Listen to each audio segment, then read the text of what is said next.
Okay. Okay, okay, okay, okay. Okay. Okay, okay, okay. Okay, okay, okay. I like how I haven't even started yet. I've only hit the record button and I'm already tense. Hilarious. Wonderful. Wonderful. Gosh. Okay. Ignore that. That's, the game I want to play today. Oh my god, I'm tired. Almost welcome in, by the way. It is currently 6:57 p.m. Really late, and honestly, I probably shouldn't be streaming considering how late it is, but I want to anyways. Originally, we were going to be... Yeah. Oh my gosh. Originally, we were going to be playing some Dishonored today. Not happening. Clearly. Given the screen is different.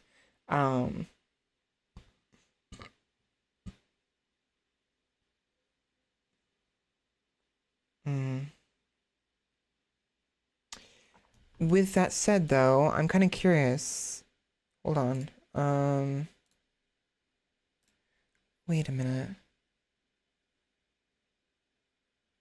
What did my streams look like before? So after I was, well, I need the other one. Here we go. Freaking, my train of thought is being lost. When I went to go reset everything, on the, on like the professor and what have you, I forgot what I used. No, okay, I am using the red one. I thought maybe I was using a different one than what you see before you. The red and orange. I am using that. Okay. Good to know. I just glanced at one of my old videos to see what it looks like, so. But yeah, today, I'm tired. Oh my gosh. I'll talk more when I jump into the stream after we go live. So, pretty much ready. I have all the stuff I need on Discord and on Twitter. So I'm gonna go ahead and hit start. I'm gonna go AFK for a minute to use the restroom while the song is playing. So I may have to actually get the model ready after we've already started. So we'll see what happens. And today I would like to relax my voice. I just started doing just now. I always have a bad habit of like gripping it in an attempt to make it sound a specific way. And it's just not good for me. It's not. So hopefully, I sound feminine enough because I'm always have a complex about that. Hopefully Hopefully I sound decent enough despite me trying to relax my voice. Because this is annoying. Not this voice, but like not being able to speak without my throat hurting is annoying. So, it's time for something completely different. As that one narrator from Cuphead would say, right? So, if I'm remembering my references correctly, that is. But yeah, let's jump right on in. And sorry for being late. I was distracted reading My New Girlfriend Is Not Human, question mark. Made by N-E-I-T-H-E Yagi.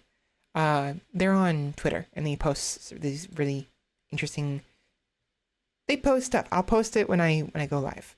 After I go live. Anyways, see you soon.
right, there we go.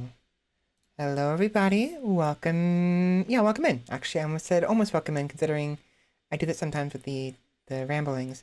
But welcome in. How are you all doing? Give me a minute. My freaking Elgato control center is not freaking working. Hilarious. What do you mean there's no accessories found?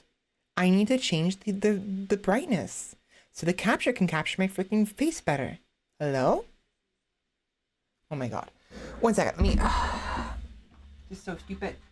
So stupid. Where's the button? The calibration button is here somewhere. I know it is.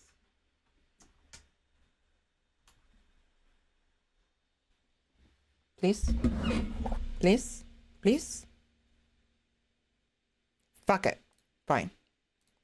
Hi. Whoops. Hi. Welcome in, everybody. I'm gonna fix this right now. I need to get rid of it. As you can see, I am using one of my older models. Elgato and task. Elgato control center. So originally, we're back to how things were before. Originally, I was going to edit my models and have them all lined up and like properly. I need to fix my models and fix their consistency. There we go. Oh, that's bright. Let's do 40%. There we go. Let's see, how's my model doing? Wow, wow, wow, wow. There we go. And I need to update the main model with the new,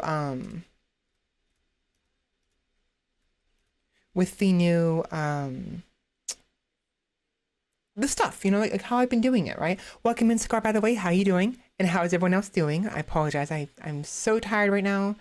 And clearly I was not as ready as I thought. That Elgato not freaking working right. The Elgato capture card, oh no, not capture. The control center that controls my light right here behind my computer.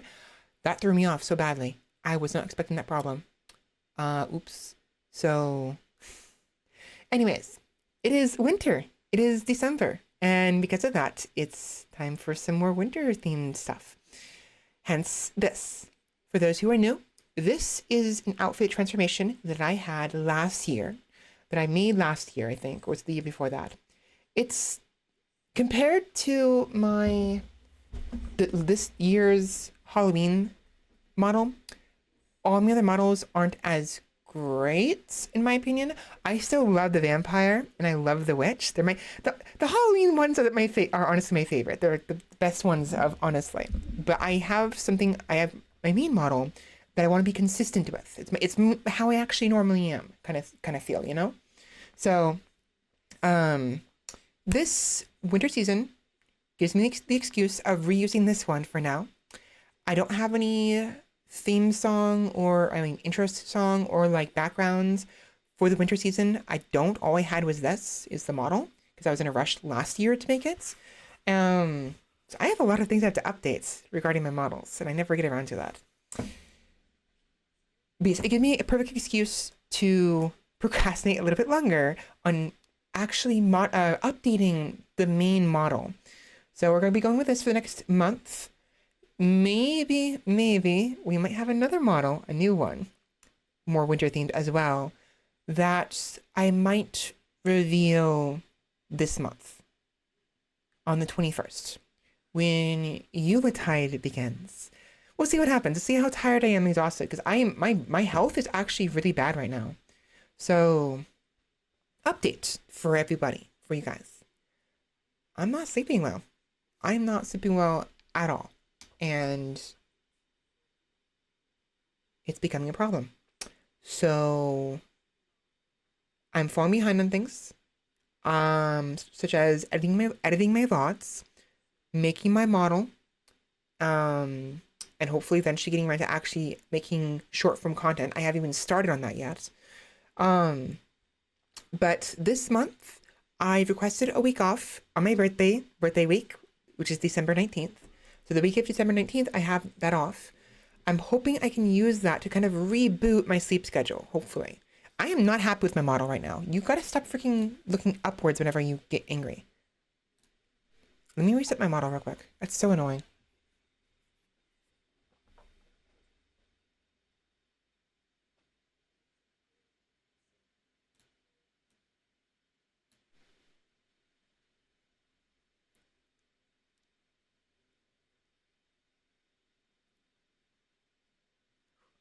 Wow, wow, wow, wow, wow, wow. I don't know why it does that. Every time I freaking frown, the eye goes up. I don't have it set for that. It shouldn't be doing that. I notice that sometimes it doesn't do it, so it must be like a tracking issue. Ah, wow, wow, wow. There we go. Whatever. Oh, whatever.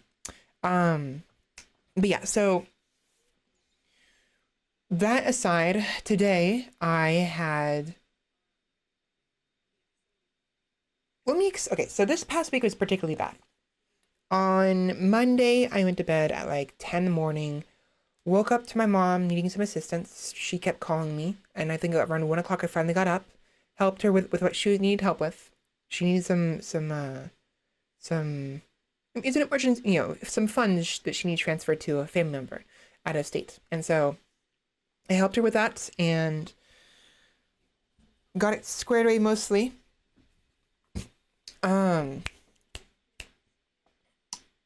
Got barely any sleep that day. Went to work afterwards. Went home. Was gonna get some better sleep. I think I did. I don't remember actually. I think Tuesday I got some decent sleep and was feeling good. I went to bed like I think around midnight or maybe 1 o'clock and woke up at like 11 or whatever. Really good. So that's Tuesday morning, right? Monday morning was that, then Tuesday morning. What Tuesday night, Wednesday morning, I freaking went to bed at like, I need a minute to remember everything. So it's Friday. Thursday was the very bad day for my sleep. Really bad. Oh my God.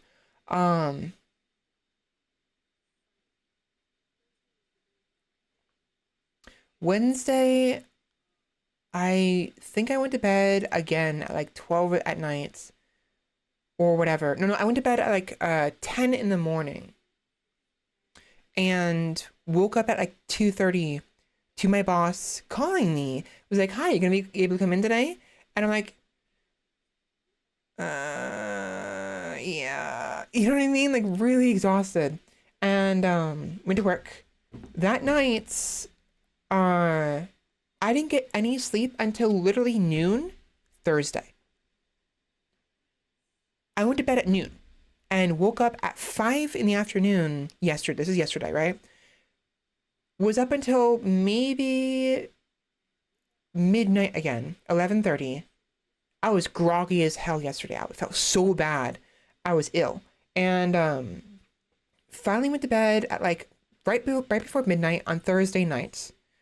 Woke up this morning at right before 5 o'clock, a little bit before 5. And really haven't slept since then, right? I was going to, but I couldn't. And I was super tired. Right before stream, around 4:30, I finally passed out at my desk for about an hour and woke up. I have this nifty little arch pillow, super useful when it comes to like sleeping at the desk. I should probably do it more often because I have an easier time sleeping at my desk. I don't know why. It's super weird. So I got a nice hour of sleep, still very tired, but nowhere, I don't feel nearly as bad. I feel a little more refreshed, but I'm sure you can tell I'm a little more sloppy with my words and what have you. So, but yeah, this whole week has been up and down and up and down and up and down with my sleep, and it's been taking a toll on me. It's not fun at all. Also, there we go. Better. I had to line myself up a little bit better. So yeah, and so I'm here now. Hopefully, I don't fall asleep in the middle of stream. I don't think I will. I don't know how long we're gonna go for. I'm aiming for midnight. So we have about 5 hours roughly. But I wanted to start at 4 o'clock. I actually almost made it. I was so freaking tired. I passed at my desk. So, anyways, what are we doing today? Um, oh, before I forget, I am going to be trying to relax my voice. Normally, I have a bad habit of restricting my voice a certain way and controlling it too much because I want it to sound a specific way. Um, so right now, I'm trying my best to let go. I have to let go of my voice and let it do its own thing. It's hard to trust my own voice, honestly. So hopefully it sounds decent. I will probably forget to do this almost instantaneously, I'm sure.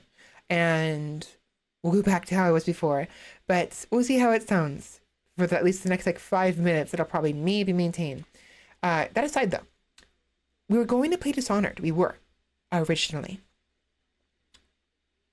I'm too tired for that. So that's not happening. Instead, I figure what I'll do, we're going to do a couple different games. We're going to start with the game I've been kind of playing a lot recently. I actually have everything set up, the computer's on everything. So let me, that's activated. Okay, good.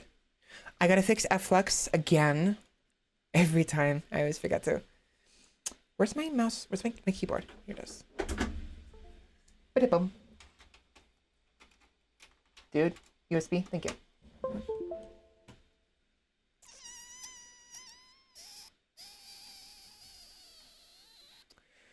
Disable until sunrise, thank you very much. Oh.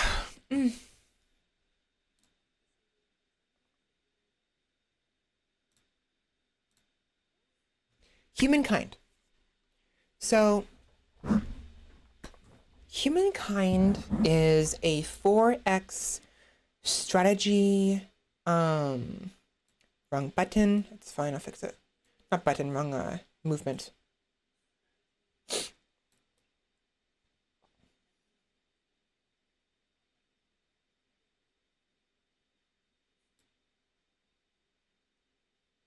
Let me test that. Oh. Whoops. That's the wrong. Humankind is a 4X strategy game that has some unique mechanics in that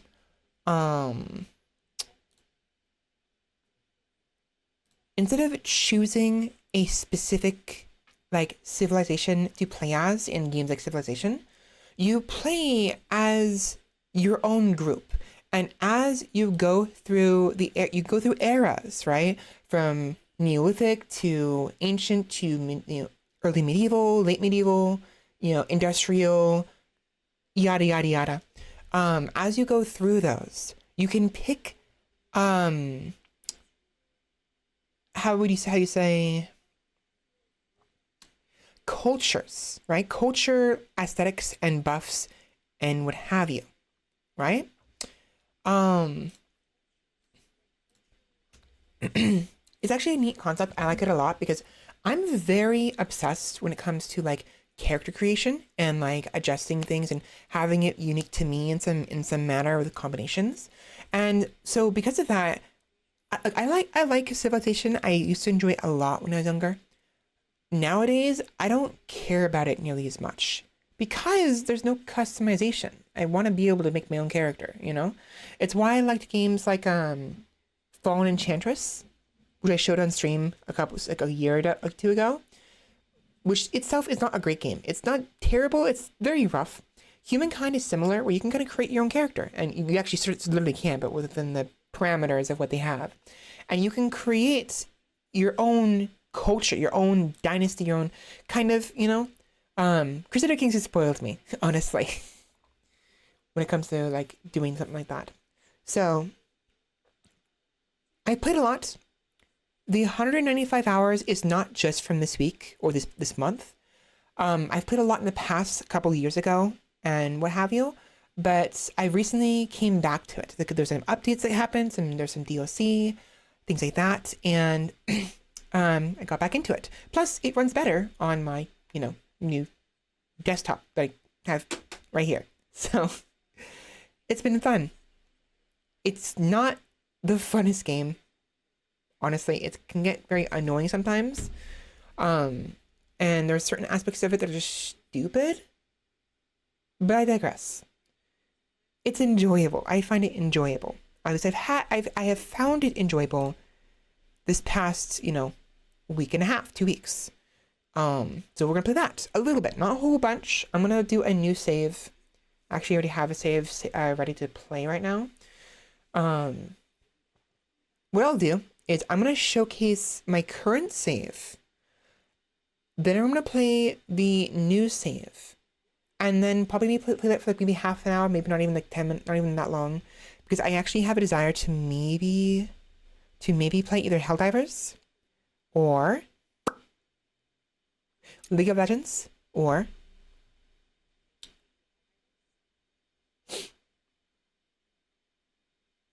Divinity. Maybe. We'll see. We'll see what happens. So before I do that though, I have something I want to share with you guys. So this person who I cannot pronounce their name, their name is interesting. They have an interesting sort of like font they used. This is their Twitter, right? That person has the series called My New Girlfriend Is Not Human. They also decided to start posting it on Manga Ducks, if you are so inclined to watch it in more chronological order. Because if you watch it from their Twitter posts, it has to go in kind of reverse order. Or it kind of gets shown in reverse order. But they do quote retweets the previous episode, previous chapter, whatever, right? It's just 4 pictures. I enjoy it. It's very cute and interesting. I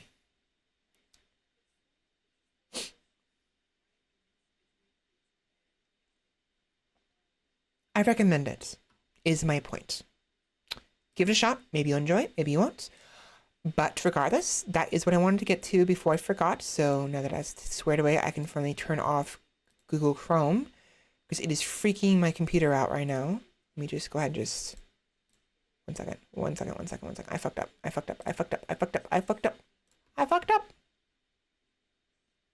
You fucked up now. Now you fucked up. You done fucked up.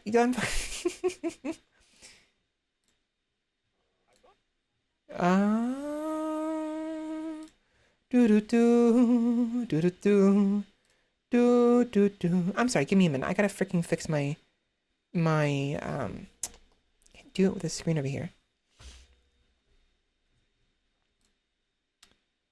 I need my bookmarks manager. Here we go.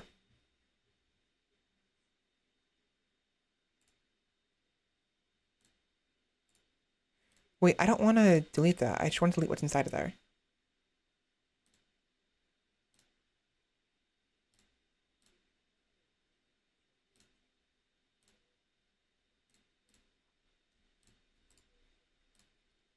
Bear with me. I should have did this earlier, but I'm dumb.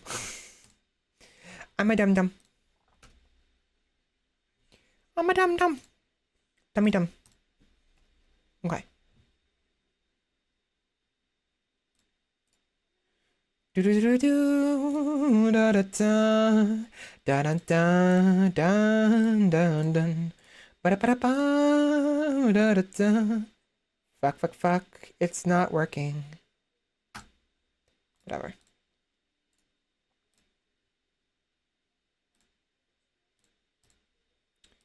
Ba-da-ba-da-bum. Give me like 60 seconds, maybe at most.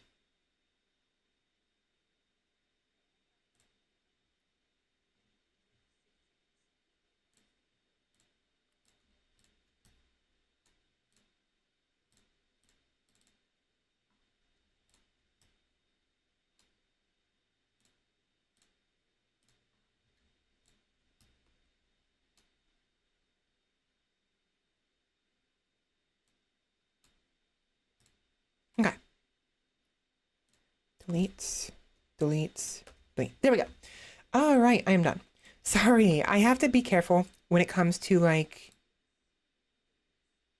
dealing with Chrome because I have a lot of tabs and windows I like to maintain. at the detriment of, you know, your guys' sanity whenever you see that. And I've been noticing on occasion, it's been happening not more often, but like sometimes it'll happen where like also that's a little too high. I've been noticing how sometimes what'll happen is the open previous session or what have you won't work properly, what I use, the way I do it. And so I make bookmarks of the windows. Window 1, window 2, window 3, things like that, right? And so I had to refresh that. I had to delete everything in the folder to add the what it's on there currently to the folder. So it's a fresh one, you know? Okay, with that in mind, I am freaking hungry and I want to go get some food, but I'm not going to. Instead, we're gonna play some video games. Starting with Humankind. And I gotta change the category. I just freaking... I'll do it on my phone, fuck it.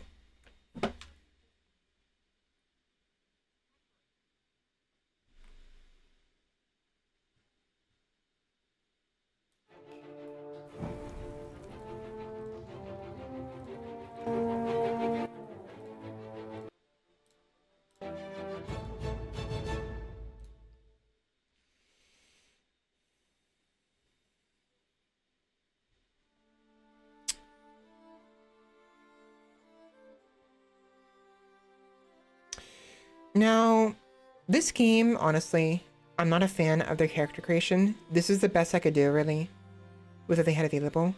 It's not terrible, but like, it's very lackluster. But for what they have, it's still pretty useful. Now, this game, I already mentioned it, I already explained what it is. I have a save, as you can see, turn 118, but I have another save. Let me show you. I'm gonna start by showing you the new one. No. Let us start as if I'm going to create a character and then go from there, and as if I can make a new profile, right? Or new save, right? So this game allows you to create a character, clearly. I can rename them, I can change their visage, male or female, their personality, their face, you know, how they look, what have you, their eyes, their brow rather, and then their eyes, right? So this is just their eyebrows. This is their brow, their eyes. Eyebrows, eyes, nose, mouth, their skin. So the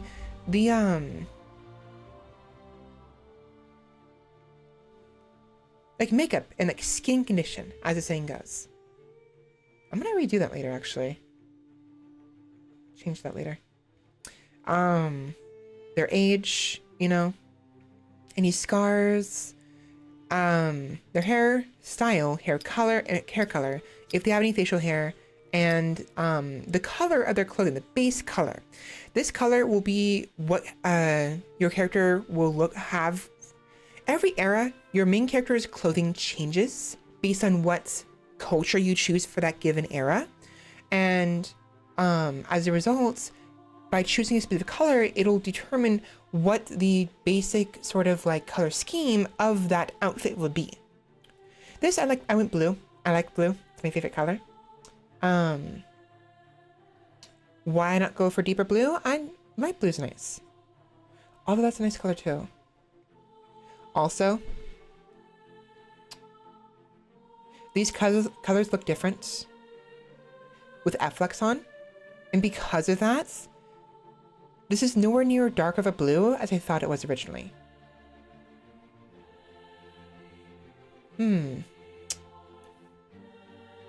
Maybe I'll fix that later.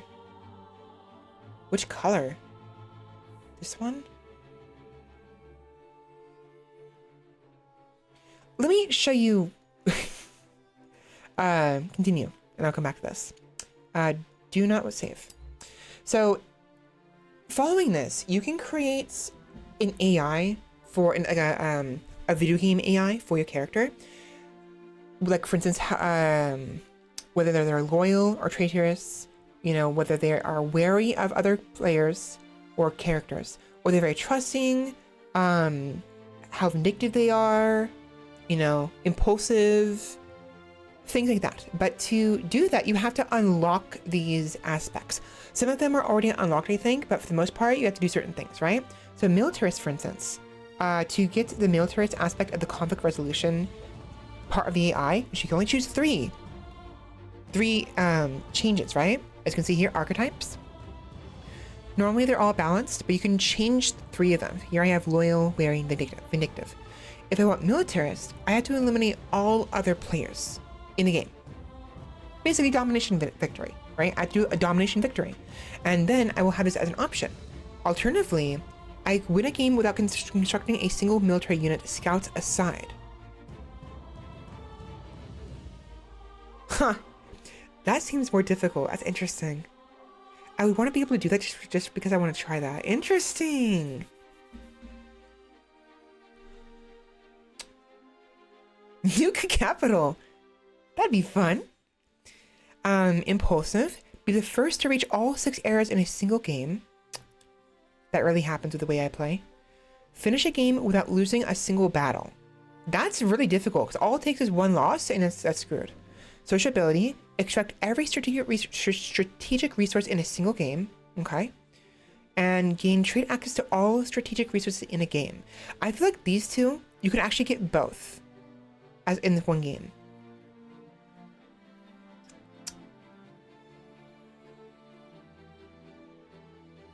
Interesting. Okay.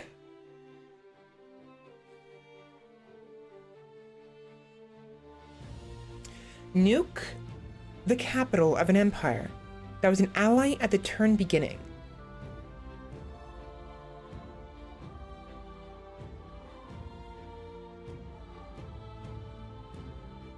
So they worded that weirdly, but basically at the beginning of a turn, if someone was an ally, by the end of the turn, before the turn ends, right? They have been ally at the beginning. Before the turn ends, nuke their capital. Either because you broke, you can't like attack allies when you're allied with them, I believe. So the way you'd have to do this properly is break the alliance, immediately declare war, and then nuke their capital. All in one turn. That's probably what you have to do. Win a game without declaring any wars. That's probably not that difficult because I rarely ever declare wars. Usually it's the other way around. They declare war on me. Sign an alliance with a player who was once your liege. Huh. Win a battle with less than half combat strength of your opponents. How would I do that? So basically, the way that would work, right, is you would have to win a battle against somebody, but if you have 10 combat strength, they would have to have 20 combat strength. You'd have to win it, not just survive it, but win it. Theoretically, it's not too difficult. If you are being attacked, all you have to do is the battle has to start with you being at a disadvantage, with them attacking you, right? Then simply make sure they do not capture your camp in the battle by the end of the entire battle phase. The way it works is when you fight somebody, when you fight something fights, right? If you have, I think it's both sides, but if both sides only have 1 troop, the battle will take place over a course of 1 turn. You have 3 attempts, 3 battle turns before the battle, before you have to wait 1 more turn to continue fighting. If you only have 1 troop though, you only have 1 of those groups of 3, right? And then by the end of those groups of 3, if you don't defeat your opponents, you lose. If you're the attacker, that is. If you're the defender, however, so long as you survive before those three battle turns are over, you win. Or, make sure that by the end of it, you survive, or you survive and the enemy has not taken your camp. Defenders or attackers don't have this, but defenders always have a defending camp. That is an option for the attacker as a win condition for that battle, right? So you don't have to actually defeat the troops, like all of them. You don't have to kill them all. You simply have to capture that small little camp if that's how you want to go about it, right? So that's one option. But if there's more than one troop, right? If there's 2 troops, you'll have 2 turns worth of battle phases, basically. That's 6 battle turns. I think once you have like any more than 2, but a maximum of 4 troops, you can't have more than like 2 battle turns. Don't quote me on this. I have to double check this. But once you have more than one army group of 4 troops, then you could have like 3 of them, like 3 groupings of battle phases. And that happens when you have a certain military, there's a specific technology that allows you to reinforce battles in progress. So normally it's only a fight between 4 and 4 at maximum, or 5 on 5, depending on how many troops you can manage in one battalion, basically. But with a specific technology, the early warfare technology, you can reinforce your side of the army at any point of the fight, right? Any point. If you happen to, for instance, have like 3 different groups of 4 troops, and the enemy attacks you, all 3 groups will get pulled into the fight, because what will happen is the battlefield will take place over a number of hexes, typically like 10 or 12 hexes, even more if there's more troops, and you can move your troops around the hexes on your side. It's like literally like split in the middle, right? Blue versus red kind of scenario, right? And so you could have literally up to like 8, 10, 12, 20, even 20 troops on one given side. It's insane, right? So it gets really massive. But of course, the more troops there are in a battle, the more room that is taking up on the map. You'll know what I'm talking about when I show it to you guys. Which I can do pretty quickly, but it gets really messy. Welcome in, remember? Yeah, Christmas. So originally I was going to have a different model, but it's not ready yet. I don't know if I'll actually get it ready this year or not, but we'll see. But anyways, welcome in. How you doing, remember? Regardless, risk-taking seems very unlikely, not impossible. You would have to have like 10... By the time this would happen, you probably have like 30 attack. But let's say I would have like 30 attack versus their 60 attack or more, right? Before reinforcing, right? So they would have to attack me. Or even me attack them, doesn't matter. And then I could reinforce after the battle's already started, increasing the strength of my side of the battle, so I can actually survive long enough to, win this battle, to get this risk-taking achievement and, archetype. So now, what do these mean? Why is this important? What good are these? It's for, like I said, it's for your AI, your player-made artificial intelligence that you can share with friends. They don't give bonuses to you when you're playing the game, and they don't give bonuses to the archetypes. Do not give bonuses to the character you create when they are an artificial intelligence in someone else's game. They're not. But they determine how they act in said game, right? Defensive playstyle, how trusting they are and how willing they're able to make alliances with other players.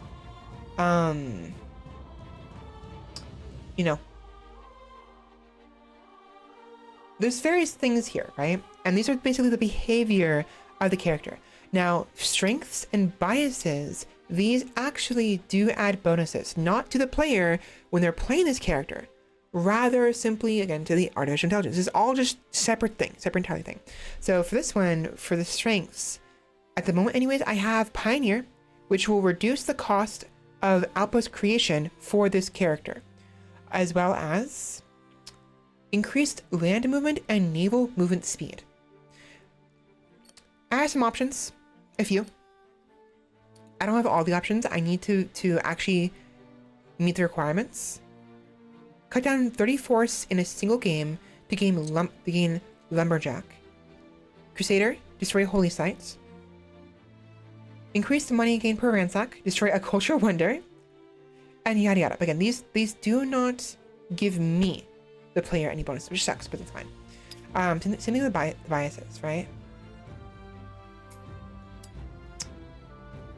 Okay.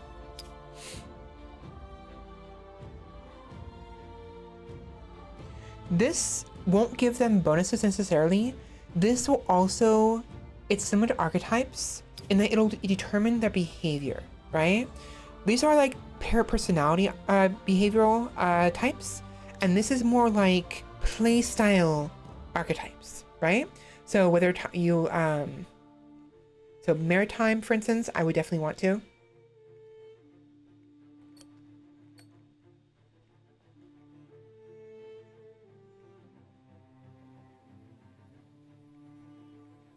Attack others on sites. Win a war in less than 6 turns. That's right.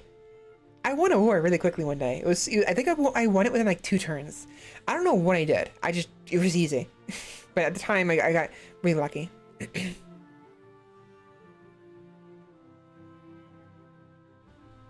Huh.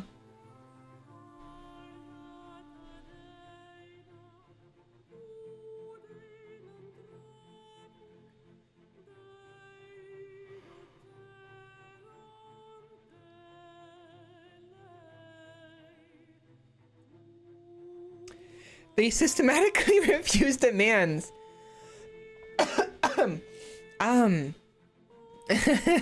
I actually have a habit of doing that sometimes, because I want to be a specific way. That'd be difficult to do though, because if you do that, people will hate your guts and want to go war with you eventually.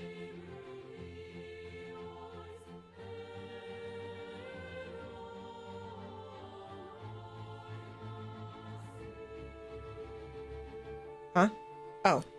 Oh, I have those.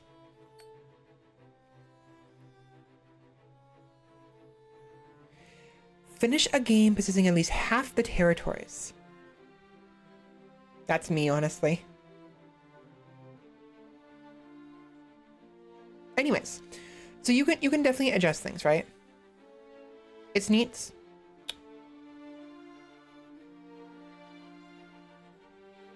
I'll leave it like that.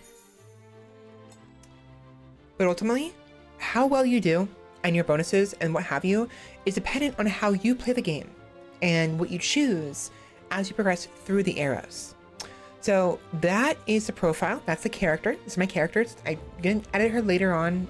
I'm gonna maybe find something better. Let us say I wanted to create a new game. You have a fair number of options here. So first and foremost is the competitors. You can hit the random button and it'll randomize all of these, like so. Or you can choose them individually, right? All of them have different difficulties based on their archetypes, their biases, and their bonuses, right? Like I just showed you the what they have. So as an example, slow down. Arawillo is cruel and vindictive. Their population is a disposable resource. The productivity is what matters the most, which means if there's ever an opportunity where they can sacrifice their direct population to build something faster, they will. And they never forget what happened in the past, which means if they were ever slighted, if they were ever attacked, during when there's aggression pact, there isn't a non-aggression pact, when it's fair game in no man's land, if they're ever attacked or you refuse a demand, they will remember that and they won't let it go, and they'll see you basically as an enemy, essentially. Furthermore, nuclear, they want to trigger a nuclear apocalypse as soon as possible. So when they get to the point where there's nuclear weapons, they're going to rush nukes, essentially. And they're going to want to build as many as possible and kill everybody, basically, I'm sure. And then of course we have builder. We have increased industry on maker's quarters. This is more of a buff rather than a behavioral thing. It's part of the buffs I mentioned earlier. So it simply increases the amount of industry they gain from maker's quarters. This game functions on a district-based gameplay, right? There are farmers' quarters, market quarters, maker's quarters, and various other quarters and districts. Emblematic districts are special districts. They're area districts that give you influence typically. There are commons quarters, which I still don't quite understand because you get those later on. There are harbors, harbor districts, which can change based on whether or not you get a culture that has a unique harbor, in which case you'll have a different harbor. There's religious quarters. There is cultural quarters, like for cultural wonders and embassies and various other things, right? And there are bonuses for synergies. So if you have 2 or more maker's quarters touching each other, basically, they will get a boost to their productivity. Caveat is the more you have of districts, specifically of the base districts, but districts in general, the higher the cost it is to create more districts, which is frustrating. Honestly, I actually don't like it. So for instance, if let's say it costs 400 productivity to produce a maker's quarter, you build it, the next maker's quarter will cost 480, if not 520, or something along those lines, right? It will take longer to build it. Of course, the maker's quarter you just built will go into building the next quarter, but it makes it very difficult to build wide sometimes in a single city. You kind of have to like build. You actually it makes it hard to build tall because making a single city and building it up is very tedious, very frustrating, and very, very costly. It takes a very long time. So oftentimes, you almost always want to maximize the amount of cities you have on hand by either meeting, or if you have to, exceeding the city cap. You also want to attach multiple districts or multiple territories, which are non-city areas, outposts, right, to a given city. They're not automatically attached. You can upgrade a single outpost to a city, and then nearby outposts, the territories they have control over, they can then connect to the city, making the overall borders larger.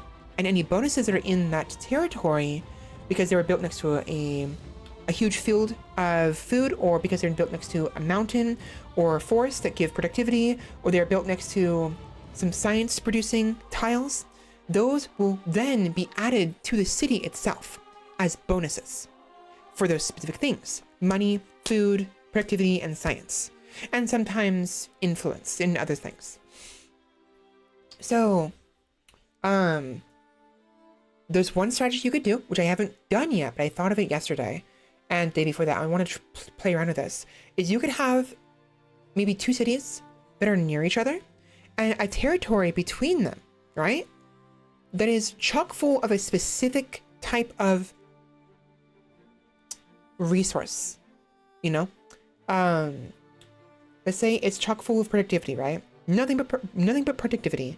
And you want a different city to have that productivity. You could detach for free the territory and then reattach it to the other city. Mind you, at a cost. It costs influence. It costs a specific resource to build outposts, turn them into cities, and to attach them to other cities.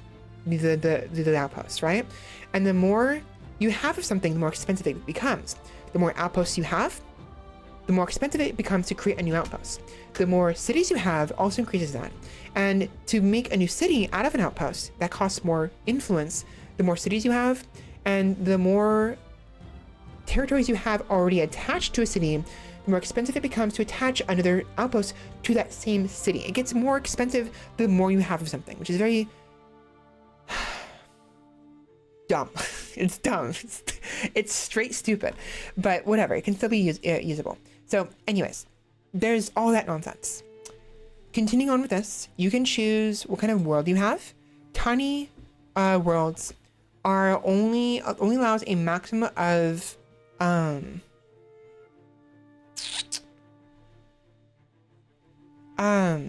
4 players, because it says here cannot be picked if competitors is equal to 5 or higher, right? I'm included in these competitors. There's 5, 10 competitors, including myself. So we would have to have 4 for tiny, 6 for small, 4,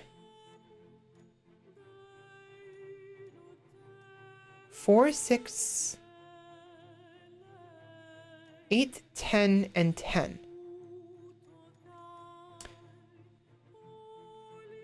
I mean, I guess it's fine. You can only have 10 competitors. But yeah, so choose what size of world you want. You'll determine how many hexes are there, and that's how many territories, and what have you, how big the map is, yada yada. You can then either go customize things. But the aspect ratio of the map is basically, if you have continuous world, which is world or wrap, where wraps around itself, even if you don't, this determines basically how the landmasses are created. Because if you have a really wide map, they'll be wider than they are tall. If you have a really tall map, by utilizing the portrait format, the maps, the landmasses will be super tall, like up and down, north and west, north and south. And instead of being, it'd be very skinny, east and west, right? So I have it 6 to 9. Technically, you could argue that a world is perfectly round, so you would probably want to go for 1-to-1 ratio. But I find 6x9 or 6x10 is more fun because it looks like a map, an actual map, like that we have typically open on a table, for instance, right? World shape custom. You either have like Pangea, large Pangea, few continents, no ocean, 2 continents, 4 continents, random, yada yada, or you customize it, which would I prefer. And you can determine the continent shape after that.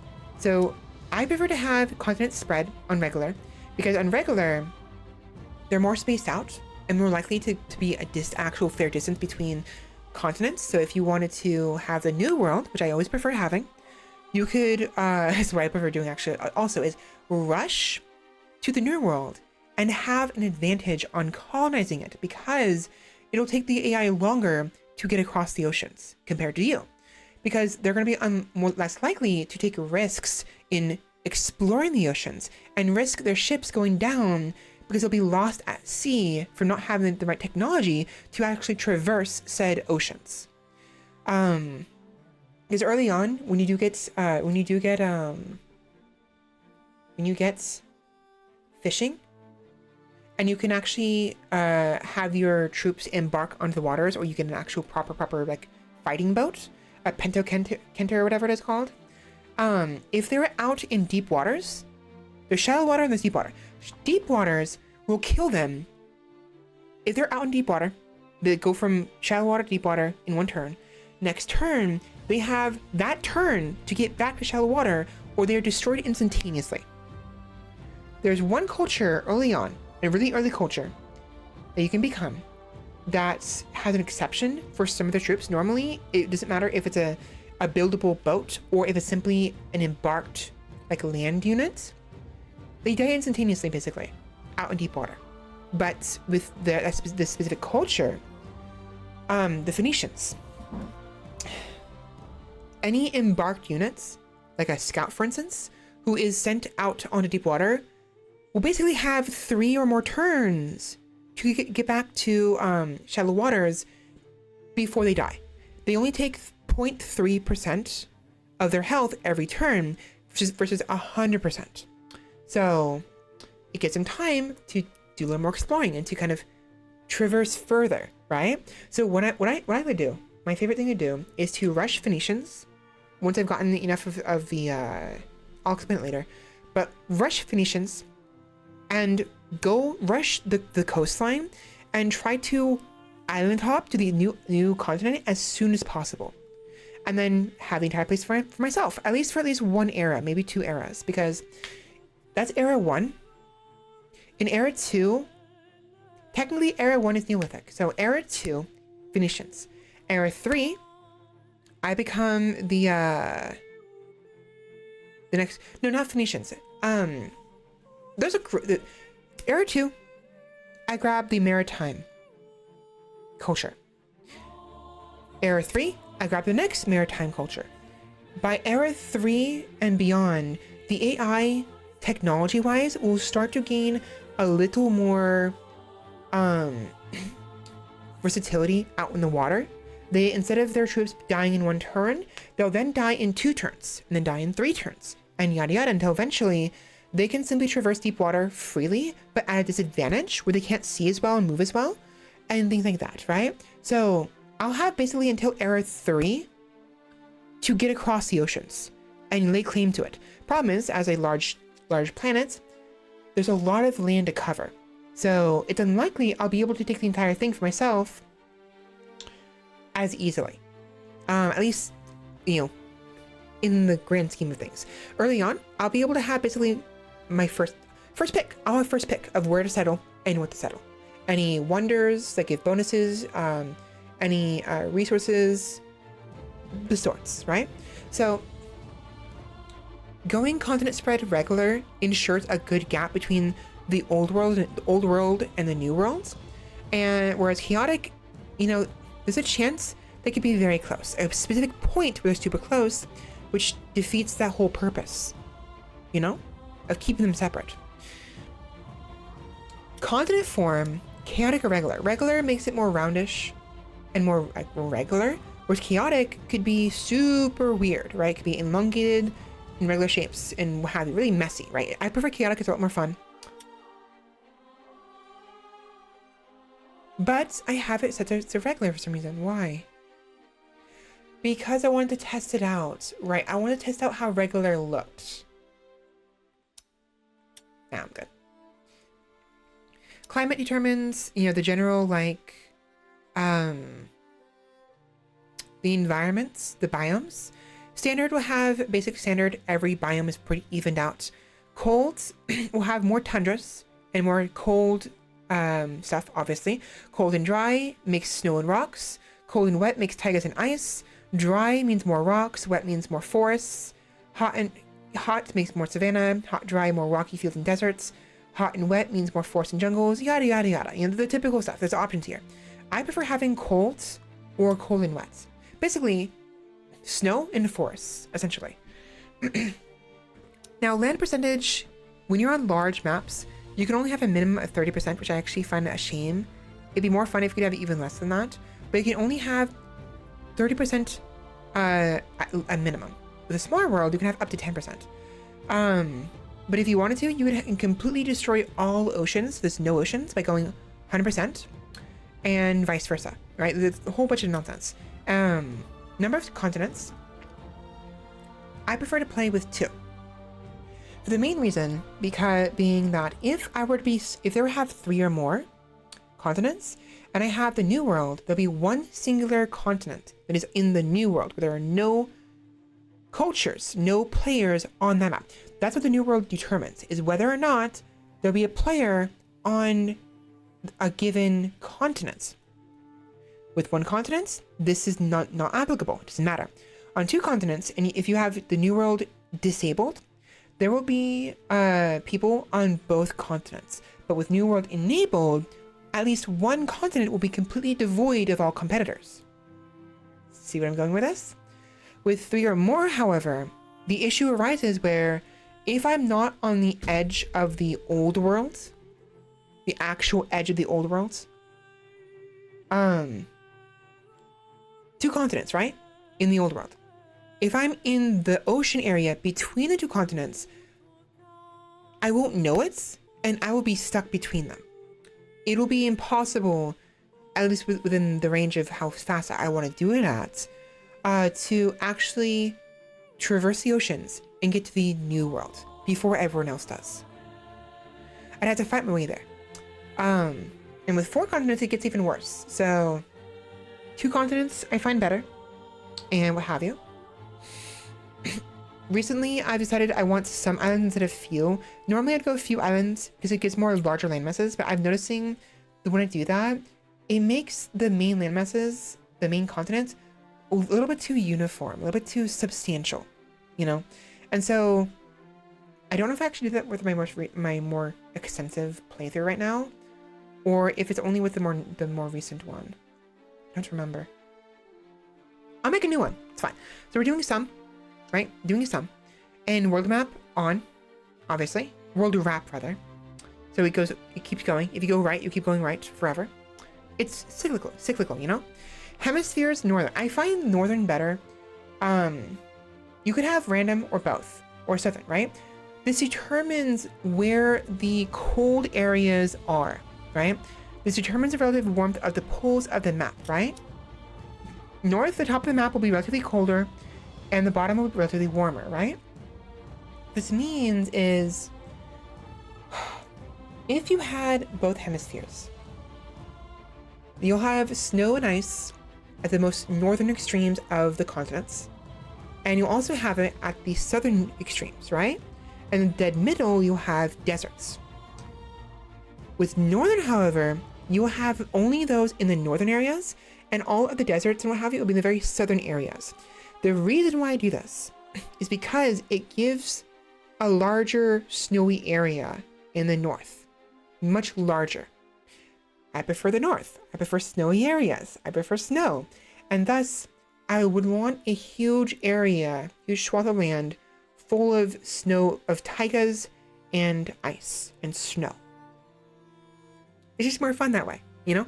It makes the biomes more together, you know? If you're going to be in the south, you're going to experience nothing but savannas and deserts. If you're in the north, you have nothing but snow and ice. And if you're in between those two, at the equator, which doesn't make sense, you know, in actual relative, you know, realistically, it doesn't matter. No, thank you, Siri. You know, in the middle, you'll have the temperate areas, right?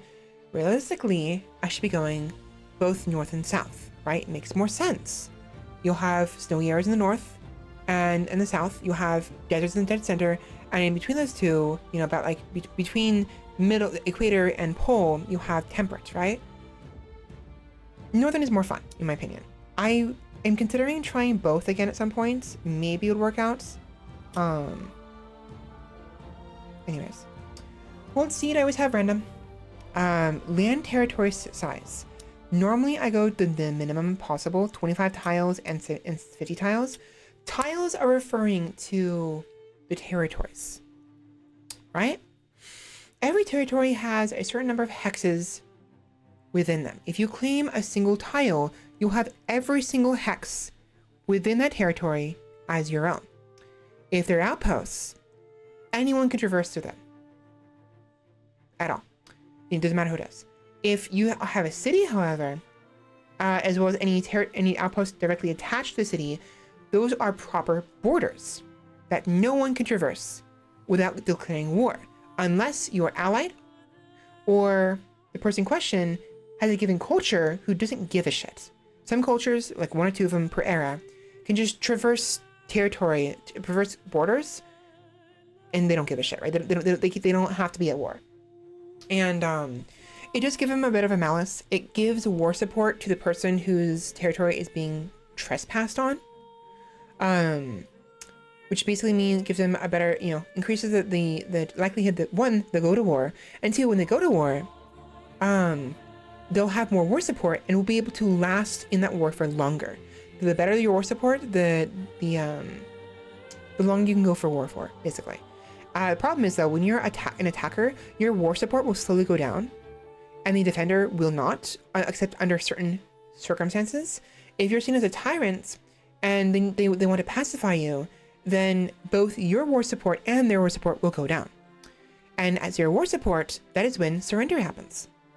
War support goes down when you lose wars, and you lose cities, and lose outposts, and it increases when you win wars, conquer cities, and conquer outposts. Things like that, you know. Ransacks during wars also decrease them. So it's just some nuance here, right?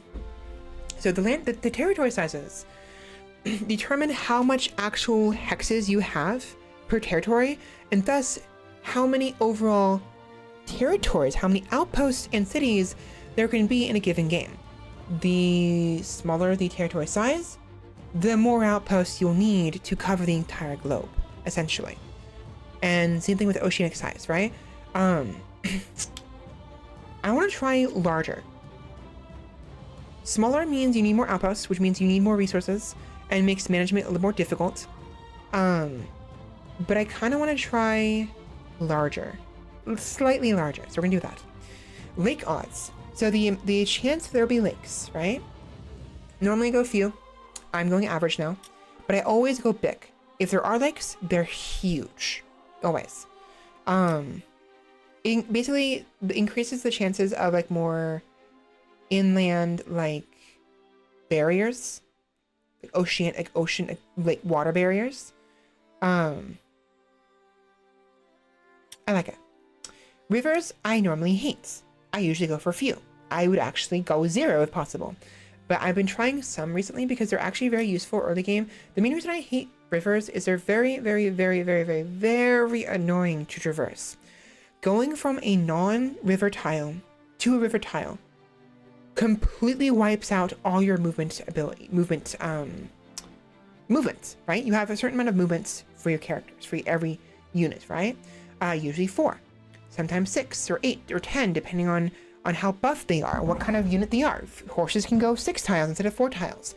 Scouts can go through forest tiles without being slowed down, because the forest tiles cost you 2 turns instead of 2 movements units instead of 1 unit. So horses, even though they can traverse 6 tiles, many more than scouts, if they're traversing through forests, nothing but forests, scouts actually traverse through those forests faster, right?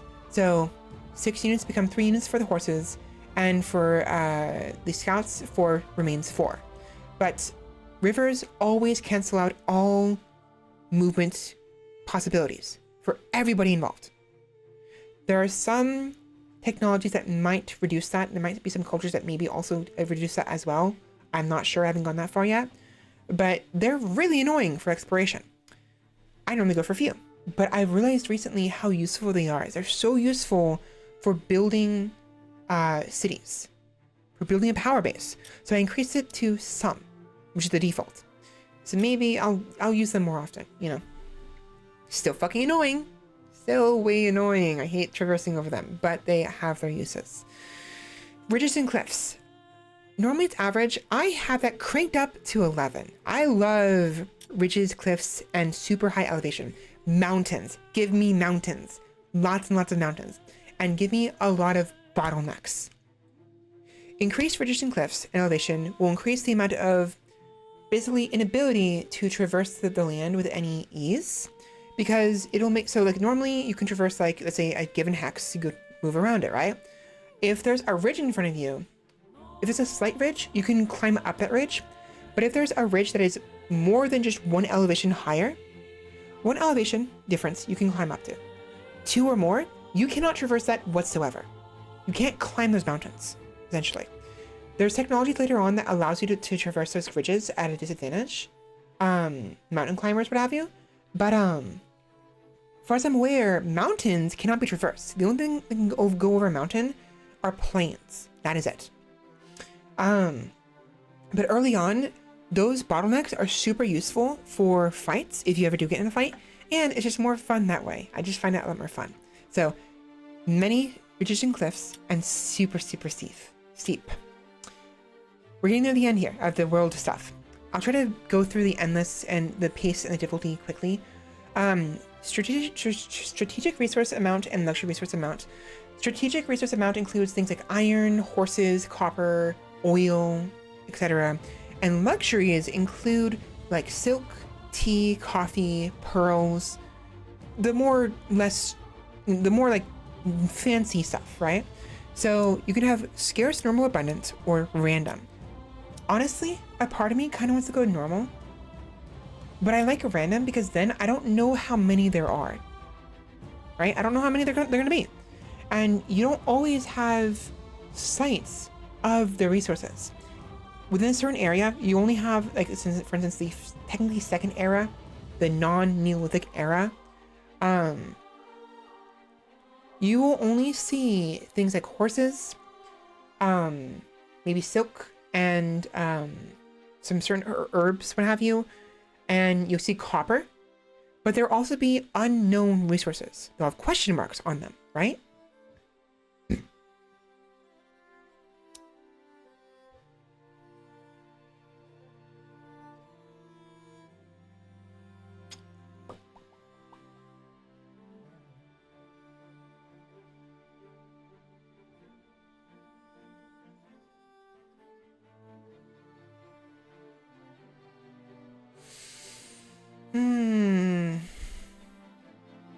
Actually, I'm gonna go random.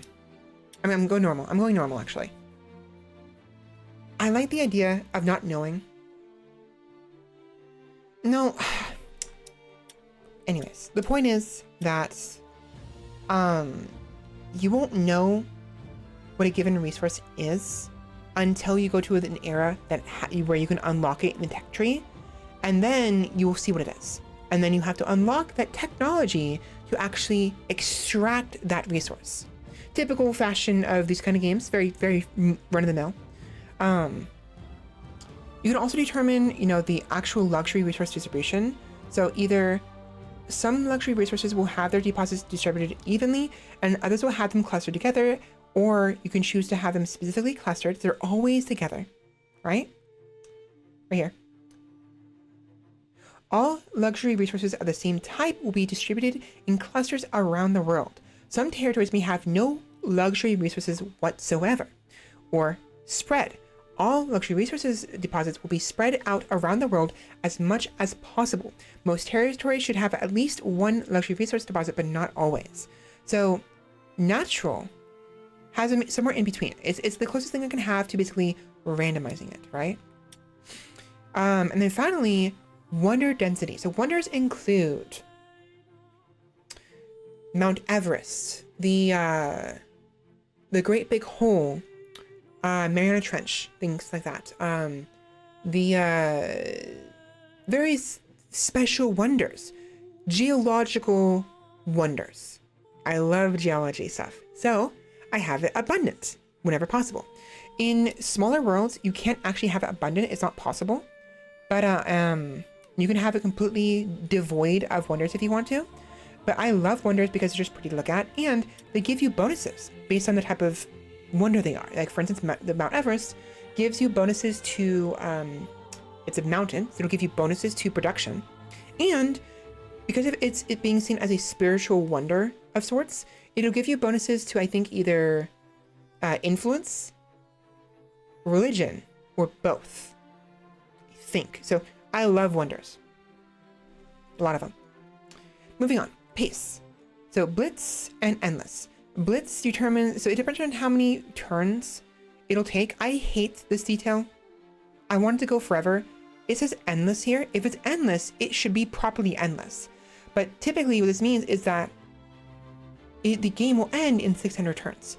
Before more recent updates happened, it would just straight up end and it'd be game over. And whoever had the most fame by then wins.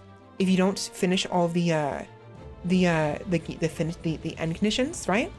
But I think a more recent update happened where you can choose whether or not turn limit reached matters, right?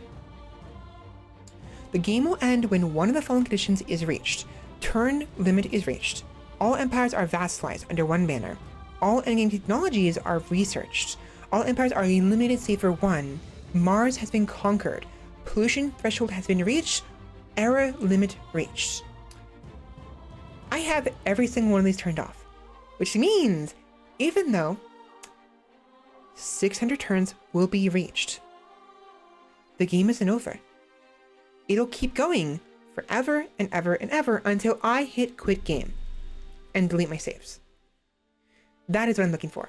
So now what these actually do, instead of these actually determining the turn limits, because with these ones there's no term limit, you just get rid of this. What these do is they modify the cost of everything, technologies, and like I'm not even gonna freaking guess this. I'm just gonna look it up.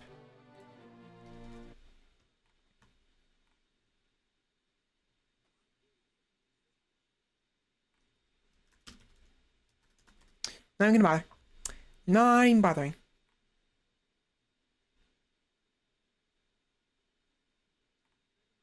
Pace. I need pace.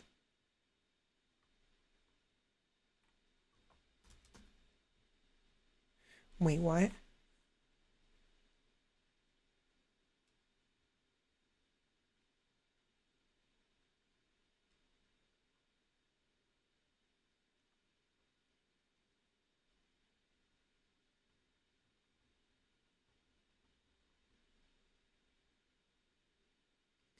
Before I move on, look at this.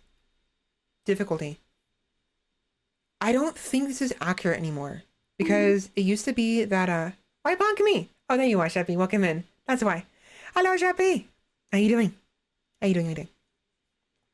Bear with me. I'm currently, I hit the wrong freaking button. Hilarious. I'm currently going over Humankind right now. We're going to play this a little bit, but I want to go over the details. So, this difficulty is not accurate anymore. It's not. Because this is right. Maximize their potential fame gains before changing eras. They never start with an outpost or influence. I've never seen them start with one. With an outpost. Maybe influence, sure. But I don't see them starting with outposts. I never do. And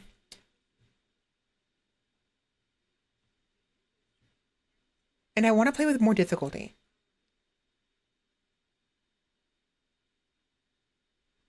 But I always go with Nation because of this right here. Maximize their potential fame gains before changing eras.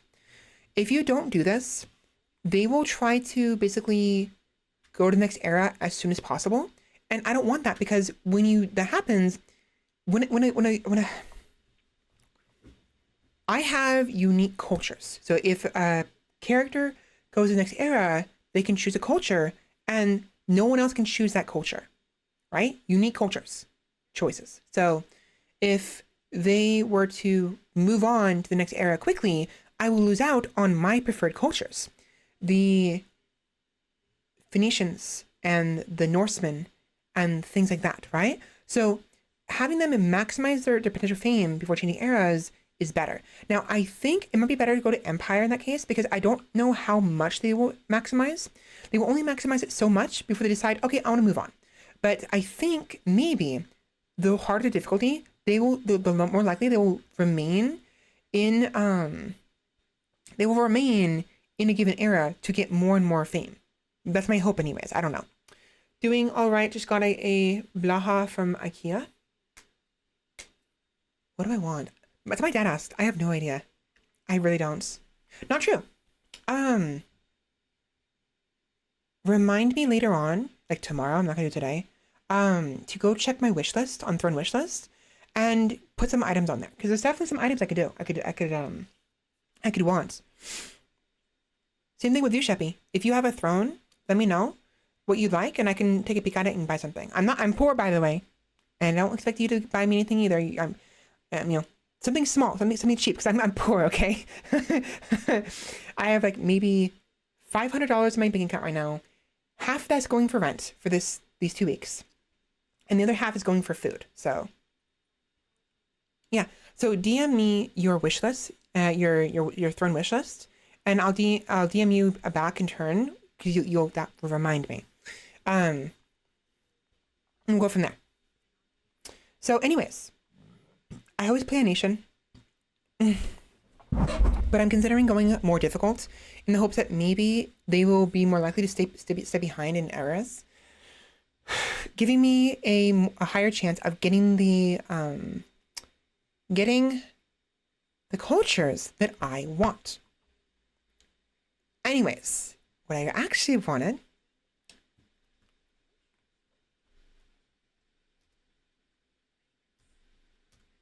is peace.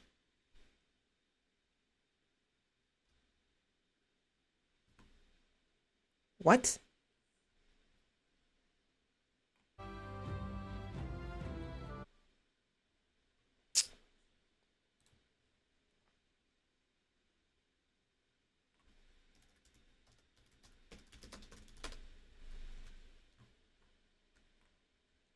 Dude, I'm so hungry. I've been talking for way too long.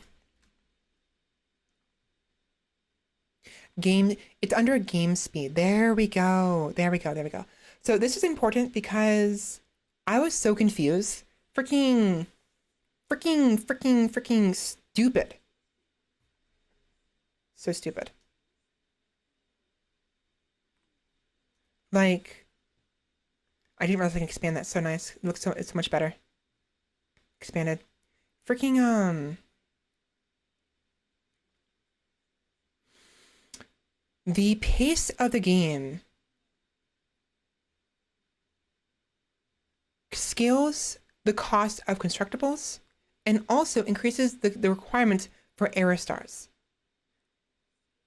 I didn't realize this. I still want to end this. It's actually really good. But it frustrates me because I didn't freaking realize that. I was playing the game recently, like last night, so confused why the freaking outpost cost was not accurate to what the Wikipedia said, right? Because Wikipedia states that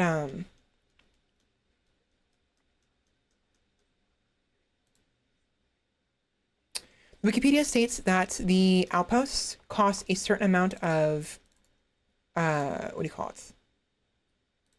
1 second.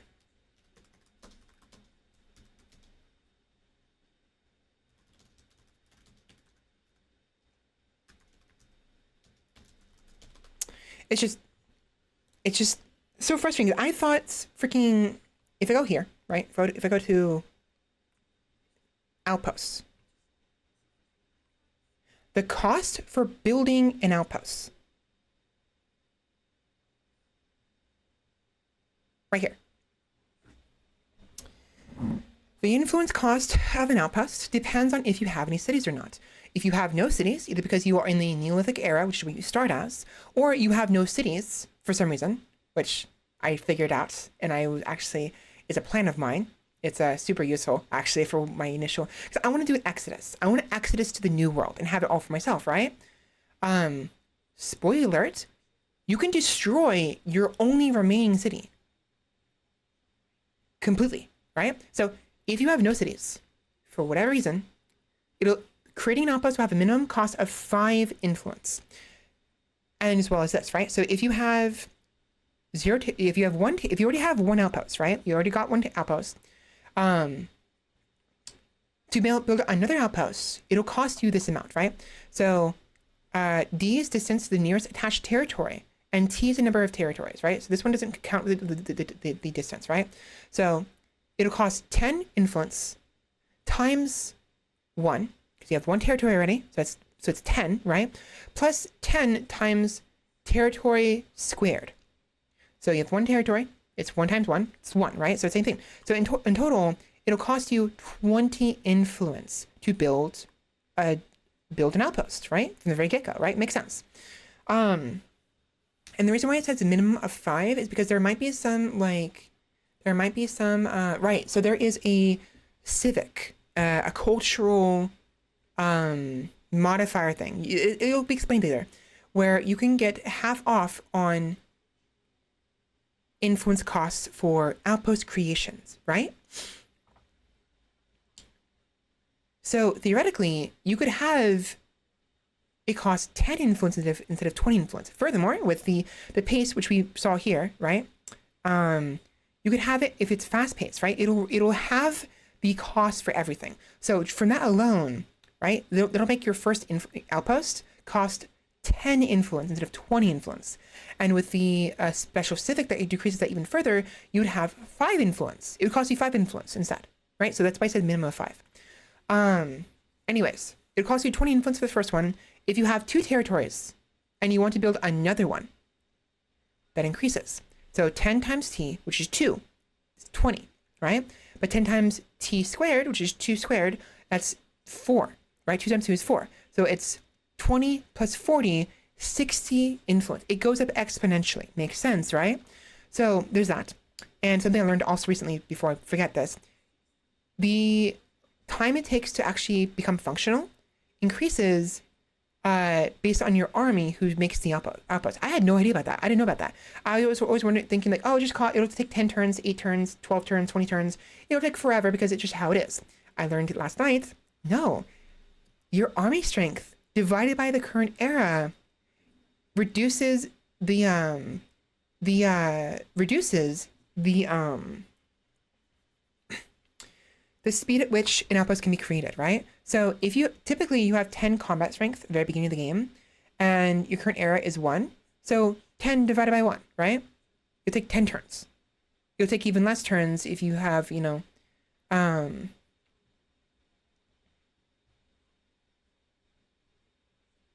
wait.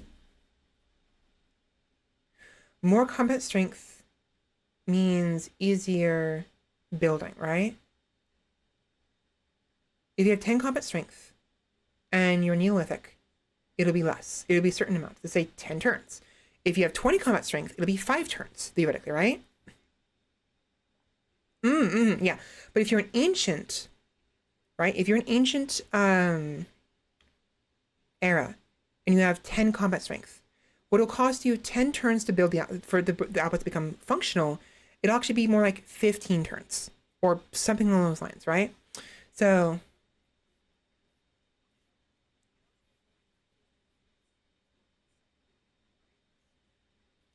basically, the better your combat strength, the faster it'll become functional. That's the point here.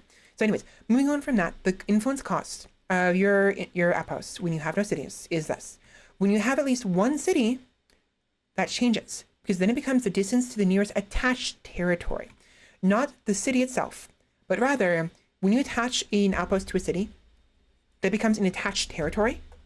So if you want to build a new outpost directly adjacent to the other outpost that was already attached to your city, then the adjacency becomes 1.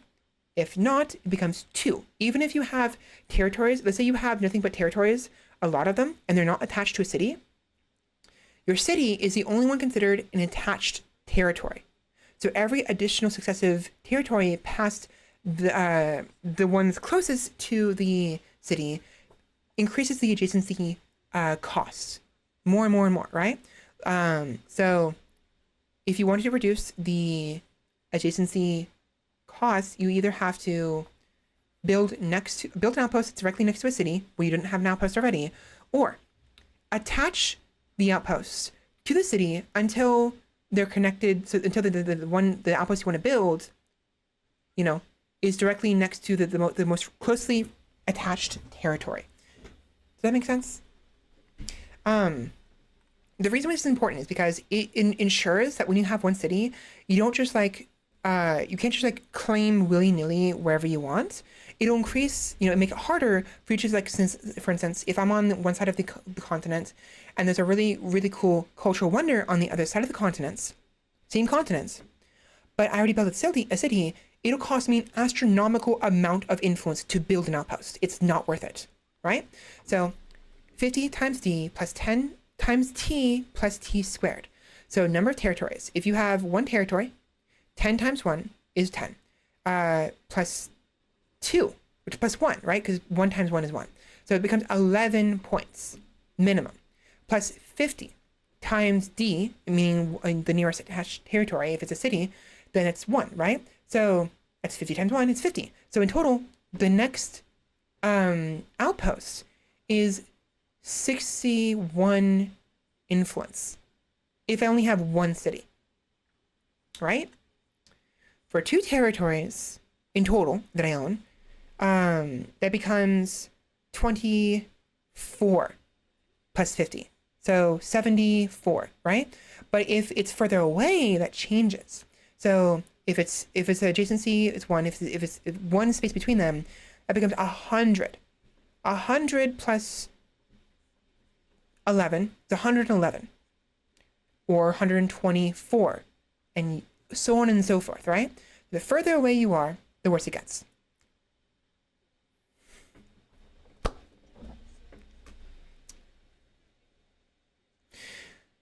With an army action and for an influence cost, you can set up an outpost on an unclaimed territory, one without any city or outpost already on it.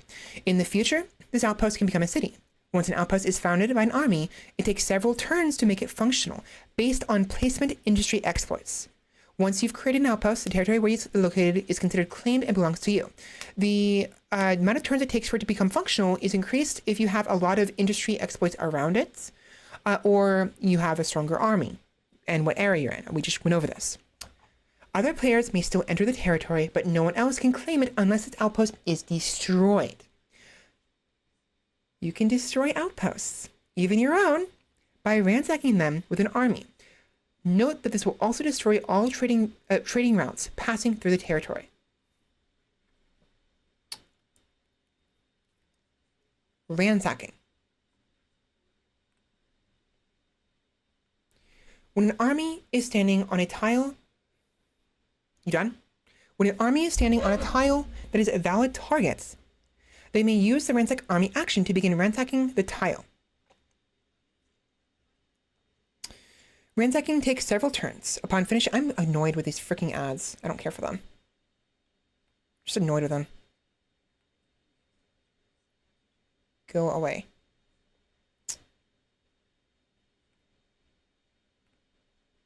Dude, it's so annoying. I like zoom in. Okay, how do I do this? I don't care. I'm hungry. Dude. That doesn't help. Okay, whatever. Fuck it. Whatever. I'll suffer from it. Where am I?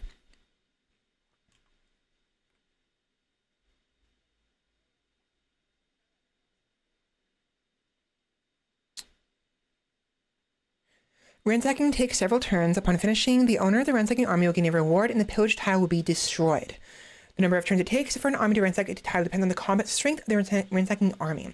The higher the combat strength, the faster the ransacking will be. I did not know this. And the lower the combat strength, the slower it will be. There are several sources that will increase or decrease the combat strength of a ransacking army. These will effectively decrease or increase the number of turns needed to finish the ransack. These sources include Goth's legacy traits.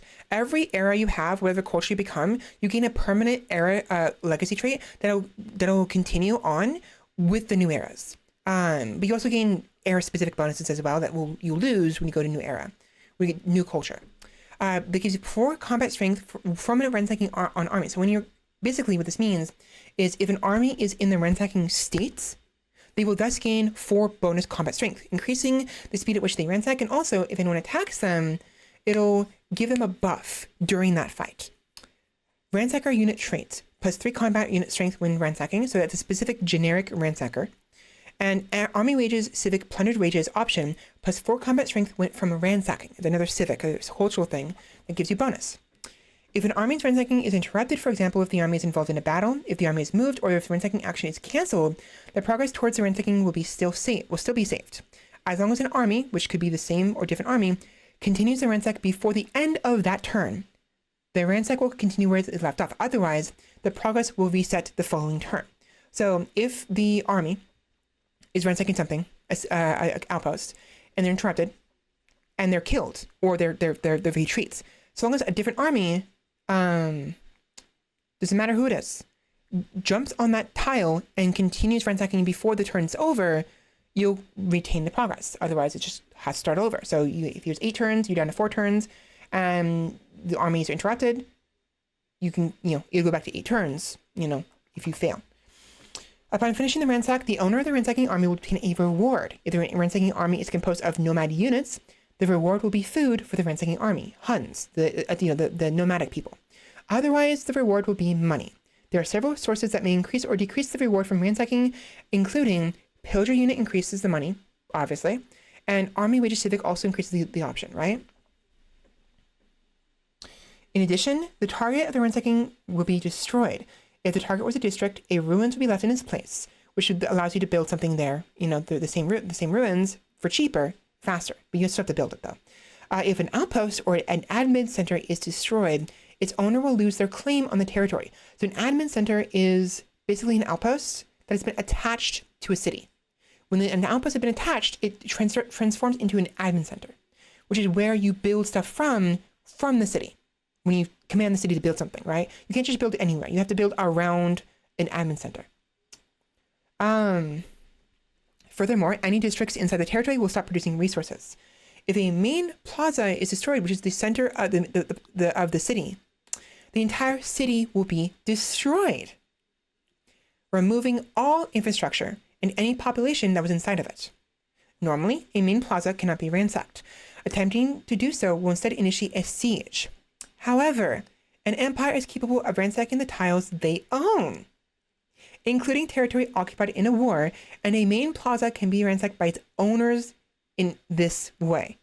I can ransack my own cities, completely destroying them, right?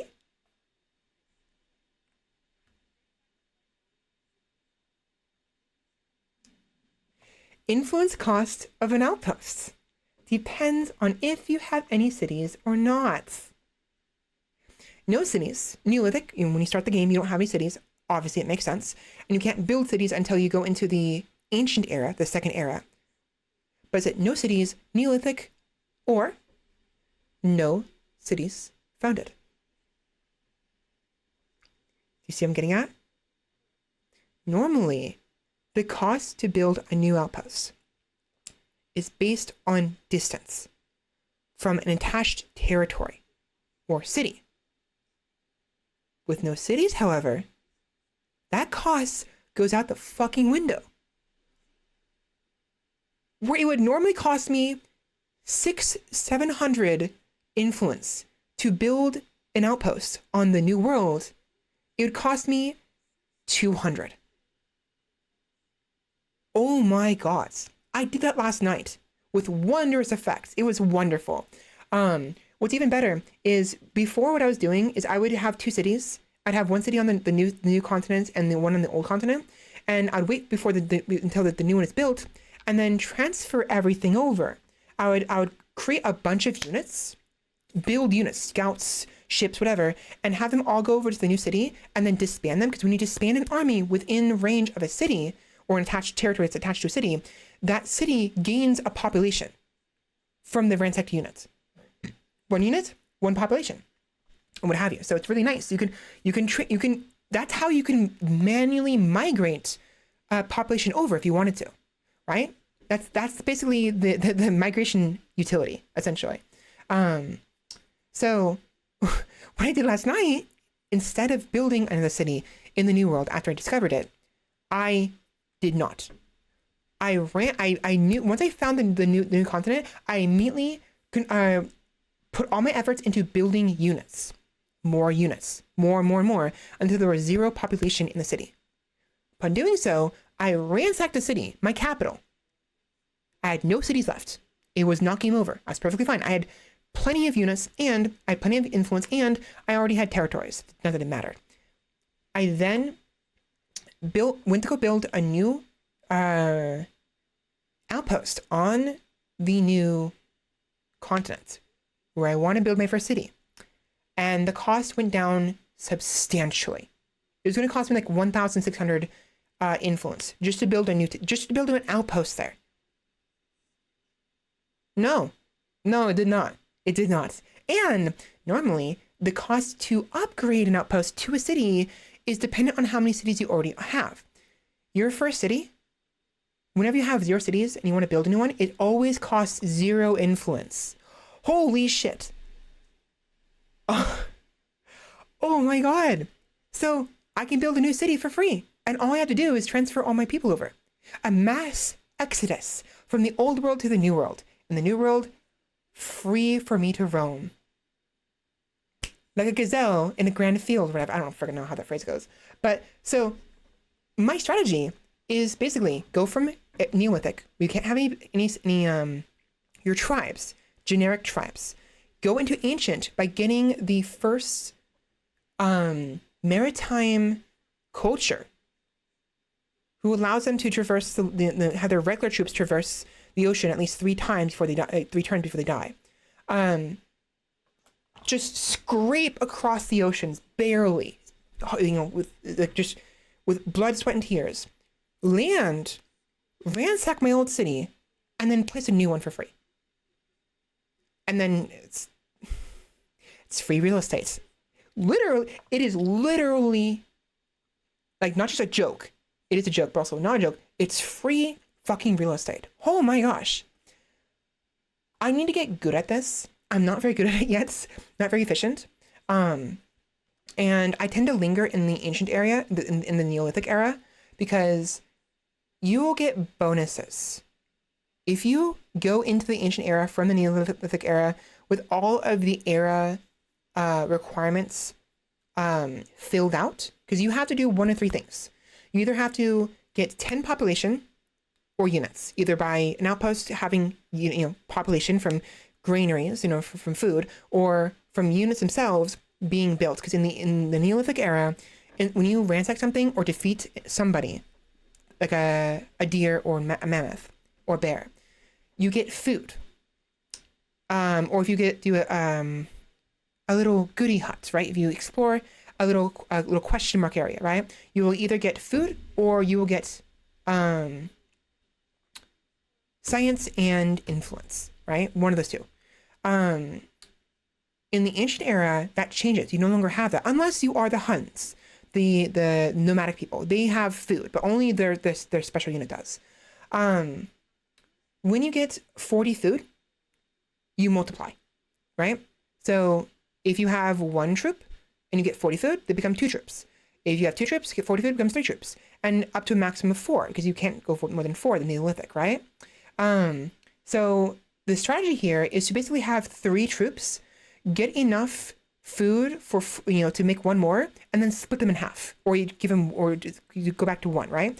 And the reason why this is important is because if your troops aren't strong enough to fight something, you will lose and die, and they're gone. So mammoths have 14 army strength, and armies very early on have 10.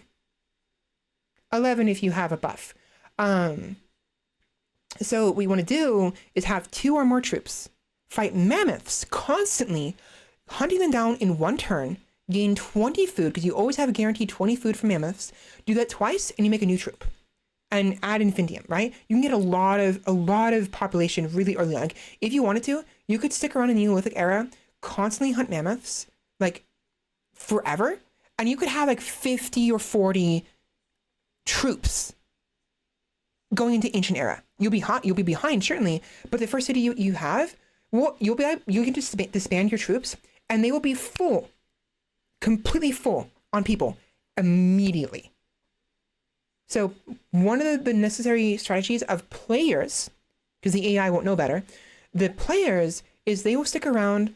It's suggested is stick around in Neolithic, get as much population as possible, go into ancient, and pump all of your troops into your cities. And boom, you have max cities. They're producing food, they're producing production, they're producing money, they're producing science. And you'll have a huge boost in snowballing. It gets really insane. But of course, the longer you take, the more likely a AI will take a culture that you may want, right? So you don't want to stay there for too long. So typically, I will try to max out all 3 of the requirements: 10 people, 20 science, or 10 fights. You win 10 fights against wildlife. Get one of those 3, you get a bonus that carries on forever, and you can choose your next culture. But every choice, every requirement gives a buff. Get 10 population, you can choose between 1 and 2 options. That increases your food or whatever. If you complete the science one, you have one that increases your influence or your science per population you have. And if you complete the fighting one, you either get a permanent +1 or +2 combat strength on your troops, or you get that one's influence. Sorry. Basically, the point is, each one you complete, you get a choice of between 1 and 2 and 3 options that'll carry over indefinitely into your future eras. And some of them are really good. You have +1 food for every population. Then if you go the food routes for your cultures, you will pump out so much food, especially later on. It'll be insane. And vice versa. So one strategy you could go is have increased science per population and pump out lots of population early on. You have a ton of science, even though you didn't build any at all science buildings. Heavily increasing the speed at which you can move forward in the tech trees. So it's these early on, these Neolithic buffs, these bonuses are almost like required. They're way too good to pass up because they help you snowball. And of course, the more goodies you collect to get science, and the more food you get to make more troops, the more that goes into the ancient era. But the main thing is the population. The science you get from goodie huts is not worth it. You get maybe 10 at best, maybe 5 usually, and a little bit of influence, maybe money. You gain so much more just by advancing onto the ancient era. So the only reason you'd want to stick around Neolithic is to either finish the other requirements to get the bonuses, or ignoring that, just pump out as many troops as possible. And then throw them all into your cities. Was helping with the Christmas tree. Nice. How are you doing? I'm starving. I've been talking for the past 2 hours, and I haven't even played games yet. We're going to be playing Humankind. So I need to take a break. I'm not done talking, but I'm very excited because this needs to be a strategy, right? I need to rush the Maritime Civic and rush the New World and just try to mass exodus is my point.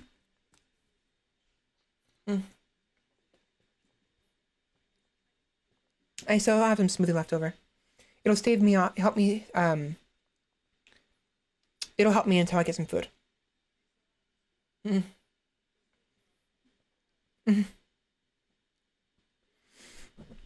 Oh, I have the shakes. I have the hunger shakes. It's bad. I should eat it sooner.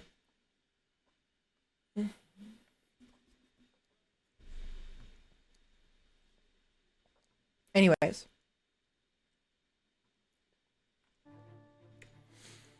Endless for increased resource requirements. Pollution effects on. Custom end conditions. So I can destroy the end conditions. There is no end condition whatsoever. It'll go on forever. Independent people. I want lots of independent people are the non-competitor NPCs. They will stick around for a little bit and they eventually disappear on their own. They're like random. They're random peoples, right? That aren't a given culture. Crowded. I want a lot of them. Have the Congress of Humankind active. So when it's unlocked, it's usable. And vacillation is also an option. Off, it's not possible, and only destruction is possible.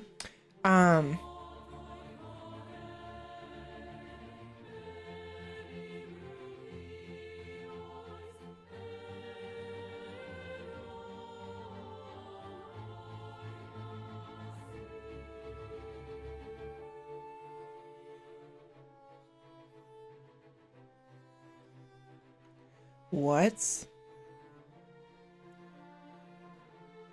Wait.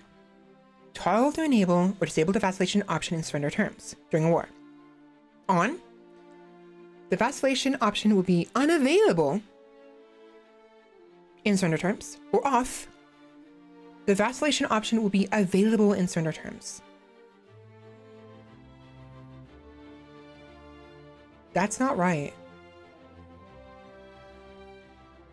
That's not right. That's not right. That's not... What? That makes no goddamn sense.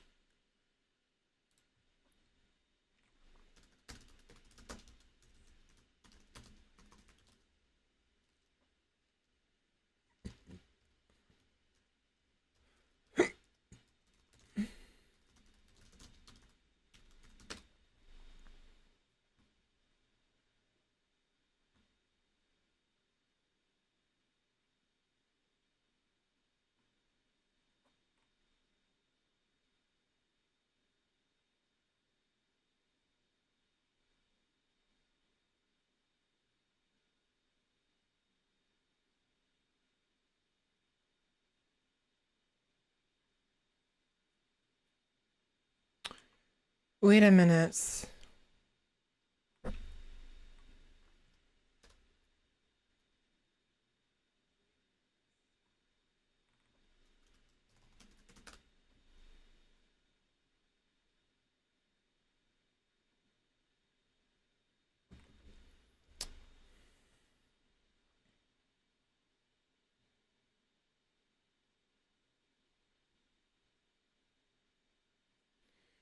Rules. Give me a second, sorry.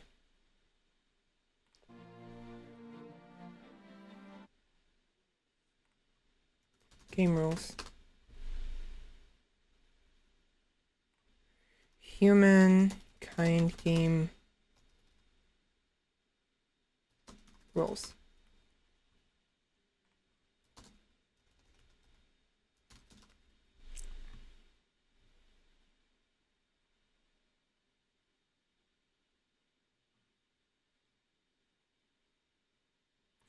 I'm so confused because realistically that makes no fucking sense.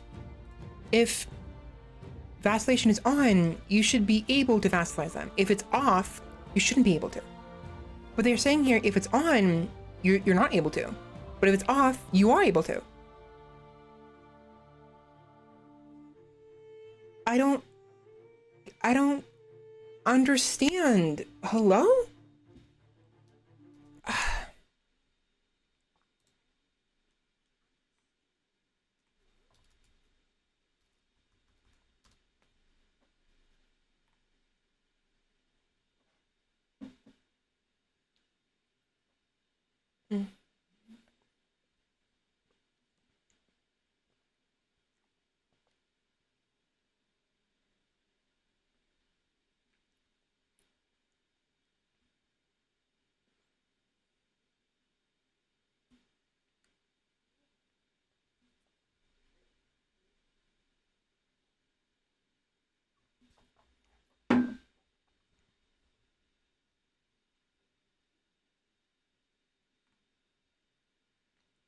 That is bugged. I know.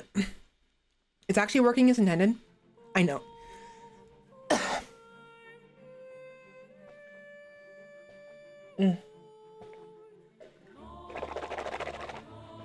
Okay, that is bugged, or graphically it's incorrect. I know it's working because I see vassals all the time in my games. One empire will vassalize another empire, which means it still works. The tooltip is wrong. It's completely wrong. Instant move, I don't like. Basically, it means that your units will instantly move to a tile. I like the movements. It seems really neat. Difficulty, nation, we already went over that. I think I've gone over everything. So let me get some food real quick. I'm gonna leave it here because I already have a save. And I can simply save over that. So let me get some food real quick. I'm starving. Oh my god. BRB.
Okay. Ugh. I'm gonna eat a leftover burrito someone never ate. Honestly, I don't think it's gonna be enough. I'm still gonna be hungry afterwards, but it's fine. We have stir fry in the kitchen, in the fridge. Yummy, yummy, yummy for stir fry. Okay. So.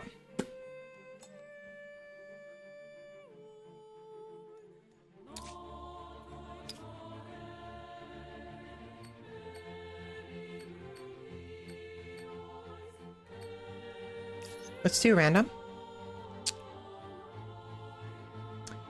And hope that we don't have somebody.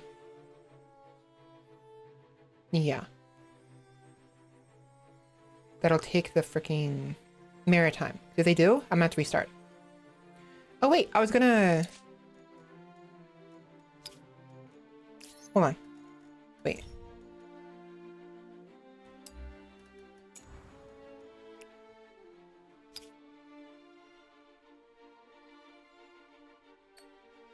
Yeah.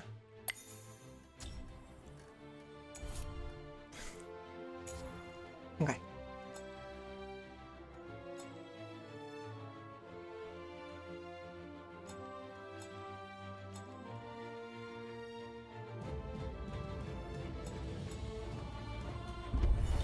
Let's try this.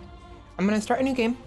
I made an AI called Crimson Krista, who's completely like turtle, you know, based on like defense and stuff.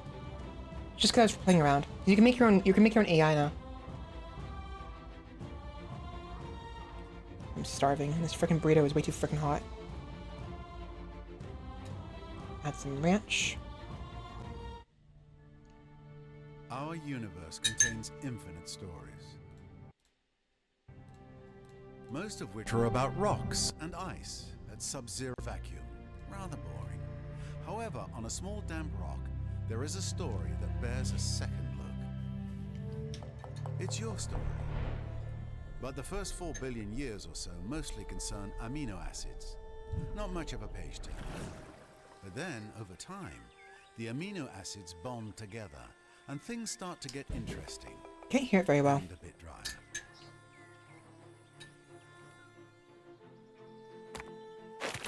A certain subspecies of hominid discovers that you can do more with a sharp rock than annoy your little brother. Tools and weapons are invented. The hominids begin to cooperate. Fire becomes a servant rather than an unpredictable force of nature. They learn to tan the skins of animals for clothing. They learn ways to record and probably exaggerate their adventures. Eventually, these tribes learn to build shelters and immediately hold the first barbecue parties. This is the dawn of humankind. Barbecue. Struggle and cooperation have been rewarded. The Neolithic era draws to a close. The whole world beckons. This tribe has come far, but the rest of their story is your story. Yeah. You are the one who will build them into a great civilization. How far will you push humankind? Roll credits. The race begins. A new world, a new history, untold possibilities. There is so much to see, to do, to learn, or, depending on one's preferences, to destroy. The dawn of humankind. To move beyond the Neolithic era, you must earn at least one era star, either collecting enough food to grow your tribe, science to better know the world, or hunt victories to ensure your safety. Once you have accumulated enough influence, you'll be ready to build an outpost and claim your territory. So that was too... Oh, yeah, that's perfect. That was too quiet.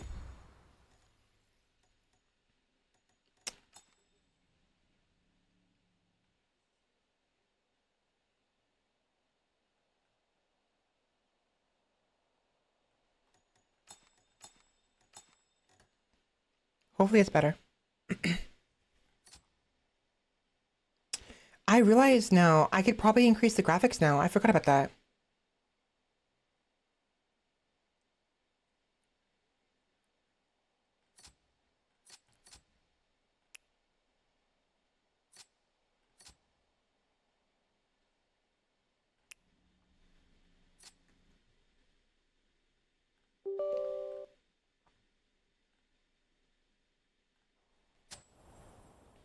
That looks so much better. Oh my gosh.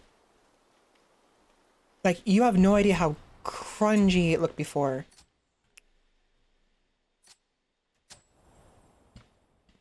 It may not seem like that much of a difference, but there is a difference. It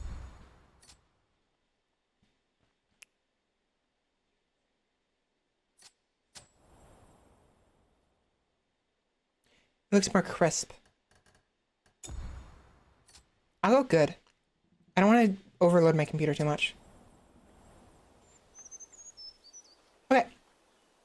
So, when you play Humankind, you start out as a single unit, as a hunting party, as a tribe, right?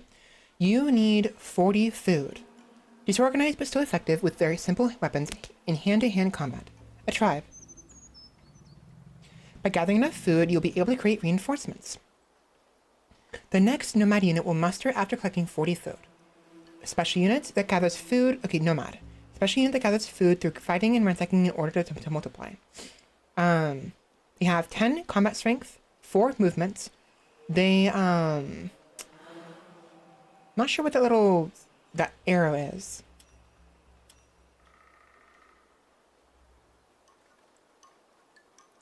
The curved one. The stars is experience, and the eyeball is your vision range. As you can see, there's a huge fog of war. And so we have to explore. Now, I'm not very far to the north.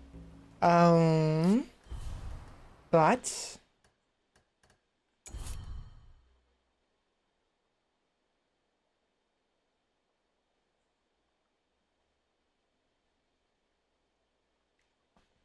hemispheres, so north. So I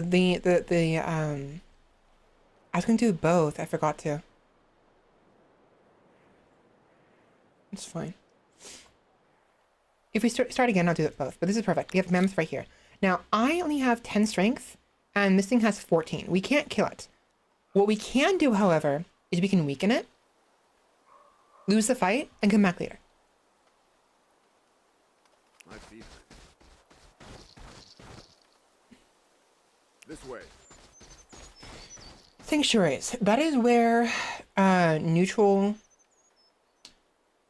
sanctuary, a rich, diverse habitat with plenty to sack. This is a breeding ground for peaceful wildlife who range the surrounding area. This is where deer and mammoths spawn. So these things only spawn during the Neolithic era. If you ransack them, they can eventually respawn.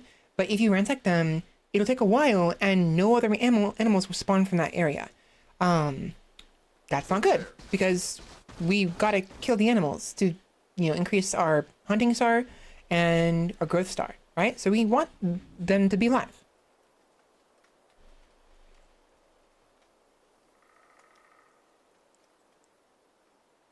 It might be too inefficient to just keep attacking it when it's weak. I think it'd be better just to move on and collect some food. Discoveries can be made by the first army coming here. One of the notes is that hostile armies, quote unquote hostile, can only move one unit away from you or towards you when they come in contact the area around your hex. And so passive animals can only move one area. You can lock them down. Normally they can move like 3, Oh yes, we can actually view its stats here. So, mammoth. These giant beasts are an important megafauna, both as a source of food and materials, and as an ever-present danger. 14 damage, combat strength, 3 movement speed, whatever that is. I think it's embarkment. 0 experience, and 4 vision range. Animal. Close combat unit that behaves erratically in battle can be hunted for food by certain units. So they're not hostile to us, they're passive, so we don't have to worry about not being able to move. But if there are other units like a bear or other tribes and they're near us, they're next to us, we can only move 1 space, and vice versa, they can only move 1 space. Otherwise, the passive wildlife, we can move however much we want around them, but they can only move 1 space, so it's a great way of if we see 2 or more of them and we don't have enough troops, we can use 1 troop to at least lock one of them down to prevent it from wandering off too far while we get some more reinforcements. Delicious. Though next time, it might be better if you washed it first. We move. Okay, it's an island right there. It probably goes up this way.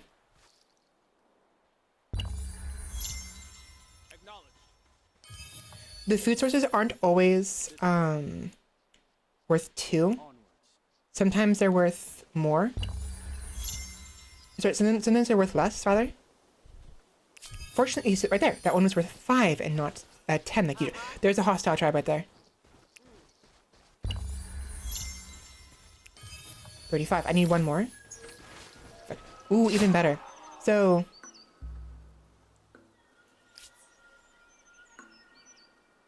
did they kill it? Motherfucker, I wanted that. Okay, the stories in the stars. Sometimes you'll get little events like this, little like story events that'll give you a story and some options, some bonuses you can choose. Not all the times. There are sometimes like these story events will sometimes have a tooltip in one of the options that says chance for unexpected results or positive results or negative results. And what means is that basically you'll choose that option, and some turns later, 5 turns later, eventually another pop-up will occur that'll tell you the results. It'll look exactly the same like this one does, but there'll only be one choice, and you won't be able to choose it else otherwise.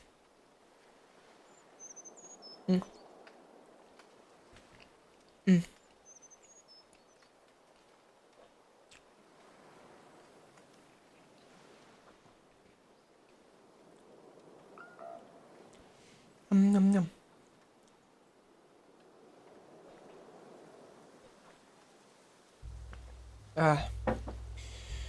I need to breathe. The stories in the stars. On cloudless. On cloudless nights, after the fires have dimmed to embers, many of the tribe raise their eyes to the heavens, mesmerized by the vast ocean of stars. Some have noticed recurring patterns among the brightest stars, and in these shapes they imagine the forms of heroes and beasts. Stories of their adventures, their victories, and their defeats are flourishing. Myths can be born here, you realize, ones that have the power to shape the tribe. What themes will you encourage? Nature. We will foster respect and understanding of the land. Gain 20 food on the party. Destiny. Tales reflecting our ascent, and dominance will take precedence. Gain 20 influence. Again, we need that for building outposts. And the first outpost is like 20, so. Or violence. The myths will nurture ideas of aggression and bloodshed. Ferocious on a tribe for 20 turns. So ferocious is a temporary buff. Increase our combat strength by 1. Organized ranks allied with a pitiless ferocity. What? Organized ranks allied with a pitiless ferocity means this unit fights with an effectiveness beyond its raw numbers. So, honestly, the ferocity would be a good thing, but I think nature might be better.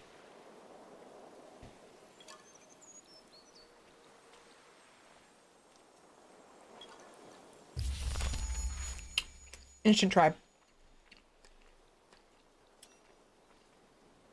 Now, normally, if you have, let's say 3 troops, and you were to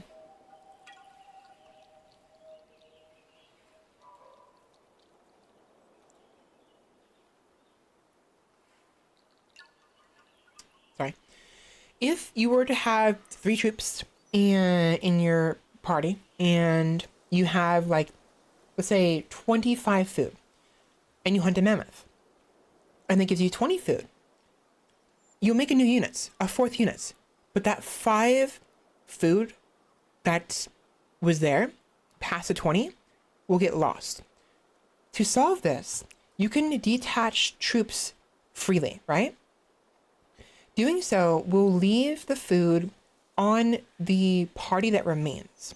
So let's say that this tribe right here, theoretically, let's say that this tribe right here had like level 2. They're a veteran, right? They had extra strength, and I want them for hunting, right? I could leave them here and move the other tribe that does not have any hunting experience elsewhere to go explore, right? Like this. So they're exploring. They have 0 food. And these ones, my original tribe, still have the food on them. Onward. Do it.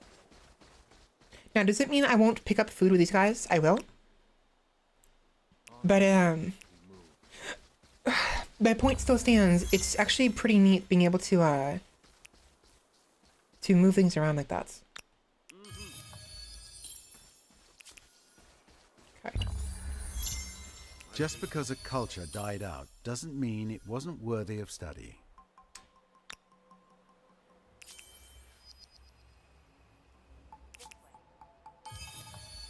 $25. Now, check marks, right? So these are the territories I mentioned earlier, right? These are land territories. Even though there's an ocean around it, they're considered land ones because they're on the continent. If there is a landmass, a small landmass, like an island, surrounded by ocean, its own territory, that's considered an ocean tile, right? So right now, what we have is there's these check marks. That tells me somebody has laid claim to that territory, right? We have some time before they build, if they finish building, right? Whether they build it or not, we have time to go there and ransack it. And usually with What's over there? with This way. What's over there? English.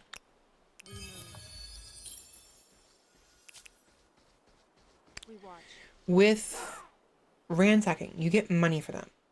Because we are a nomadic tribe still, though, we don't get money, we get food, right? So ransacking can actually be super useful. Usually it's only about 10 if it's just for an outpost. But when it comes to cities, you get a lot more. It's just whether or not it's worth, going for a full city. Because that's kind of, dangerous. They ransacked that. Okay, seed of an idea. Yesterday, the tribe came across a vast tract of wild grain. The stalks swing in the breeze like the wind playing over golden waters. I just got done talking about this last week and the week before that about bread, right? The ground down grain could feed the tribe twice over, but one of the tribal elders had another idea. Instead of pounding the seeds into flour, she suggests planting half of them so the grasses may return next summer. It is a curious idea, at odds with the nomadic life. Perhaps a harbinger of the future. What should he do? Sound familiar? This is how humanity became civilized. Because someone had the idea of leaving some behind, coming back later. And what's this? They're still there. What if we stay then? Forza Horizon 5. I've considered getting those racing games. They seem like fun. So, plant. We must begin to harness the natural rhythms of the world to seek a better life. Minus 25% on domestication research cost. Or grind. Who says its bounty will still be here next summer? The spirits have blessed us today, and we shall not pass up this gift. On leader Svela, the nomadic tribe. +2 food on city or outpost. This is a permanent buff. Basically, this means that on any city or outpost, we'll have a +2 to food at all times. You can either play this numbers and be efficient, or what have you, in which case grind might be better, or you can play this immersion wise, role playing wise. As someone who loves bread and is a fanatic about the theory about bread, happening first and whatnot, and also just because I prefer preserving things usually. Plant. It won't help me too much, honestly, because ooh, perfect. Give me.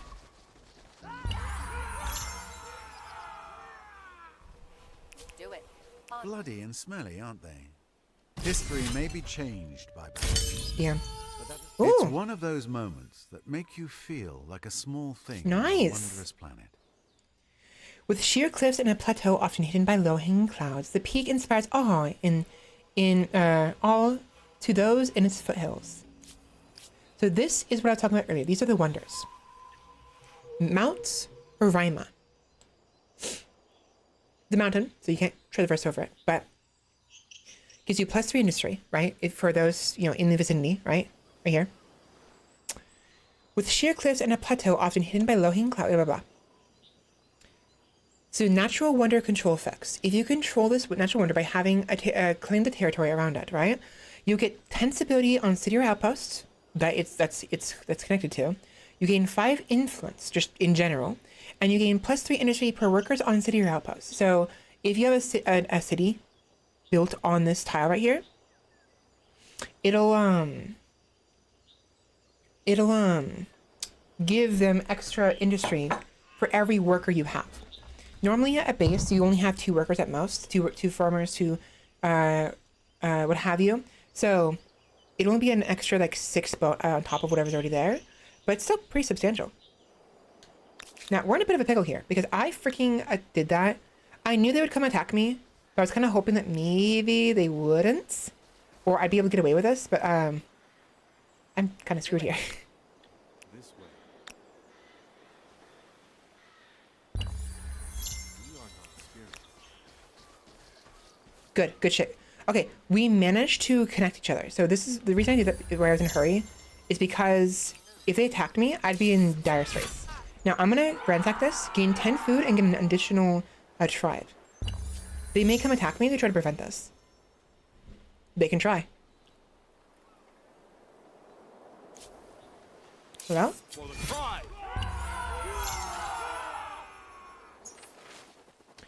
a world aflame, and I'm being attacked. I'll read that later. So this is the fight. I should have showed it before. So whenever you are in a fight, you have a chance of retreating, doing an instant result, right? Or doing a manual battle. When you do an instant result, if you do an instant result, it'll pit basically the stats between each other and determine who will win, right? And how many losses. The thing about manual ones though, manual fights, is you can utilize the terrain better than the AI will. And what's neat is that forests kind of obstruct vision, right? There's actually been a couple times when I've been in unfavorable fights, and by hiding my troops inside of the forest, the enemy will not come to attack me because they won't see me and they won't move their troops at all. It's harder when you're dealing with ranged troops and when you're dealing with higher terrain, because the ranged troops will be more easily be able to see you, and also certain troops can move faster and have more movement units. It's very annoying sometimes. But anyways, this is what I was talking about. This is the camp I was talking about.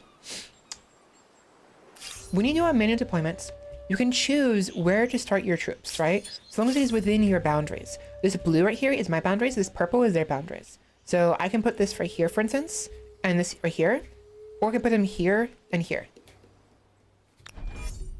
Now, I'm next to this tile. Normally, woods only grant visibility to adjacent units. Furthermore, increase combat strength against ranged attacks. So you have better defense against ranged attacks, and you can only see things that are around you. I see nothing here, right? That tells me that they are not there. They're probably like right here or here. I could simply end the round and continually end the round until, they give up basically. But I have 2 full turns worth of rounds. Remember, when you're ransacking something and you're in the middle of a ransack and you have a couple turns in and something interrupts you, it stops, right? If you continue the ransack within the same turn of being interrupted, you will continue, you won't lose your progress. If I let this go for 2 turns, I will lose my progress. I don't want to do that. So we have to go on the offensive. There they are.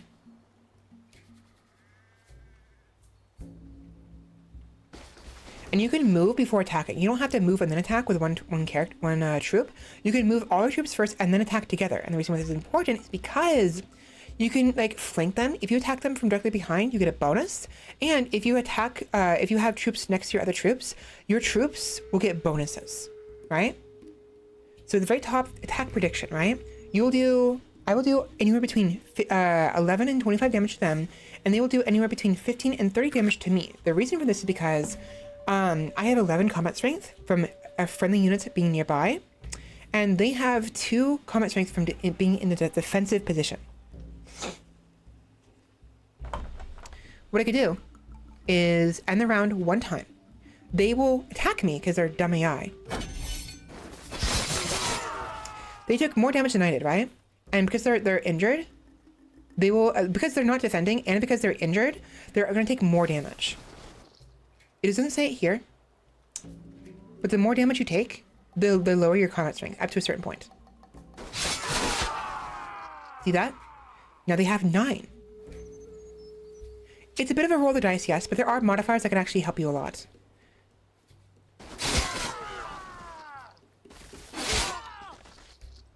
I win.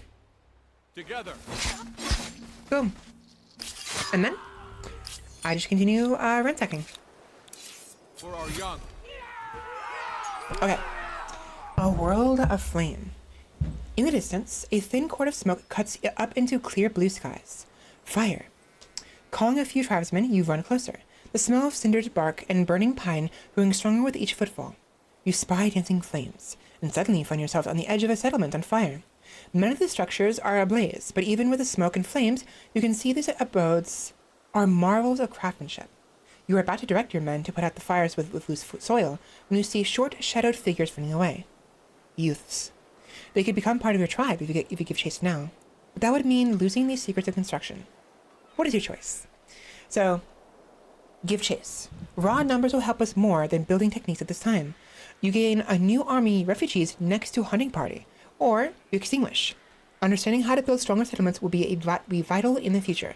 You reduce the cost of the city defense research technology.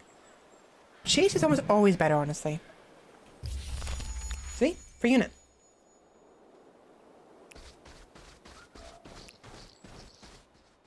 This way. We move.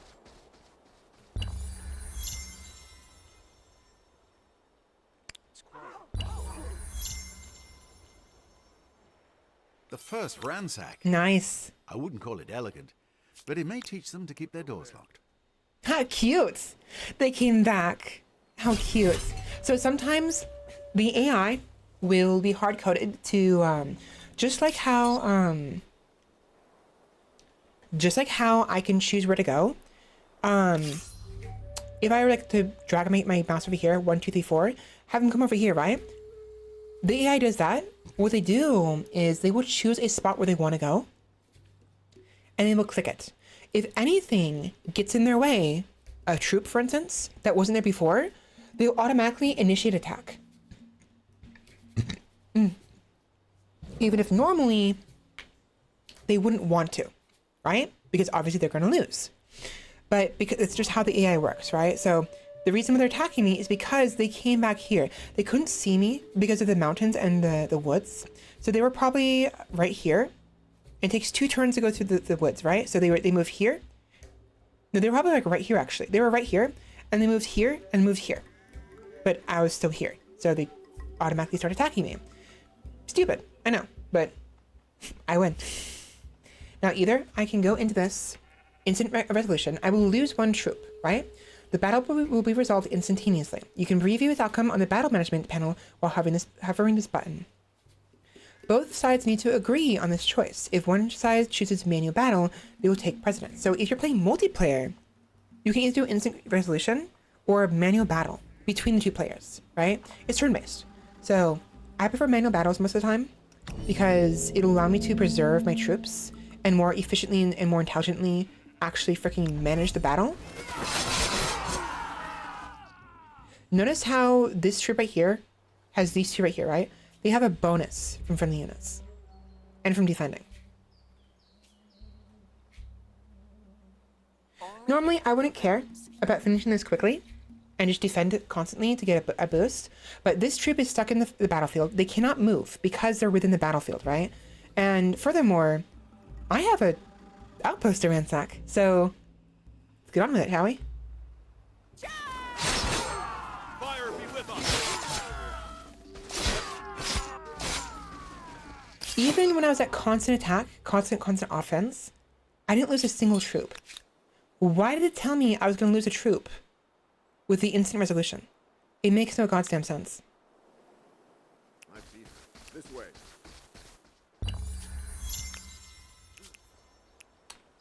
cultures, right? Okay, so I went over the era stars, and we can get from this already, right?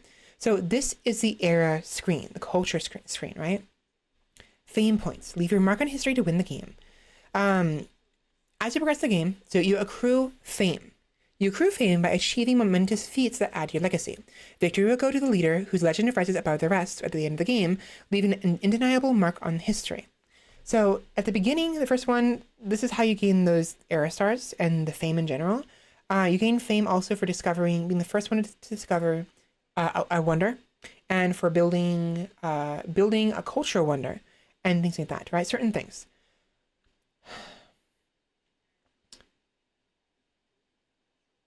Right now, it's just these three, but in the other eras, you will have diplomacy era stars. You will have agrarian era stars, so how many people population you have. Builders stars, you know how many districts you've built. Expansion stars, how many cities and territories you have connected to a city. Yada yada yada. You'll have a lot of different ones you can choose from, and different cultures have different priorities. They'll gain more fame for you succeeding in those era stars. Now, even though I do not have a single era star, which is required to actually move on to the next era to get a culture, I can, however, still view the available cultures. At least what's next, right?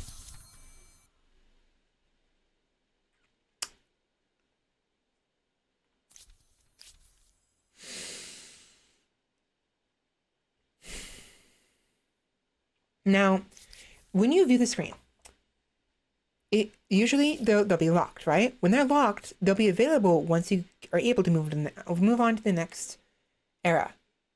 However, if they say taken by ? Unknown, someone else already grabbed it. And this is the one I wanted. Fuck. Oh, we have to restart. It's one thing if I had some era stars already and I had an opportunity to become the Phoenicians and didn't, and then someone else got the next turn. That's one thing. I'm not even close to being able to get an era star. So we have to restart. Hilarious. Before I do though, let's go ahead and just continue. I'm going to continue talking about some stuff. So, Phoenicians. Unlike the lands, the seas give the merchant no obstructions. You get trading pioneers, Byreme, and Haven special options for this tribe. Every tribe has these special options, right? Furthermore, they are a specific type of culture. So the Phoenicians are a merchant culture. Gameplay orientation focus on money and trade. Affinity details. Merchant empires receive more fame when they earn merchant era stars, the amount of money you gain. Furthermore, you have an affinity action, power investor. Every 10 turns, you had a 10 turn cooldown rather. You have this option of spending some influence where you can invest in a resource deposit. If no X factor exists, then on that resource deposit, when you invest in it, then one will be created instantaneously. Otherwise, you will share a sum of money with the owner. You'll both earn more money the more empires are buying the resource, and if the owner is an independent people, their cut will be as a bribe, improving relations. So let us say that right here, I make an outpost right here. This is my territory, make a city, what have you. And I use that to create a copper mine. Once I have I had to have the technology for it first, otherwise I can't do it. But if I have it, I can do it, and boom, I have it built immediately. I don't have to worry about waiting turns for my city to build it. Conversely, outposts can just build them automatically for influence, so not automatically, but like instantaneously. So that's an option as well, but that's not my point. With this, I can spend 10 influence instead of like 40 or 50 influence with an outpost to build it before I turn the outpost into a city, right? So I can just create this with an outpost. With a city though, it'll take like 10, 12 turns to actually create it. But with this one, right? 10 influence, maybe at most, instead of 50 influence. Much better. You can only do it every 10 turns or every 8 turns. Not a big deal. But it's a lot of money. And again, like I said here, the more people are buying that specific resource and as long as you're independent people, you'll gain more money than you would if you did it yourself. If I have that iron already built and I do it again on the iron, I will gain, let's say, 100 gold for 10 influence. It's a conversion of 10 to 100, essentially. But if I were to do that on someone else's resource that was already built, if I build it, I won't gain money from it, but I think I will gain they will like me a little bit more because I did that. But if it's already built, I'll gain like 188 coins. That's a lot more money. They will gain 100 coins and I'll gain 188. It's fine. There's no loss, right? And what's the difference? The only reason you wouldn't want to do that is because of you don't want to give them any potential bonus. If you don't want to help them at all, you don't want to give them money, then you can do that. You can just do it to yourself and don't do them.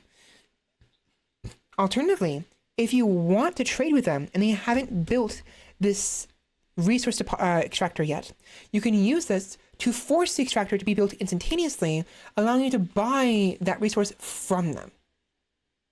Savvy? So there's options. There's ways you can play with this, Affinity bonus mediation.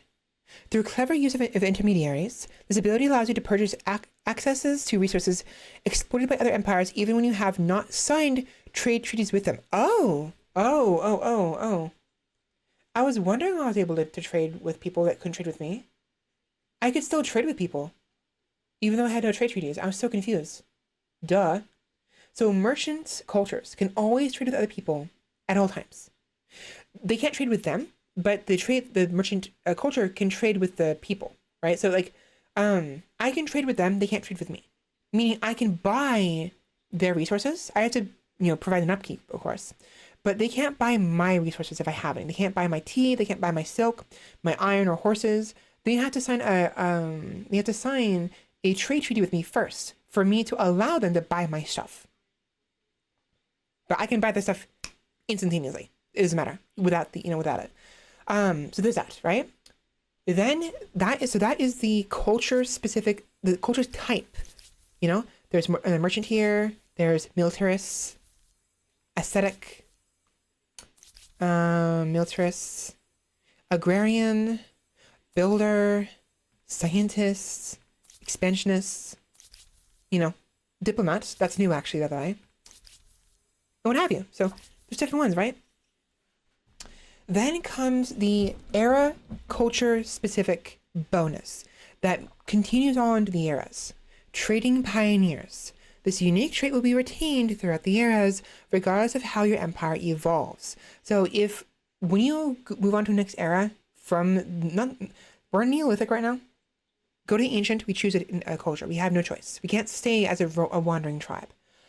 Going from the ancient era to the early medieval era or whatever, or the Stone Age or whatever, I don't know what it is, you can choose either a new culture that's available or continue as the same culture.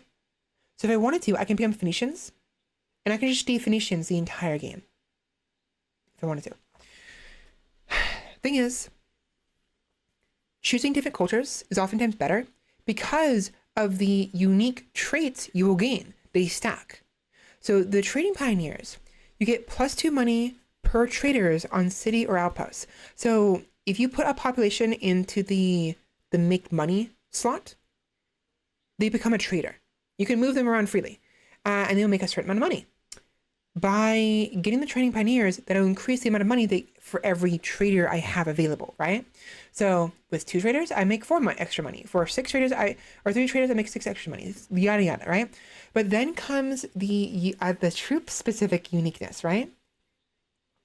+1 combat strength on naval units. +1 naval movement speed on naval units. +1 naval movement speed on naval transport, and +1 combat strength on naval transport. Naval transports are when a regular land troop embarks onto the sea, they automatically create a naval transport. Otherwise, a naval unit is a specific, specially separate unit that is only, it's a boat. You build a boat, right? A bireme in this case, right? Naval transports can only move usually 2 units. And naval units, regular ones, can only move 4 units, right? With this bonus, they move 3 and 5 respectively. And the naval transports, unlike the naval units, don't die instantaneously in the water. I went over this earlier. Just figured out how to add any image as a decal in Forza. What the fuck? No! I'll be fun with that if you want. Dude, put me on the front so I can like eat people when you crash into them.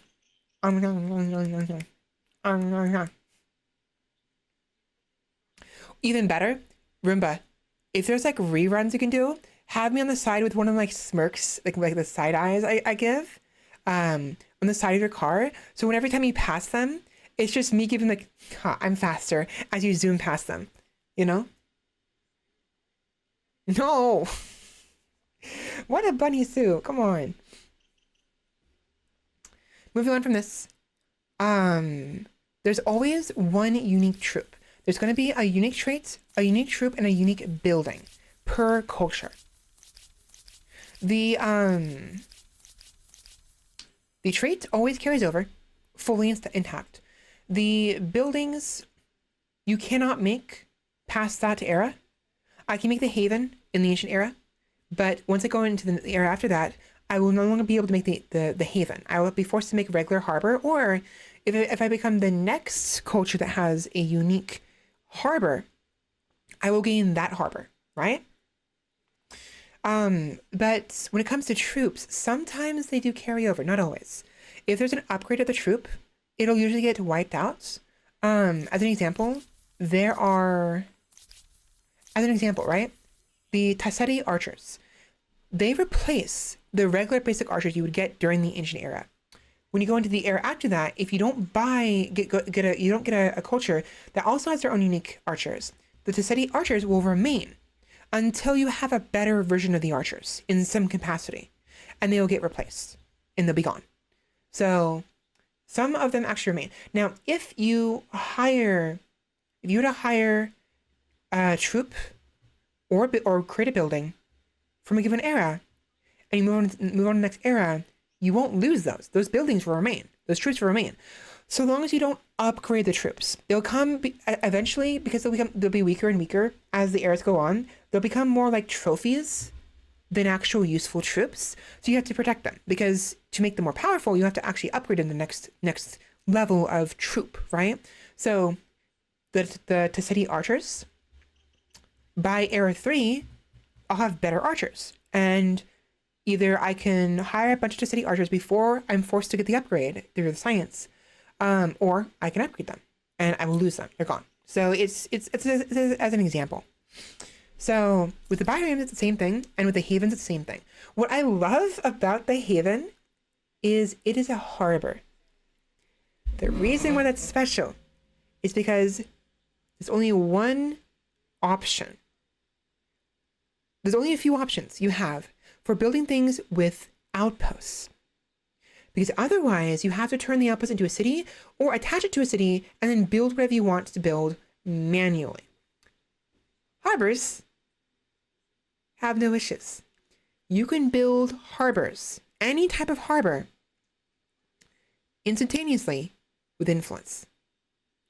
So what I love to do is spam the havens and try to reach the new world before I go into the next era, so I can make a new haven, a couple of them, on the new world, right?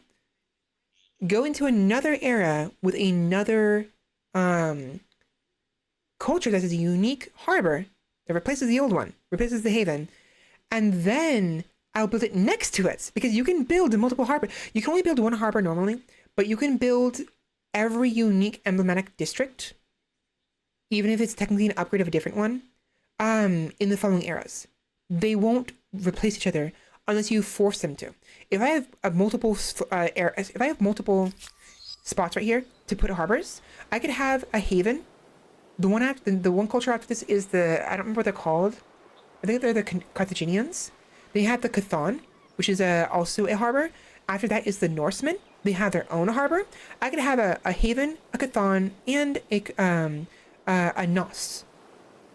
And the Swahili also has their own. And I have a Swahili one, whatever that one is. And then after that one, if I become a different culture, I will lose all the special bonus harbors and have a regular harbor. I could have 5 harbors on one territory. That's insane. You don't normally are able to do that. You can only have 1 harbor per territory. Only 1 unique emblematic district, typically, with some exceptions, in every territory. But not if they carry over.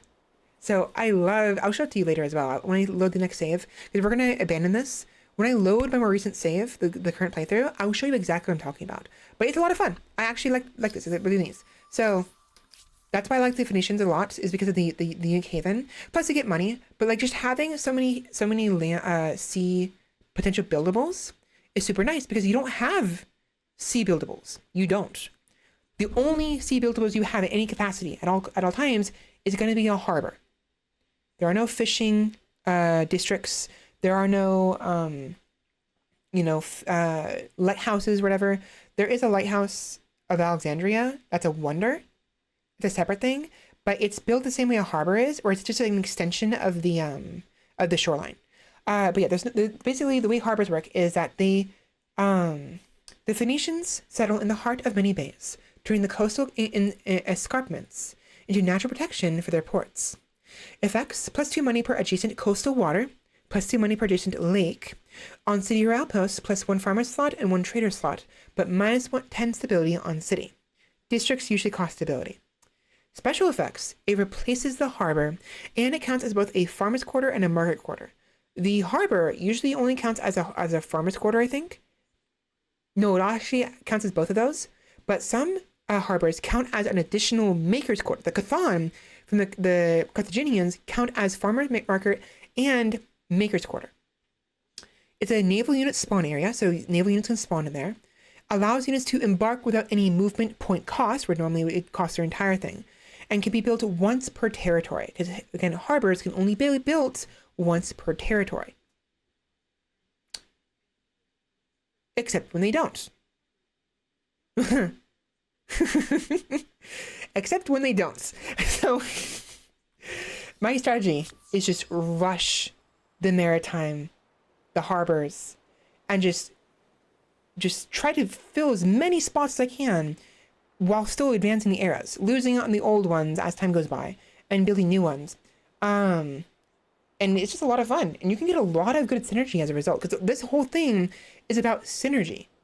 I told you before, it's more expensive to build districts as you build more districts, right? But infrastructure is not, and it's all about synergizing different districts. Having, for instance, like one obvious, I'll read that in a minute. I'm sorry, Rimba. One supposedly efficient strategy is to have only 3 districts of a given type per city, per territory, right? For instance, you could have 3 makers quarters. Have them like have 1 makers quarter here, here, and here. This one right here will benefit from the mountains. This one right here will and also this one right here will benefit from the mountains and the surrounding forests. This one right here will benefit from these hexes right here. And this one right here, dude, will benefit from the mountain right here, as well as these 2 slots right here. But they will also benefit from each other, giving each other bonuses. So an efficient strategy people have often gone by is to only do 3 of them. Yeah, if I have, like, say, a farmer's quarter right here, and I fill this entire area with farmer's quarter, the single one will have a huge bonus, but every farmer's quarter I make will get more and more and more expensive. It'll take longer and longer and longer to build it, and eventually it's just not worth doing that. So you want to synergize as well as you can with what little resources you have. Usually we're utilizing emblematic districts. You know, instead of making a lot of farmers' quarters right here, I can instead put an emblematic district right here that benefits from food districts, and then build the food districts around here, and build other emblematic districts like here and here to supplement the farmers districts, so the farmers ones don't cost nearly as much. As an example, it's technically a religious district, not an emblematic district. You can build these religious centers, right? And the religious centers, they get bonuses for every district around them. depending on what kind it is. The first one, the polytheists, you have polytheists and shamanism as your first religious choice when you go into the ancient era. The polytheism one, it gives you +1 food per farmer's district, +1 money per market district, +1 production per maker's district, and +1 science per science district around it, near it, next to it, right? So one strategy is to basically build like a 3x3. Let's say, as an example, let's ignore these ocean tiles and pretend this is all land. Let's say I have a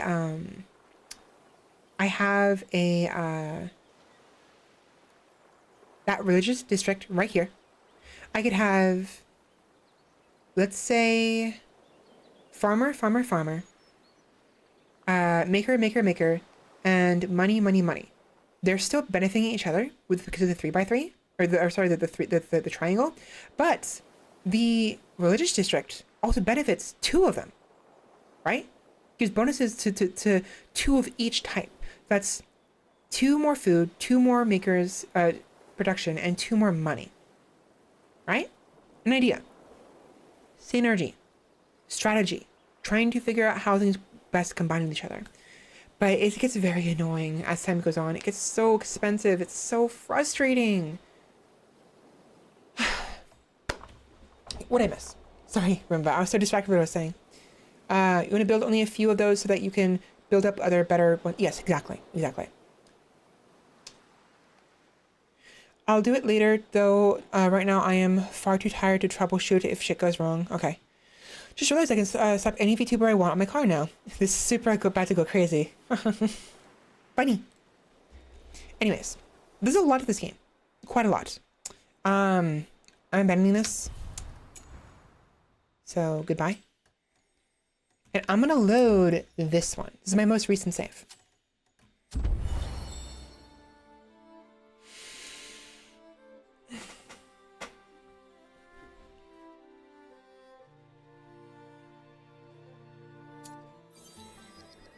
Okay.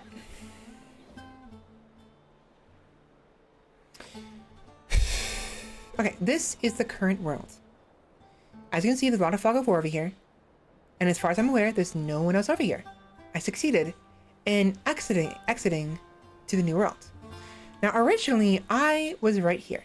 You can tell because there's ruins here, right? I was lucky in finding the Gunung Mulu.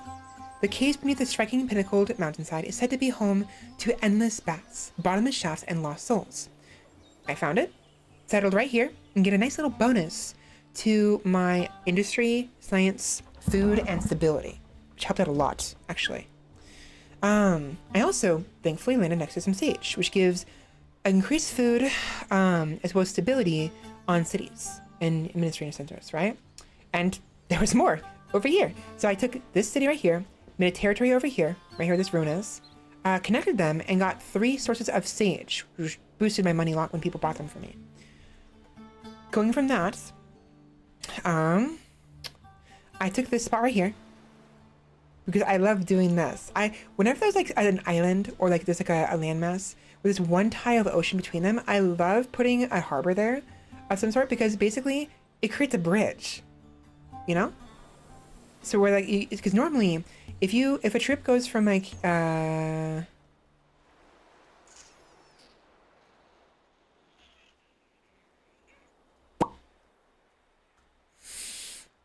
it.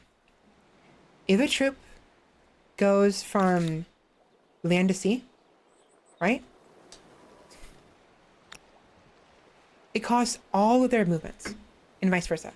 But with the harbors, it does not. So I can keep moving, right? Normally, otherwise I can't do that. See, it wants to go to the harbor. See that? What's even worse is if you do not have full movements, you cannot embark or disembark. So this guy can embark here just fine, right? This guy cannot. If I move him here, try to embark here, it'll cost me 2 turns. Yeah, but like I'll have like an extra like movements, right? See? Flames in the water. It says 3. It's glitched. It's actually 2.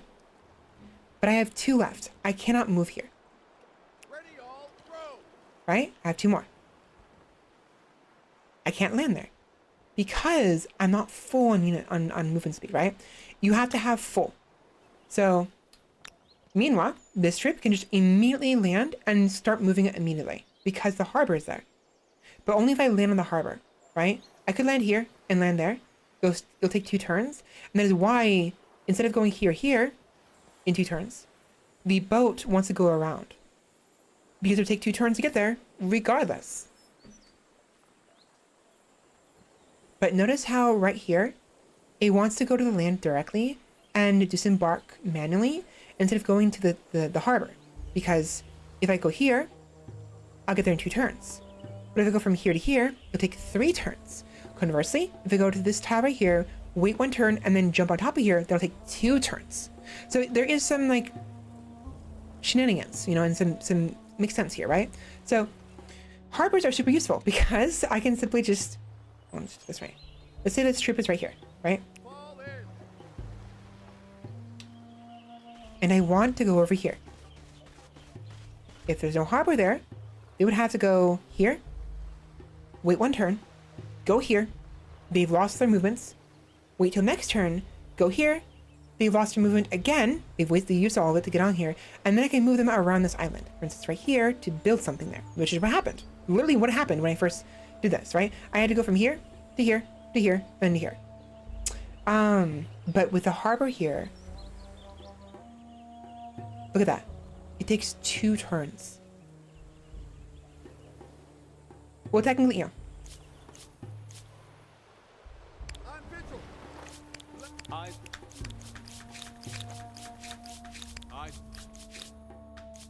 Look. yes, Commander. Let me properly show you. Not everything worth appreciating was forged by human hands. Uh-huh. This would normally take 3 turns to accomplish. 1 here, 2 here, 3 here. And then 4 here, right? I can do all of that all in 1 turn. Because the harbor's here. I embark for free, only costs 1 movement, and disembark for free, only costing 1 movement. Ignore the fact that forest has cost 2 base movement speed. These are scouts, and they have Pathfinder, which ignores movement penalties from forests. So, and they have 4 movements. So it's so useful, you know, especially with like movement stuff. The thing is, enemy troops can also use your harbors. I don't know freaking why, but they can. And so let's say I have my capital right here, and I want to protect it from encroaching, you know, enemies right here, right? They would need the fishing technology. Can you shut up? Because fishing is what unlocks the naval transports.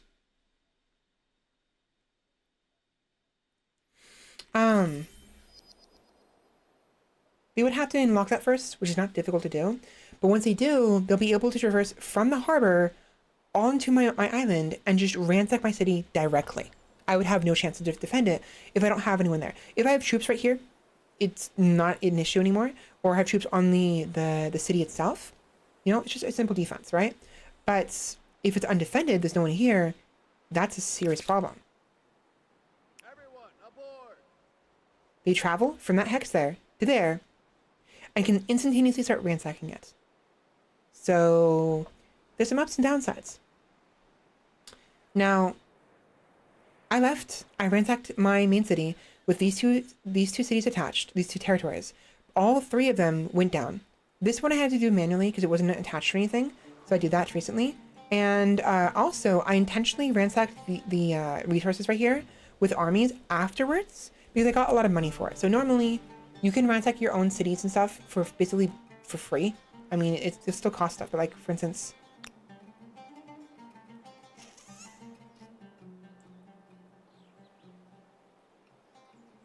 That's annoying.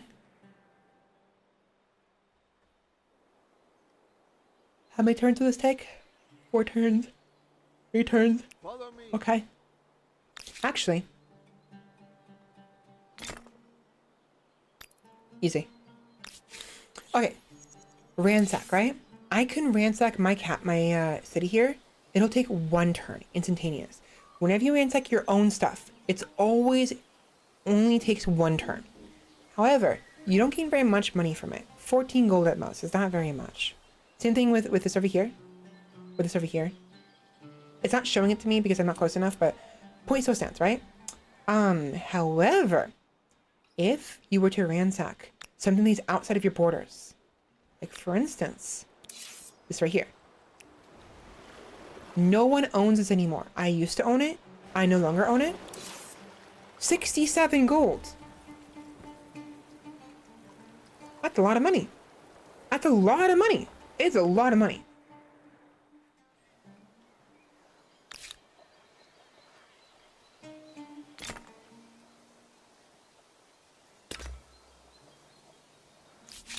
You intrigue me. We might How accept cute. it, if you could sweeten it.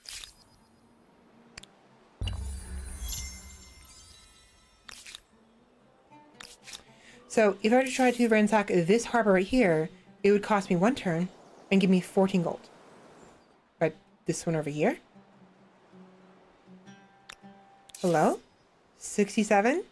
That's a lot of money.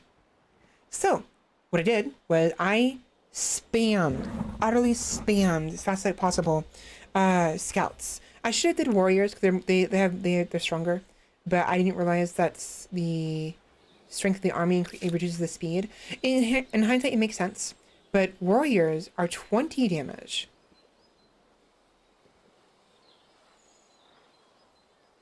It would have been better to do that. Do a bunch of warriors, but I digress. Not important.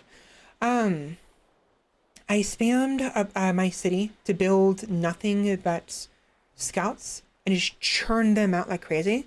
And then I got 4 of them here, 4 of them here, and I think 4 of them right here. Once I was ready to completely destroy the city by, using making a final troop, because you can't make troops unless there's population, right? I can't make anything else in Nashira because there's 0 population. So once there was 0 population, I ransacked. I technically raised the district. Do you really want to raise the main plaza? All attached administrative centers will also be raised and the city will be destroyed. Yes. This one included, right? I did this.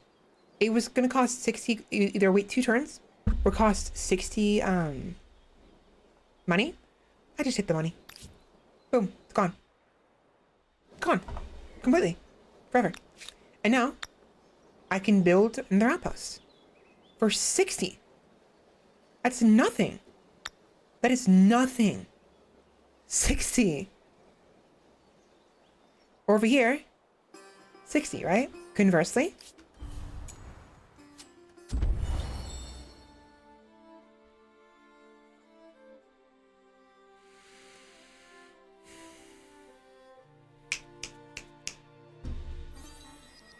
it would cost me 106. Mind you, this is adjacent, right? If I go further away, it would cost me even more. 156. 206. If I do it all the way over down here, 306 influence. Again, the more territories you have, the more cities you have, the more expensive this becomes. But when I ransack it, if I have no cities, there is no adjacency bonus or cost, right? We've gone over this. I just wanted to show it to you visibly,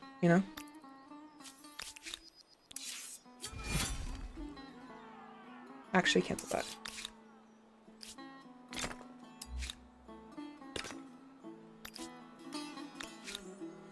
And I can do it as far away as possible. That would cost me 60. Right there.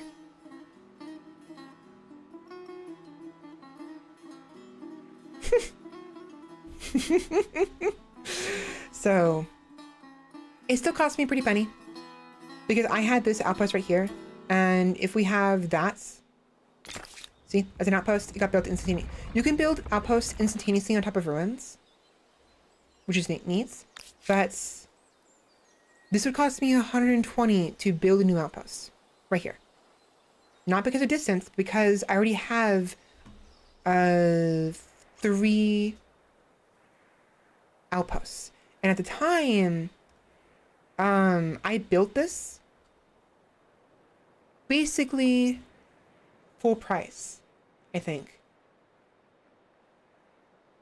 I don't remember what I did. Did I build it before or after I ransacked my capital?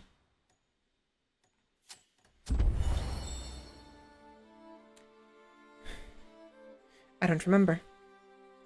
I have to calm down. My throat hurts.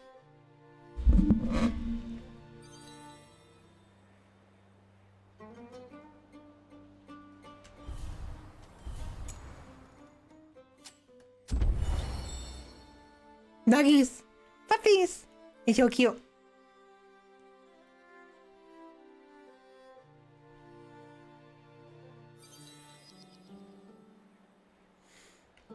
Paravia is being built. And this has already been ransacked. See? 44 gold.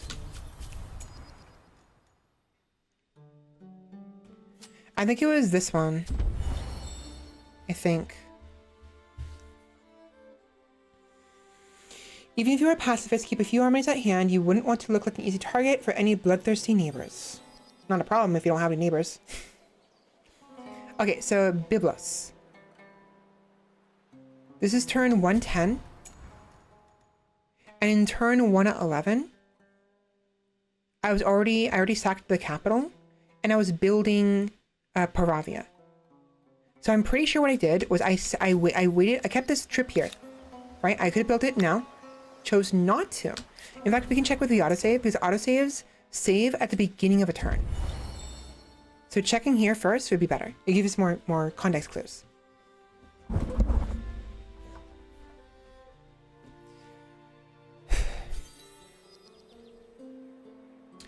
Yes. Okay, so in the previous turn, in turn 110, I sacked Byblos and then put a spot on Paravia afterwards.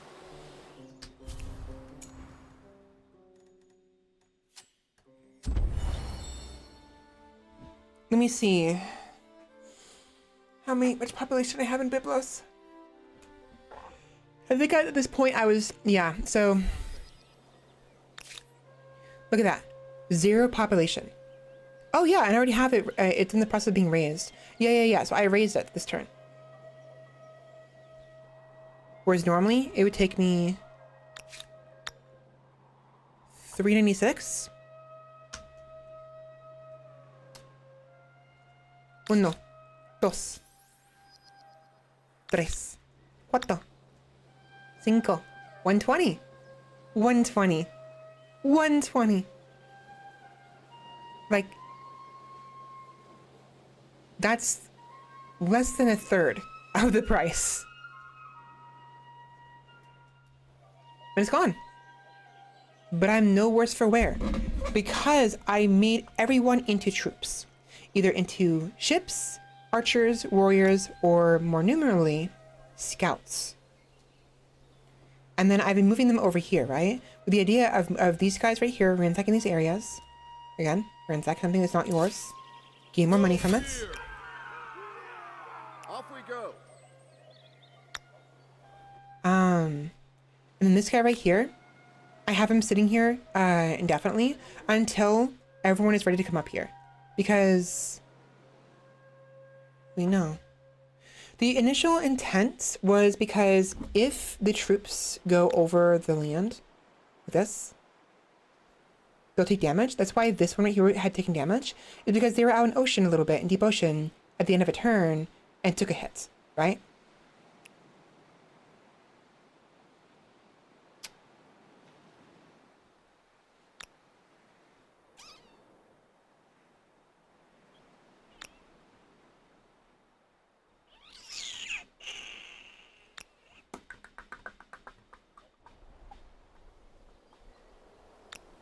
Here we go.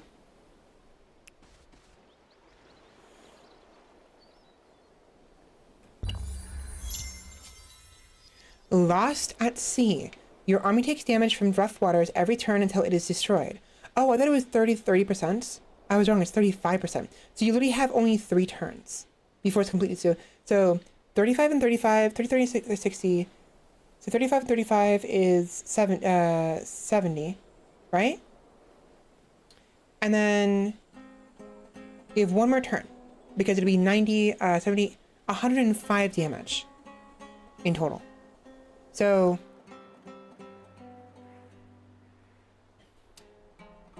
one,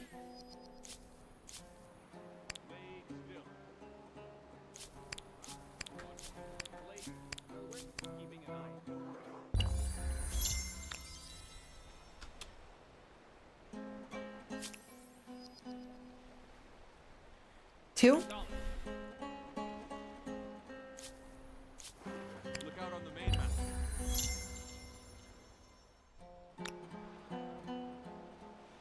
they will die this turn, as indicated by this cross right here.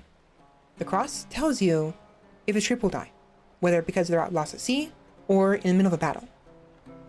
So either I keep Executing your first ransack is not very friendly, but it's better to be the ransacker than the ransackee. either I can have them traverse further into the water to clear up this imaginary fog of war that isn't there anymore because I already did it earlier. But I can do it over here. If I, from here, for instance, I can have them right here and go 1, 2, 3, like up to like 9 times and clear out this entire area. Problem is, I'm sure you've noticed, these guys only have 1 line of sight, whereas the biremes, which can die in 1 turn, have freaking 4. So it's hard to see where you're going when you're the embarked troops. I used to simply sacrifice like scouts like willy-nilly in an attempt to just like grasp for straws out in the darkness before I realized I can make biremes, because I would ignore the freaking the ceiling tree. I'd go straight into the fishing and then do everything else, completely bypassing the pentonker until it was too late. Now, however, I go basically straight for sailing, unless, like for instance, if I have horses, I'll go to domestication to get the bonus from the horses, or I will go into maybe the masonry if I have a lot of mountains, because they're useful for building up my power base before Exodus. But normally now I'll go straight into fishing and into sailing, try to get as much population and science as possible, and get it as soon as possible, right? A shame they don't tell you when you unlocked it.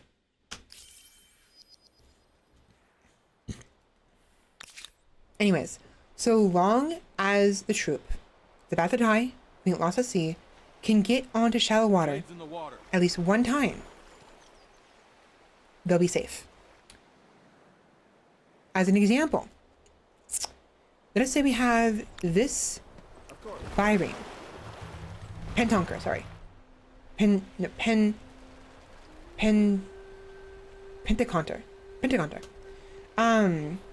We have him right there, right? He's out in sea. He's in deep waters. Keeping an eye. Oh no! They're gonna die. They're in deep water. They're gonna drown.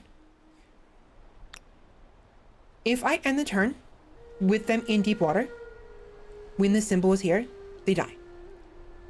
But if I at least have them go into shallow water 1 time, they still have 4 turns. 4 movements. Look at that. They're fine. They're perfectly fine. So, On vigil. Blade still. see? On vigil.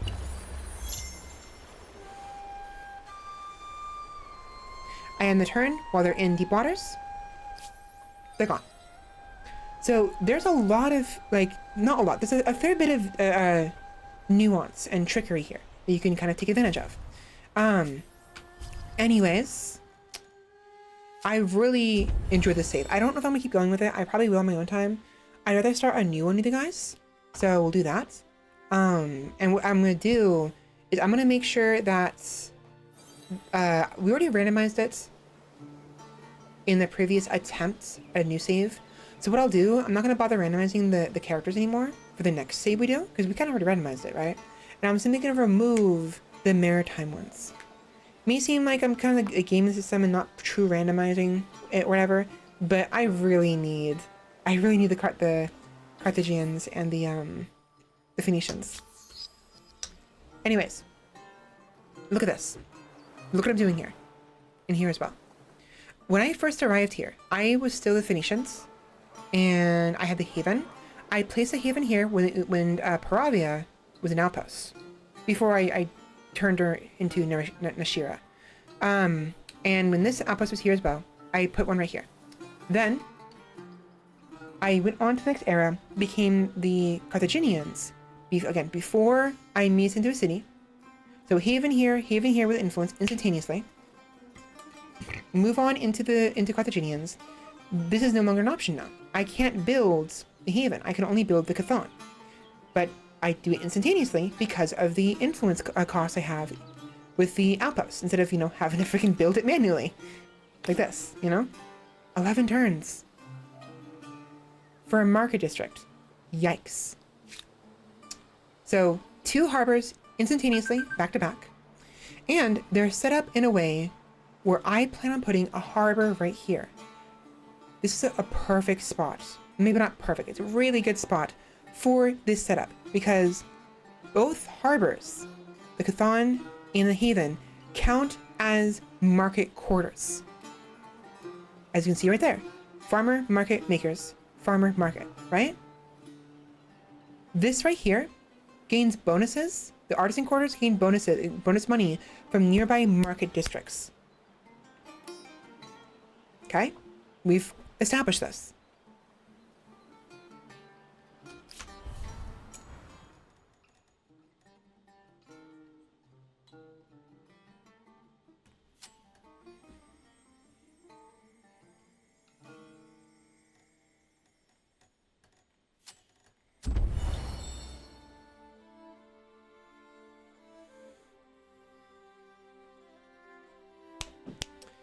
So both the Chthon and the Haven are considered market quarters. Right? Haven. Right here. Boom. Let us say I became someone who was not the Phoenicians.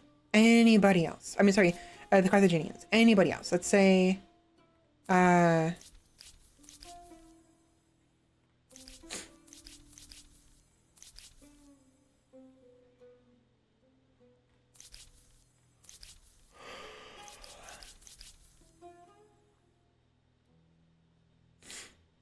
let's say I became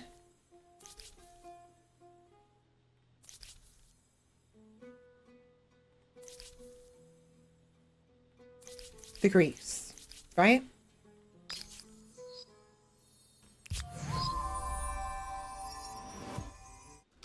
New ideas lead to new strategies. And I'm sure the Greeks I will can spend still time build a arguing the harbor. merits of them all. Shut up. Harbor. Sanctuary for new naval vessels. Both military and commercial interests exist here. Adjoining markets sell fresh fish catches, bringing extra coin to the harbor. Allows construction of new districts on adjacent tiles, mainly land tiles. There's no sea tiles. +3 money per adjacent market quarter. The regular harbor states that. The other ones do not. This one is simply adjacent coastal water gives it money, right? It only has the market quarter, and farmer's quarter. Special effect is all, right? But because of that, and because I have the regular harbor, that's a different effect where it benefits from nearby market quarters. I place this here, and I gain You money have built the from first this one. harbor to construct and launch the vessels of the Empire. With the Time Chthon, to stock up on champagne right here, bottles. it's another market district. And this one,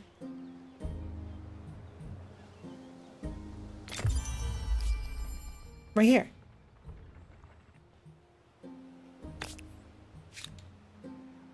The Artisan's Quarter. +3 money per adjacent market quarter. Now, I won't be able to benefit the harbor from this. The harbor won't gain +3 from the silk, but the silk will get +3 from the harbor and the Chthon. And if I happen to put any other harbor right here, I considered putting the Gnosts there eventually. I don't want to. I actually want to put the Library of Alexandria there. But the point still stands, synergy. Really high synergy. A lot of money here. Even better because Yellowstone gives me money. +10 to stability and +10 money on city or outposts, +2 science per researchers on city or outposts. So, what am I getting at? Point is that I really like the harbors because you can build so many of them, and they're the same thing, right? And they count as different buildings, different districts, same district type, but different districts. Whenever you go to a new era that does or does not, you're going in or out of a culture that has a harbor, a specialized harbor, right?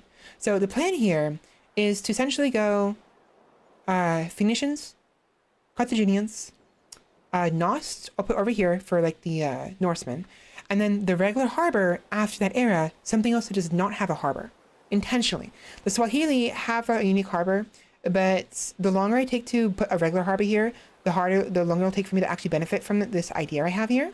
And not to mention, I don't like the Swahili. I don't like what they have. I don't care for it. So, Phoenicians, Carthaginians, Norsemen. And you saw it earlier on, but I had a couple right here. My voice is giving out really badly. I wonder why.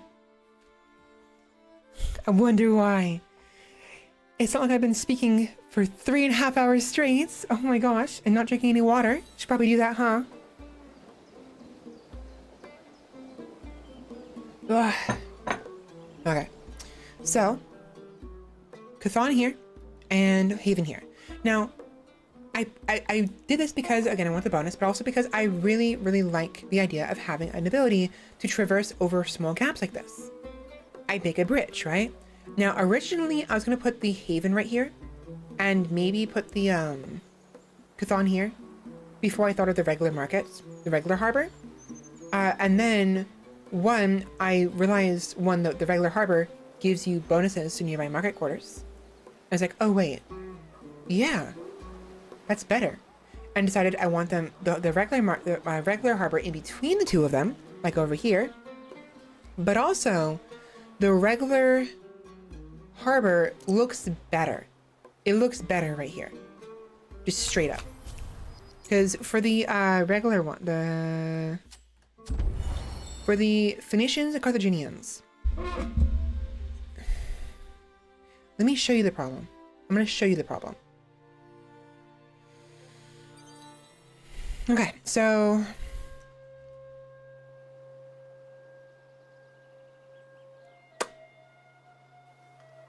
three more turns, so 16. Turn 16.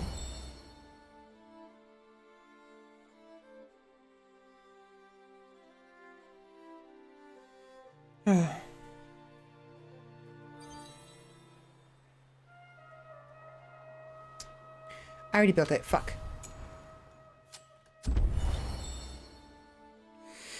Turn 16, turn 13, wait till it's turn 16, and then I'll show you what I'm talking about.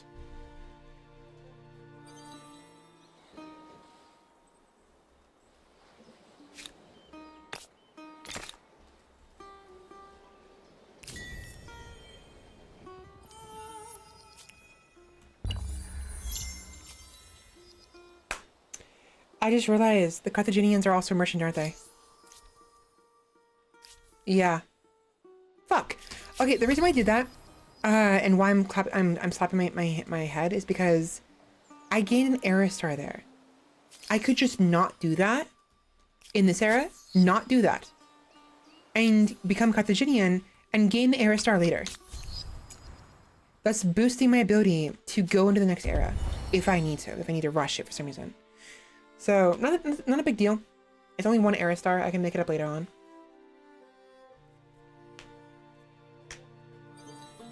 But if that's the case, I think it's a builder star.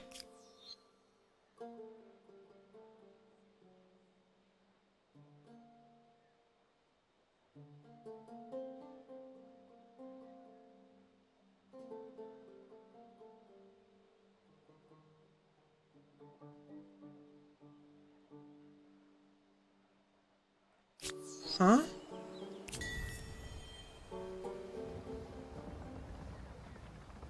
It is builder star, right? Because I use that to build this instantaneously, and then I use this right here, and that builds that.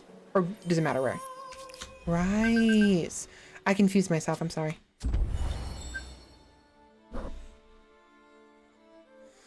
I'm hungry. Again. I haven't even played any video games yet. And fuck. So, builder stars, right? 12.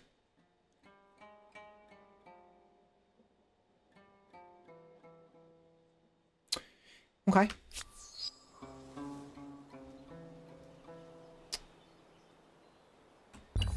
And turn. Yes, Commander. On. We'll keep Yes. Keeping blade. we'll stay. Blade still.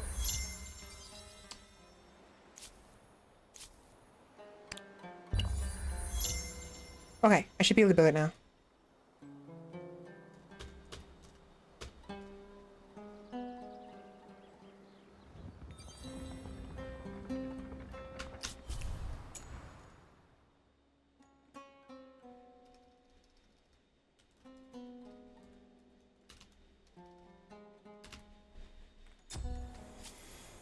Let us say I build the haven right here, right? It looks neat, right? Problem is, it does not create anything on the other side of the harbor, right? Right over here. It's only right here. And when you're building it with more than one hex of land adjacent to it, which I'll show you, it can look pretty neat. Stay here. For example, if I were to put this right here.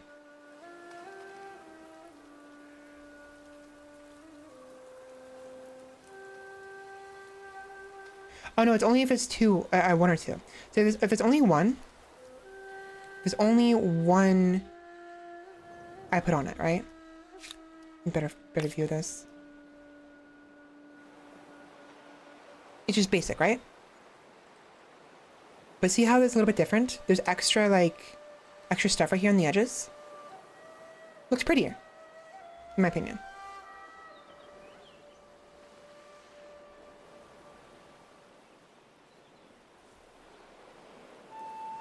Neat, right? So, if we put it here, my hope was that it would go across it, right? It doesn't do that. Ugly. It's ugly. I don't like it. If I were to become Carthaginians, the same issue would arise. Where is it? Where is it? Carthaginians. Uh-huh.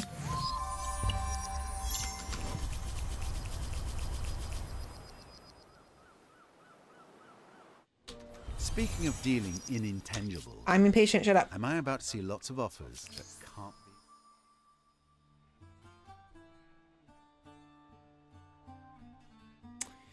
be? Okay. So before it was 12, and now it's 21. So actually, it is better to get that builder star in the previous area for the fame. Okay. I became Carthaginian. I can make the Chthon. Let's say theoretically I never built the haven here. I built it here, and I put the Chthon here. Same issue arises. There's no harbors over here. There's nothing, right? Which is fine. It's whatever. It's its own thing. Just how it works. See the little extra little bits on the sides? Right there. Or if I build it like right here. Compared to just on the edge of the area, right? If instead I were to do the regular harbor, I think the Norseman harbor doesn't have this graphical issue that I'm upset with. But the regular harbor, I know for a fact, doesn't have this issue. just Greeks, right? Doesn't fucking matter. Doesn't matter.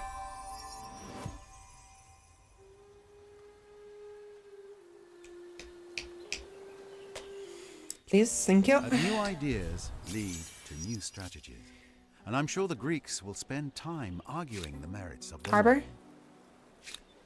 Harbor. Right here. See that? Right here? Simple, right? Only one little harbor. Right here, there's three. It's conjunction. It's a junction, right? Or there's two right here. One here and one here. If I put it here, I mean, you saw it from the silhouette right there. Can I spoil it? Look at that. Your first harbor. Look at that. Fishing.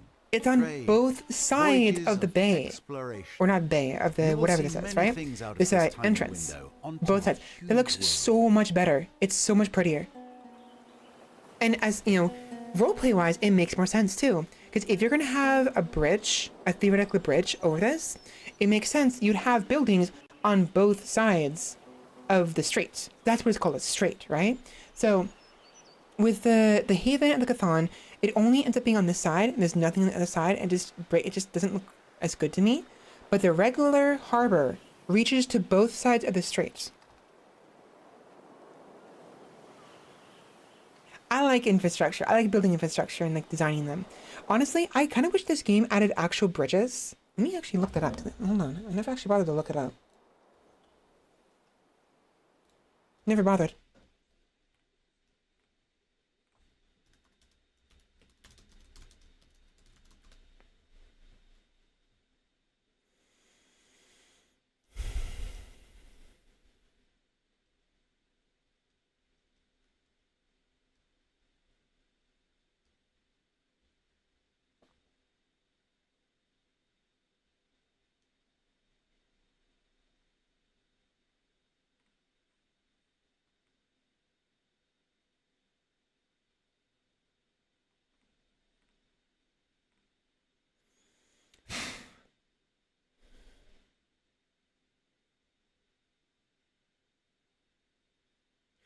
So unfortunately, there are no bridges.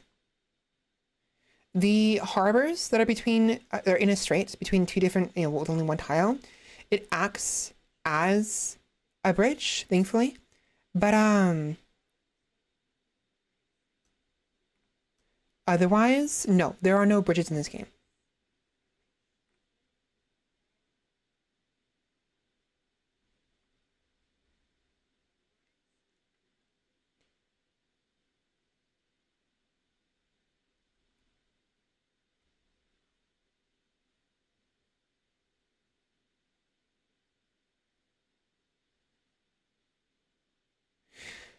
That's a neat idea. So someone else had an idea in here, right? Flashbang warning, by the way, it's super bright. I'm sorry. Wash your eyes. So someone gave the idea of a bridge district, right? Allows travel fast between continents over max 2 water fields by road. Optional district can be destroyed by navy or spies. Limit bridges per player, right? And then someone else gave a different suggestion. Bring it down to 1 tile, like you saw before, the street, right? However, also add a wonder that is a bridge that scales up to 2 to 3 tiles, like the Golden State Bridge, or what have you, you know? You can also make it the most important function of the bridge would be a connecting districts of other side of water with main plaza making them walled. So really neat idea, right? I love the idea of a bridge. In Death Stranding, I love the idea of making one, and so I would build one whenever I could. But yeah, as it stands, the only way to kind of make a functional bridge is to use harbors, which is not a bad idea. It's not terrible.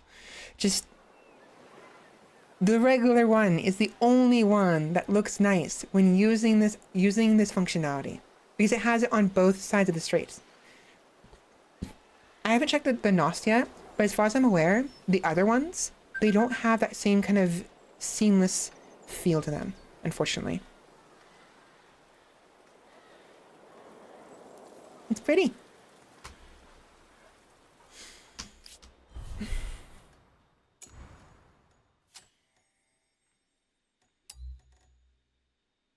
Anyways, what I'm gonna do is we're gonna make a new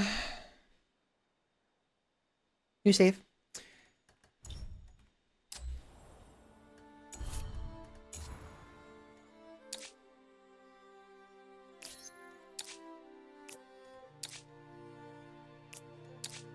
What I'm looking for is these ones right here at the bottom. There it is. It was Maui. Maui took the freaking Phoenicians from me last game. The moment he could go to the next era, he became Phoenicians. Fuck. Okay, so get rid of him.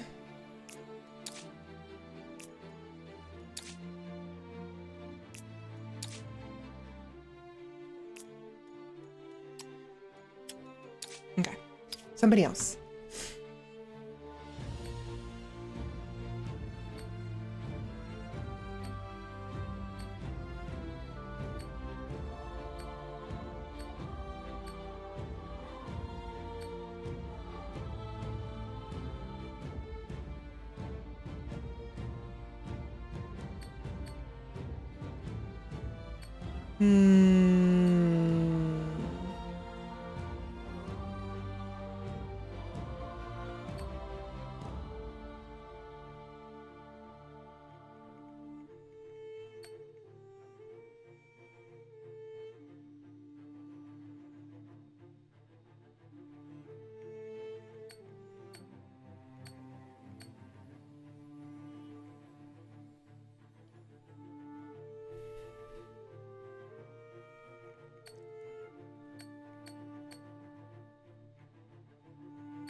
Unfortunately, when you accidentally change to a different person, sometimes it'll move the one you were trying to change from to a different spot. I want him to be someone else. It's too easy.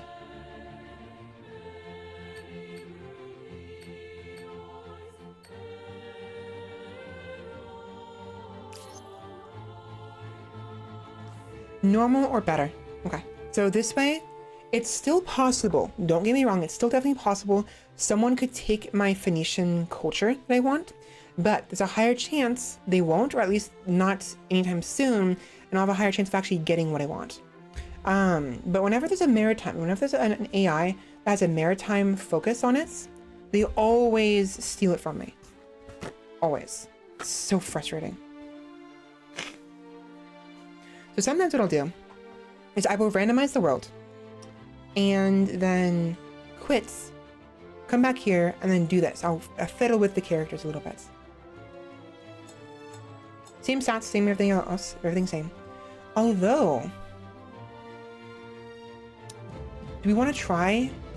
Yeah, let's do both. Let's do both.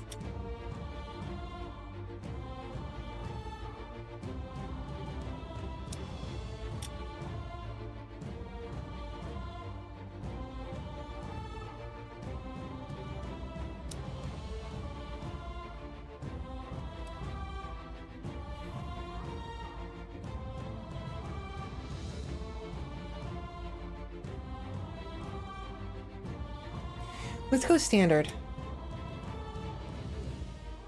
Let's go standard. It's fine.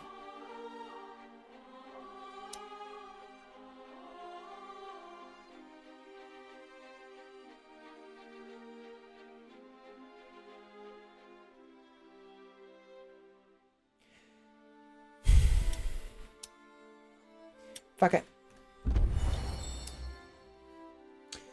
We're gonna start. I'm gonna take a quick break, grab some food, come back, I'm gonna play some of this. I know I've been spending the entire time talking about it instead of playing it. Originally I was gonna end stream around 11 o'clock, which is now. But for the sake of actually showing you guys some gameplay, we're gonna play some of this.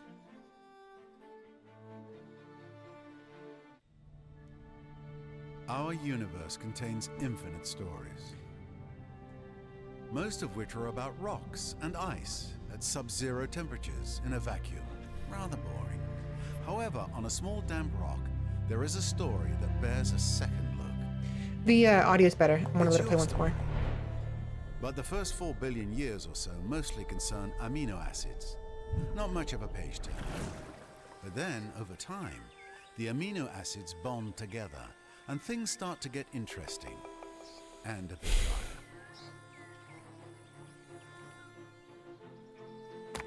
drier. A certain subspecies of hominid discovers that you can do more with a sharp rock than annoy your little brother. Tools and weapons are invented. The hominids begin to cooperate. Fire becomes a servant rather than an unpredictable force of nature. They learn to tan the skins of animals for clothing. They learn ways to record and probably exaggerate their adventures. Eventually, these tribes learn to build shelters and immediately hold the first barbecue parties. This is the dawn of humankind.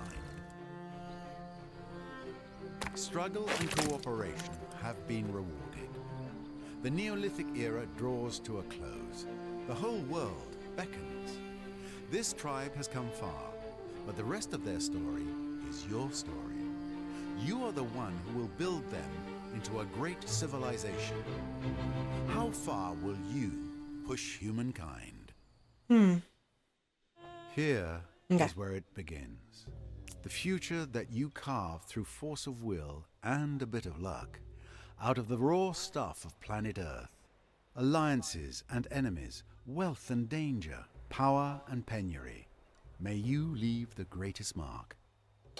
Okay, we started closer to the south than we did the north, so I'm gonna head south and try to guarantee a spot in the far eastern and far western sections of the coastline. We need to.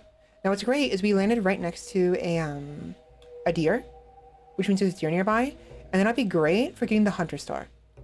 They don't give as much food as the mammoths, but honestly, we need the hunter star sooner before we hit the mammoths because it'd be a lot harder otherwise. But before we do that though, before we do that,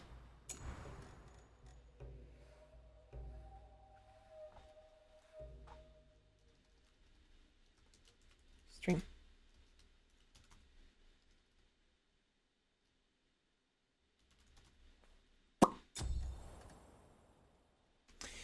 Let me get some more food. I'm really hungry. I need some of that stir fry. Again, I do apologize for doing nothing but talking about this game instead of actually playing it. I like talking, honestly, and I didn't have much energy today anyways to play games. I know a lot of people do enjoy me talking, just yapping nonstop. I know there's going to be some people who are going to be like, just get on with the game already. Play the game already. Hello, you've been talking about this for like 3 hours straight without actually playing it.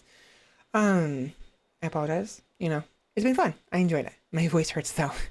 So I'll give us another maybe hour till midnight at the latest. I need some sleep tonight. I really do. And we'll go from there. Probably go back on what I just said and probably go to 1 o'clock playing something else. Playing some League of Legends would be fun. But we'll see what happens. We'll see how stubborn I get, you know?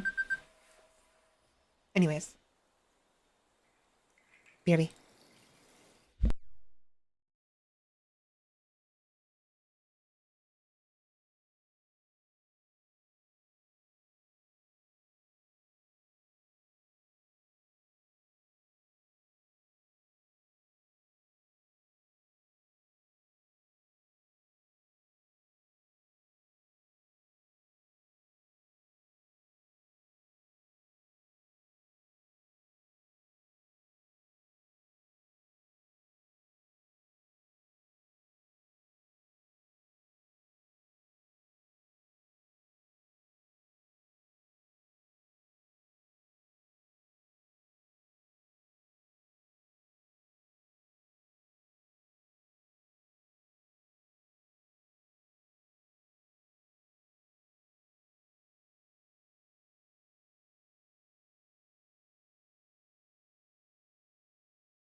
Clap along if you feel like a room without a roof. Clap along if you feel like happiness is the truth. Clap along if you know what happiness is to you. Clap along if you feel like that's what you want to do.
Hello, threatened autopsy. Please do not post links without permission.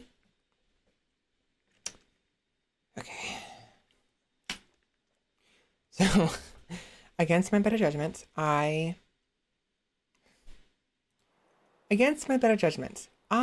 ended up getting myself a bowl of Chex Mix. I was in the kitchen, getting ready to get some food. Open the fridge to grab the last bowl of stir fry, and thought of them, turned around, looked at them at the counter. I was like,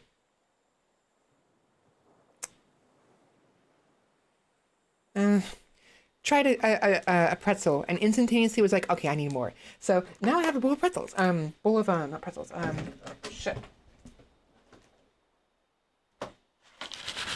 Bowl of Chex Mix. I like Chex Mix a lot. It's actually not good for me because the iodine in the sodium fucks me up, but whatever. Furthermore, I got these chocolate baton wafers that my younger sibling had bought recently, or whatever.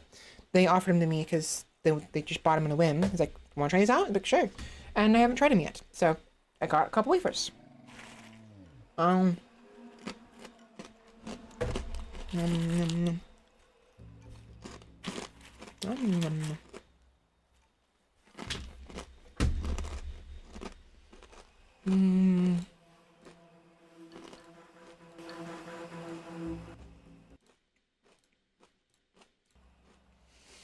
Okay. All right. Sustenance, security, and pleasure. Wonderful stuff, this simple food.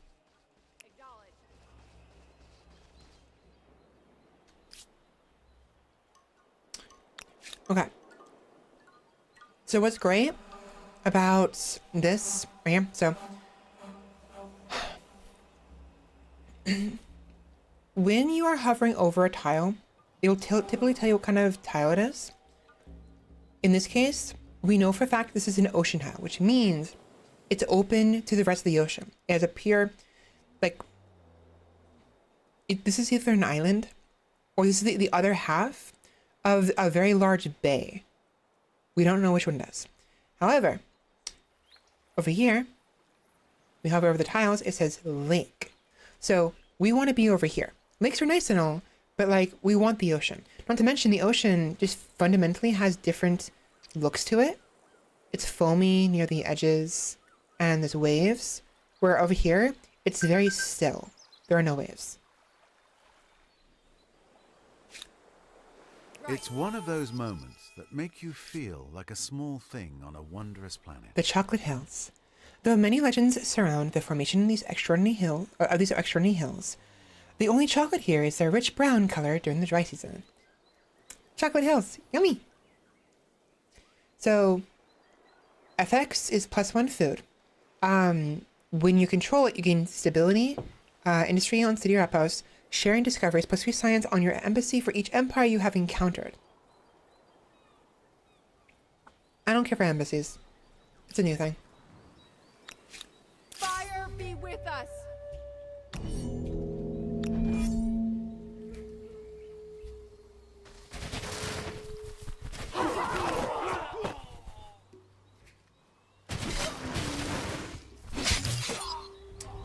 See how I did that? First, I went to an advantage points, defended, knowing they wouldn't be able to get to the mountain right here to make me lose that advantage. I gained advantage both from being high ground and defense. Afterwards, I attacked them, and then went from there. I was able to minimize the damage because the auto resolve would have had me lose over half my health. I lost literally 20%. It's not barely anything.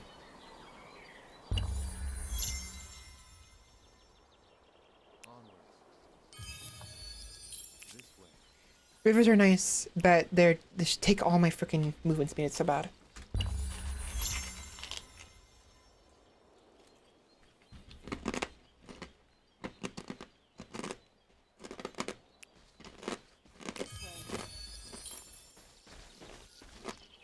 Onwards. Nice. That's a lake.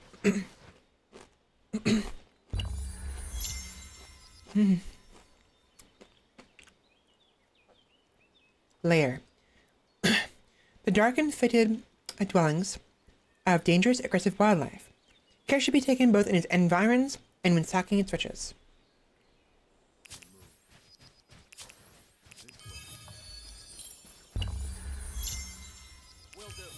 Perfect. Food is better. No. I should do influence. I'll throw a city right here, just really early on. 10, 10, 9, 10.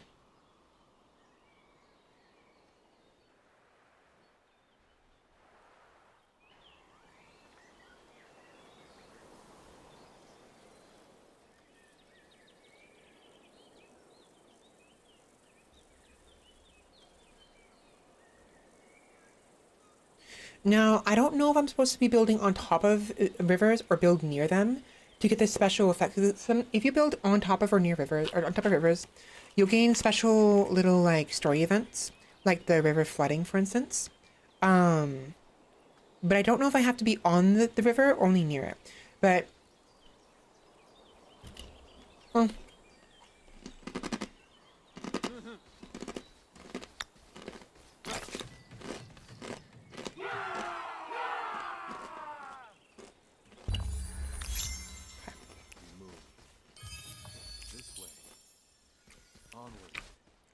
yum.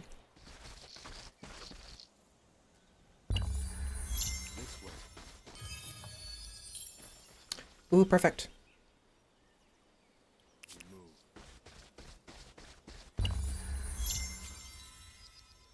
This way.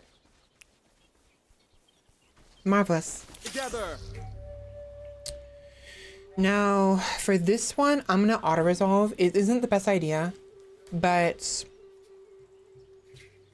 I can't be bothered. I can't be bothered.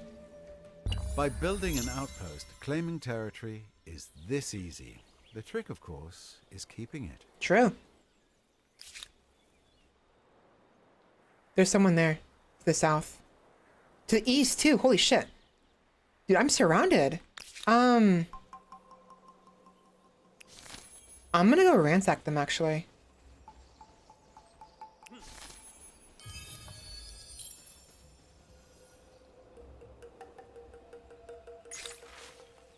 Okay, of currents and crossings. This is when I was on the river. So sometimes when you're in the Neolithic era and you're traversing over a river, you'll get this one right here, which gives you a bonus later on, or early on. Of currents and crossings. The tribe stops short at the riverbank, hesitant to wade into waters that seem to be flowing unusually fast and deep. Thanks to recent rains, this peaceful stream has swelled, the current strengthened enough to make fording it a dangerous maneuver. Indeed, you watch in awe as a large tree branch, felled by the storms, rushes past in the blink of an eye, carried downstream on the river's choppy surface. What orders do you give the tribe? So, we test it, we float, or we march. Test it. The ground here is littered with broken trees and branches. Perhaps some others travel well in the water. You gain 15% reduced sailing and fishing research costs. Useful for me. Float. Using reeds and wood, the tribe fashions a makeshift raft across the river, buoyant on 3 targets for 10 turns. So this one basically, I think, it basically means it's I don't lose my movement speed over rivers anymore for 10 turns. Temporary. Or march. This current is too powerful. We will make haste to reach our destination on foot by going around. This gives us additional 2 land movement speed for 20 turns. That's too good to pass out.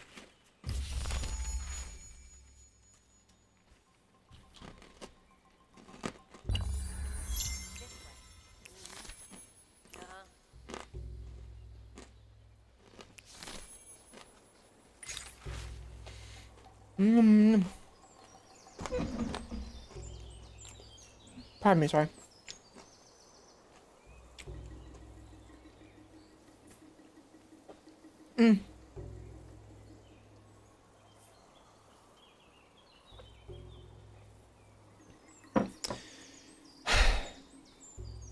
An outstretched hand. The tribe has built a fine outpost, and its proud structures, blazing campfires, and buzz of activity have drawn the notice of others who roam these lands. Though such wanderers passed by the settlements, none had approached you directly, until today, when a small group of strangers arrived at sunup, at dawn. They came bearing an unexpected request to create bonds of peace with the tribe, becoming as brothers and sisters to your people. What answer do you give to their offer? Embrace. Our family is growing and has room for many more. We welcome new blood to the tribe. We gain +1 population directly. Talk. Who knows what path these strangers have walked? There is much we can learn from each other. Gain 3 science, boosting the knowledge star. Or reject. The tribe is already strong and thriving. We have no need of outsiders to take care of our own. Cheerleading on Cursa for 20 turns. Gain 2 influence per population. That's actually useless because we don't have any population. The city streets fill with song and joyous demonstrations as citizens spontaneously extol the virtues of the empire. We could probably benefit more from the +1 additional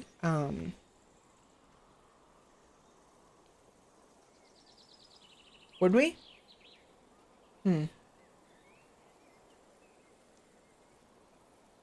I'm going science. The sooner we can build this, the better.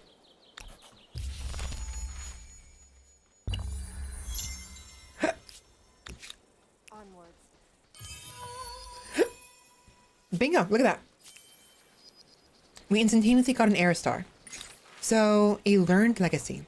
You stand at a crossroads. For many moons, the tribe has trekked. This is the special science star event you get whenever you finish the science one. It's the same every single time. You stand at a crossroads. For many moons, the tribe has trekked the wilderness. Slowly, tortuously, learning nature's secrets. They discovered how the materials hidden in the deep places, and in plain sight, might be fashioned to the tribe's advantage, and how the shift of skies and seasons bring powerful cycles of change. Now you must decide in what domain the tribe will truly sharpen its knowledge for the ages to come. Will you be renowned as makers or observers? Makers. Only a lack of imagination will limit what we might one day fashion with our hands. Adds waddle and daub legacy trait. A legacy trait is permanent, right? So we gain +1 industry per population on city or outposts. Forever. Or observers. By watching the world around us, we will surely come to understand its workings. Adds astronomy legacy traits. +1 science per population on city or outposts. I actually like makers because I'm a builder at heart. And I love building and infrastructure. However, we kind of need the science. And I'm also an observer. I like, these are both really nice for me, honestly. Like either one would go for me when it comes to like immersion, what have you. So we're going observers. Thankfully, no one has picked one yet, so that's good. I'm gonna save it right here.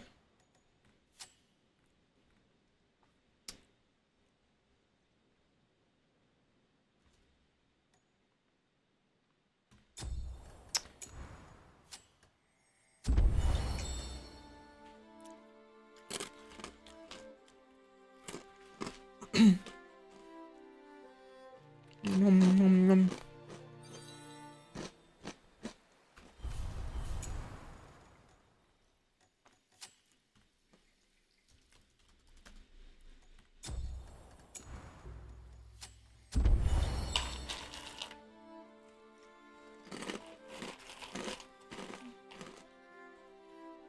Hmm?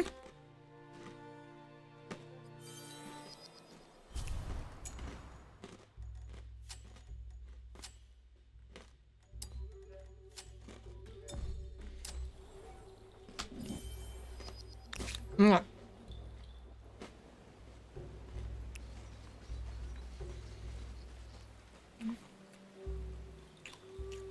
Mm.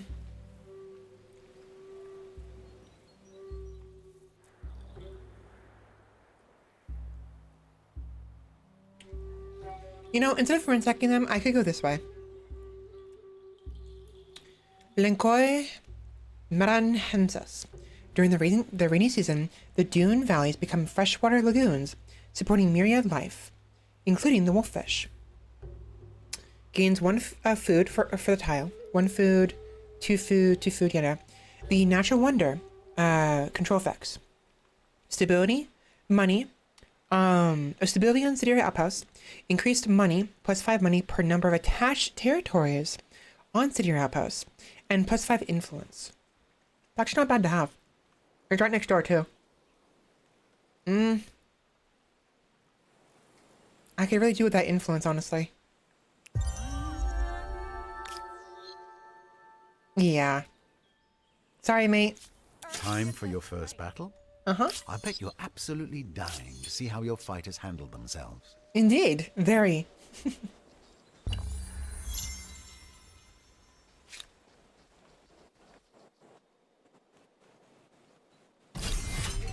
You're cute. You think you stood a chance? Hilarious.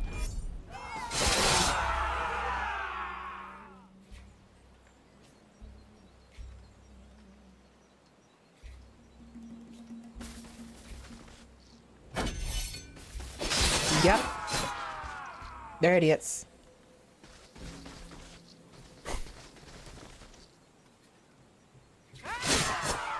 Fucking dumbasses.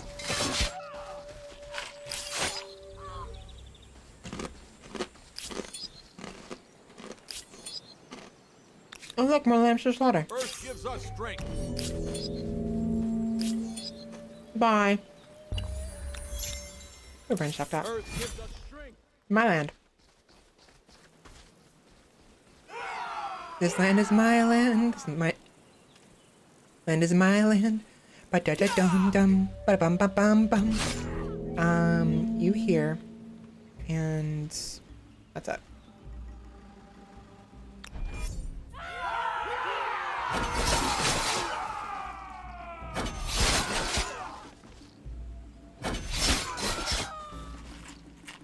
Okay.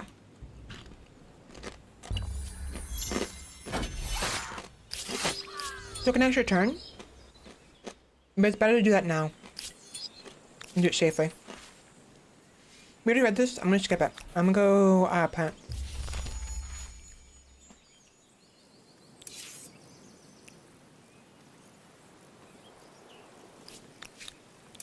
For the tribe.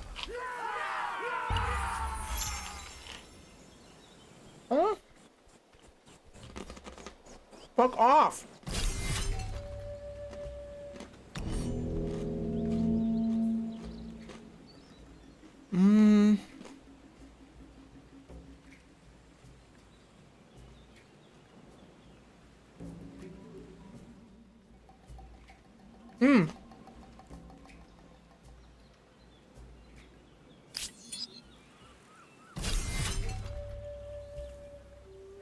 not spirits.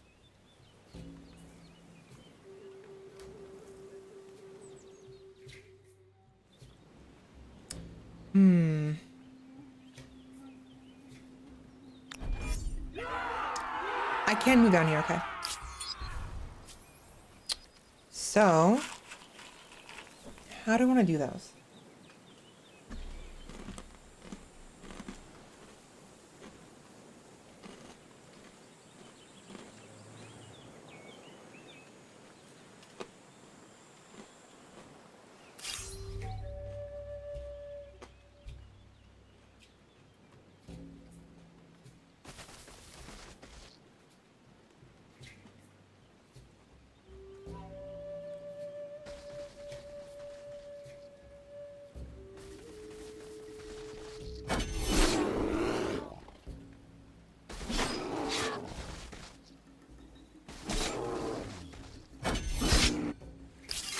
Nice. Fire with us. The first ransack. I wouldn't call it elegant, but it may teach them to keep their doors locked. Now, unfortunately, that outpost did not finish being built, so I can't just build it on the ruins. But I can build it here regardless, so... Where would it build faster, I wonder? All I want is the territory.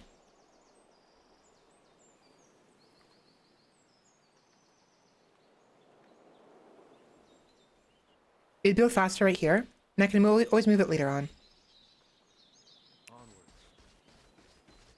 Yeah.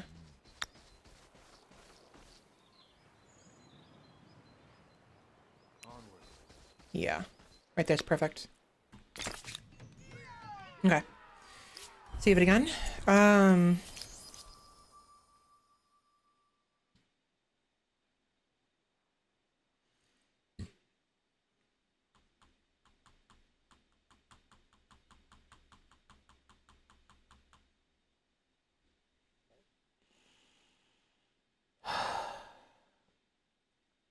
Dude.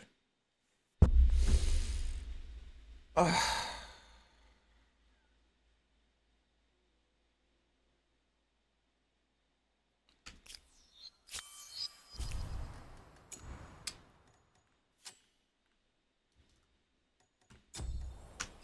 What I'll do, we're gonna keep going forward. I want to at least show you guys what the options are when you go to a new tribe, and then what I'll do is I'm gonna try to decide for myself if it's worth waiting that long to get the other era stars, or if I should just jump right on into the new era to get the Phoenicians before it gets swiped away.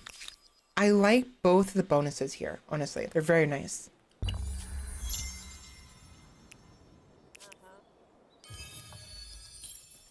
I really do. It's just too good to pass up, honestly. We move.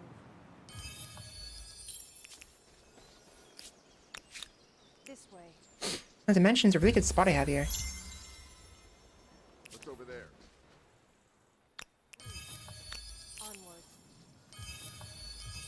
This is a really good spot, actually. Nice little corner here.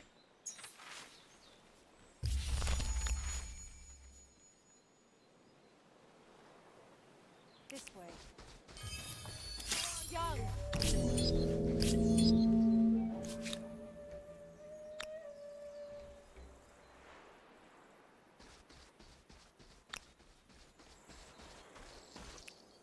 Yes. What's nice is if you create a new tribe outside of combat, you can instantaneously move that individual tribe. Movement is only shared amongst a battalion, whatever you call this, when they remain in a battalion, but if even one of them happens to have more movement, you can make those individual units move outside of the group to move on their own, like so. So what's a nice strategy is if you know you're going to end your last movement speed on a food tile, but it'll create, or do what I did right there, combine two troops, and it's going to create a new one. Do that, and you'll have actually more turns you can do, more movements, because you can move the final one, right? The new one. gonna make another one right here, eventually.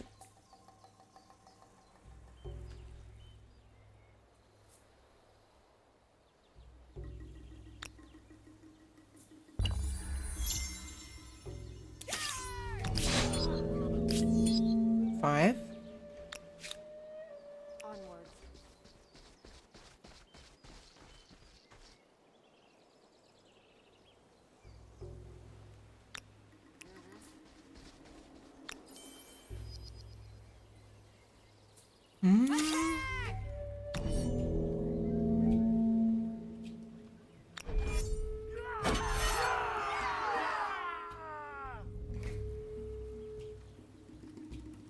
We move. Where are you? Wait, where was it? The fuck? Hello? Do it. Whatever. Oh, hi! Can you, like, not right now?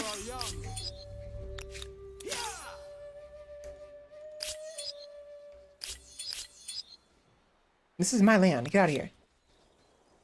I need 120 more influence.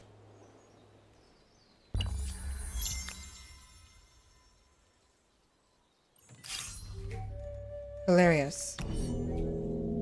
How cute. Which one has more experience? The reason why I want the more experienced person to be in front because they're gonna get a boost. Their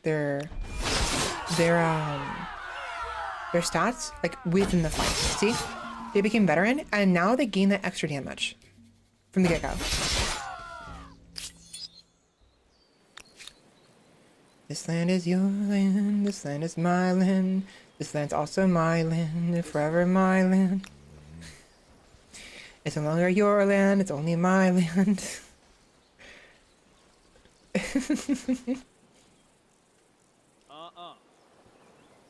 Not gonna happen. Oh, they're considered retreating. As a result, they can't move. I just fucked myself doing that. Damn it.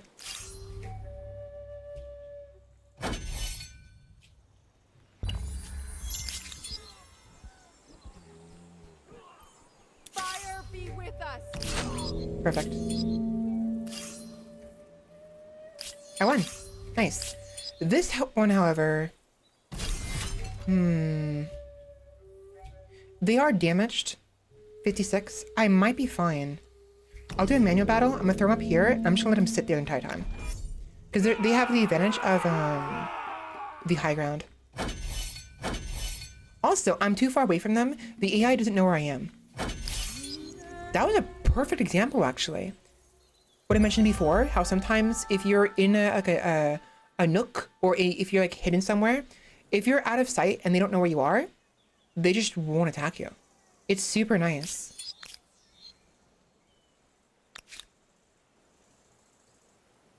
I'm gonna wait one more turn before I do that, before I attack him.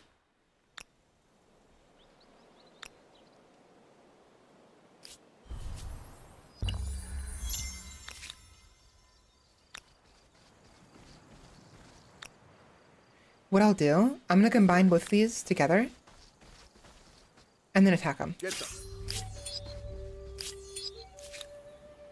Onwards. This way. I want to get more fights and more food. More population. We move. I'm gonna wait.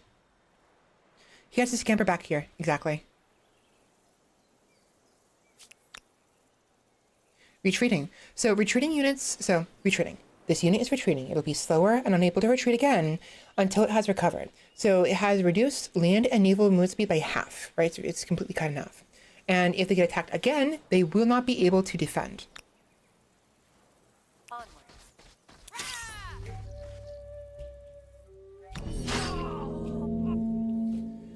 This land is your land. This land is my land. It's also my land. And not like no longer your land.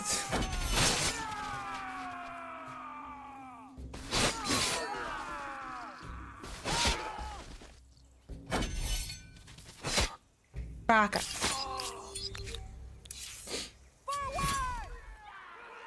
Now, you may have noticed the visage, the way that enemy unit looked, was far different than how I looked.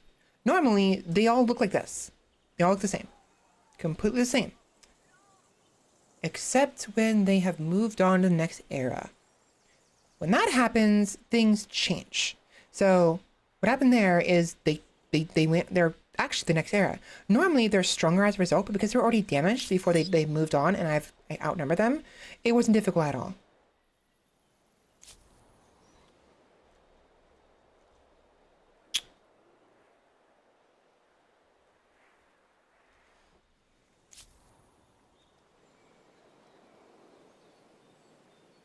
What's over there? Violent pursuits. The last winter was especially harsh, the ground hard, and the frost chilling to the bone. In the heart of the settlement, the tribe huddled close to share warmth the coldest days. But for some it wasn't enough. Some needed to get their blood flowing, and they found a means through violent games. Grappling, fighting, contests of strength and endurance. One contest, where opponents fight with hide-bound fists, had seen quite a following, to the point that the outpost's usual foraging missions are under threat.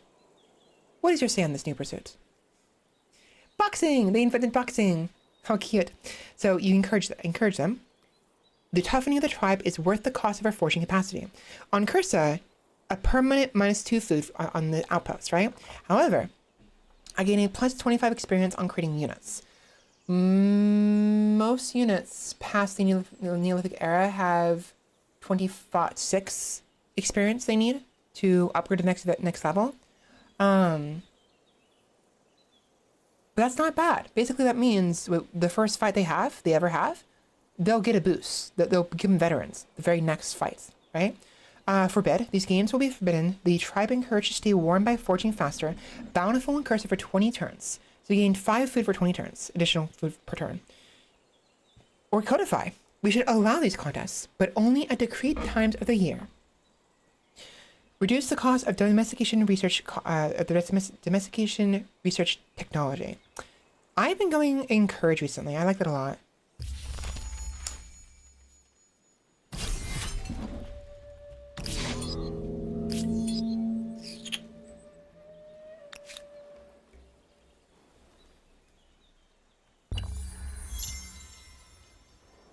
Do do do do do do do do do do do do do. Da da da da. Na na na na na na na na na na na na na na na. Perfect. It's wonderful.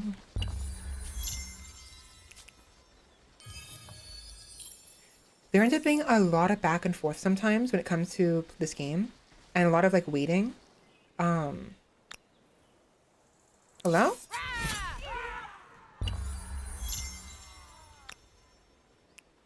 We move.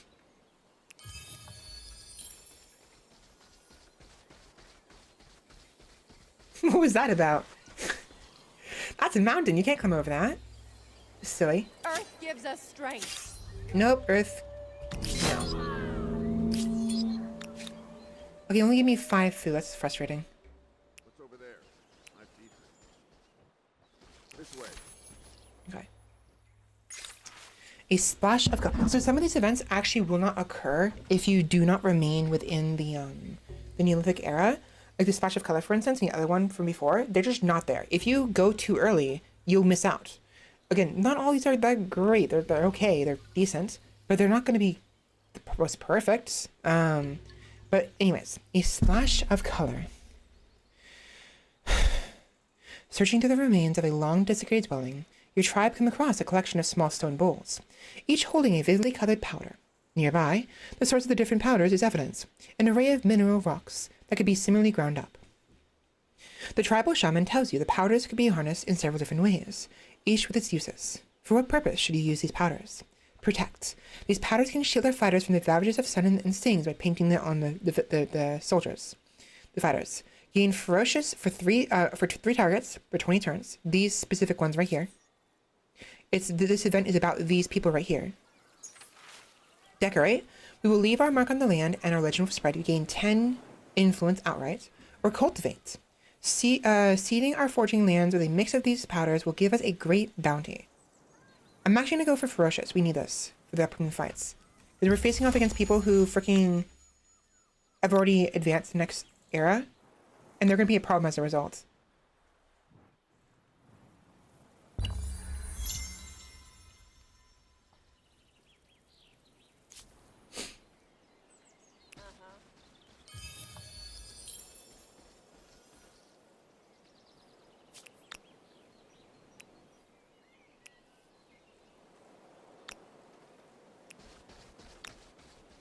Onwards.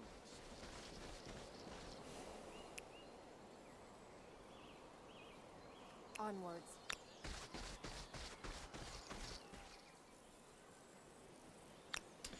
I often prefer splitting them into groups of 2 usually. At least not until the next stage. Then I'll have them filled with the 4. Running out of food down here. Move. This way. We move. I really want to see what's up with this right here. Okay. Nice little valley. A nice little like bottleneck too. Like if I build anything over here, no one can get to it. There's food right there. I'll ignore it. I'm going this way. This way. Perfect.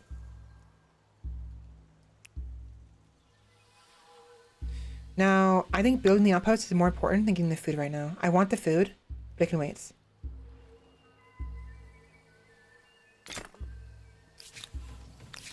Next turn, I'll go over here and grab that. Hopefully be enough. I literally just need 2 more people, 2 more population, and 2 more fights. What's over there? Again, the main purpose of this is simply to figure out, the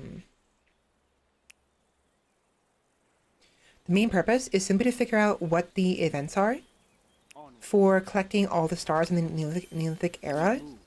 Because otherwise, I'm not really interested. I might actually be more interested in rushing to get the Phoenicians before the other one gets it. So if it... I don't know. Yes. Onwards. Okay. Sanctuary. I'm like one of the last people, huh?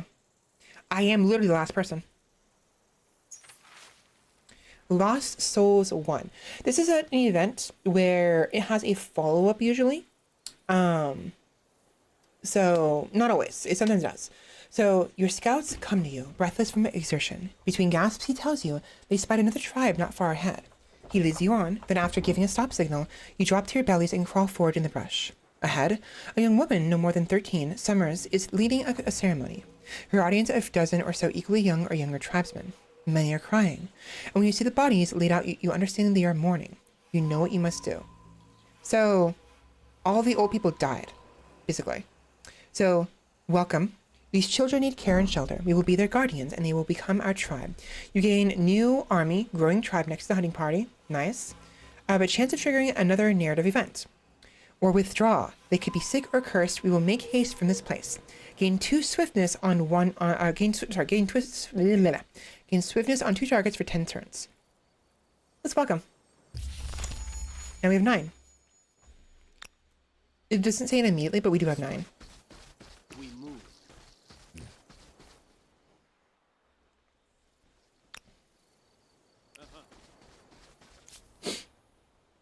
Perfect. This way. I need more fighting. 2 more fights. I need 2 more fights. Right.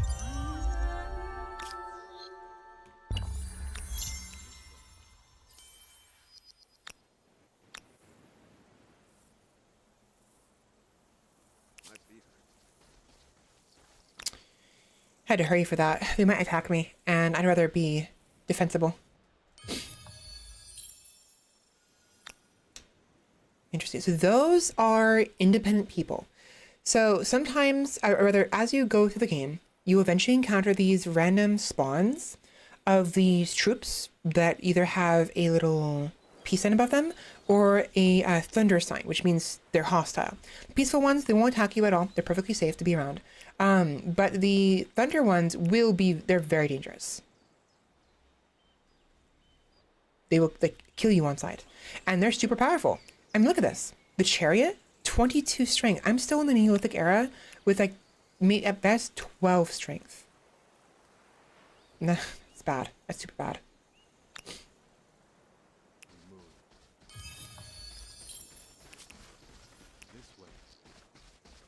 That is who fucking took my freaking Phoenicians, you bastard.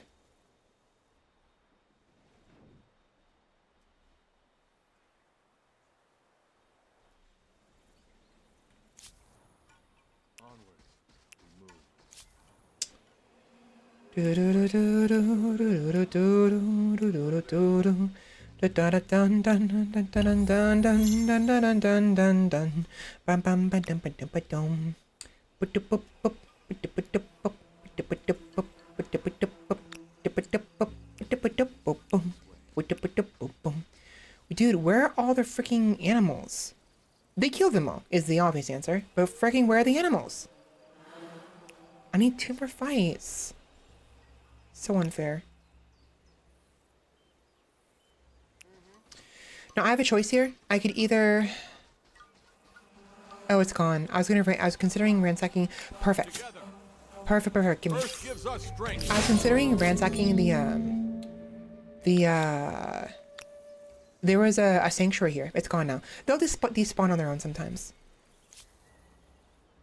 This way. I feed her.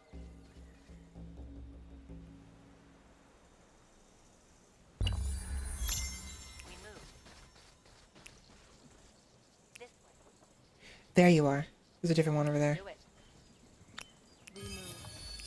Unfortunately, this troop right here has a lot of food, and I have no way of consolidating it. I would with this one, but I need to have him turn back. We move. Uh-huh. Do it. Food. Damn it.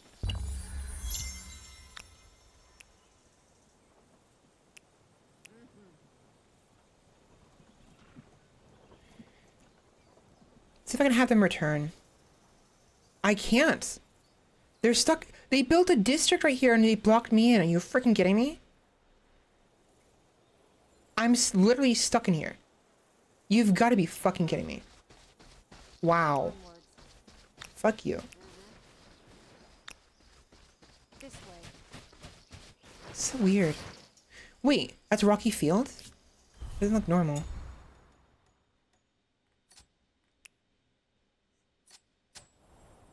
No, it's normal. It's just weird. It's because we're in the savannah or whatever. Yeah, you can't, you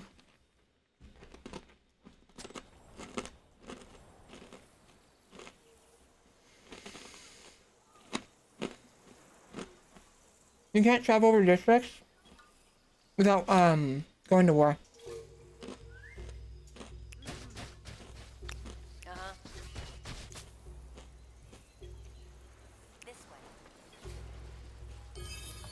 I don't need this. But if I don't get rid of the curiosities, there won't be any more spawning.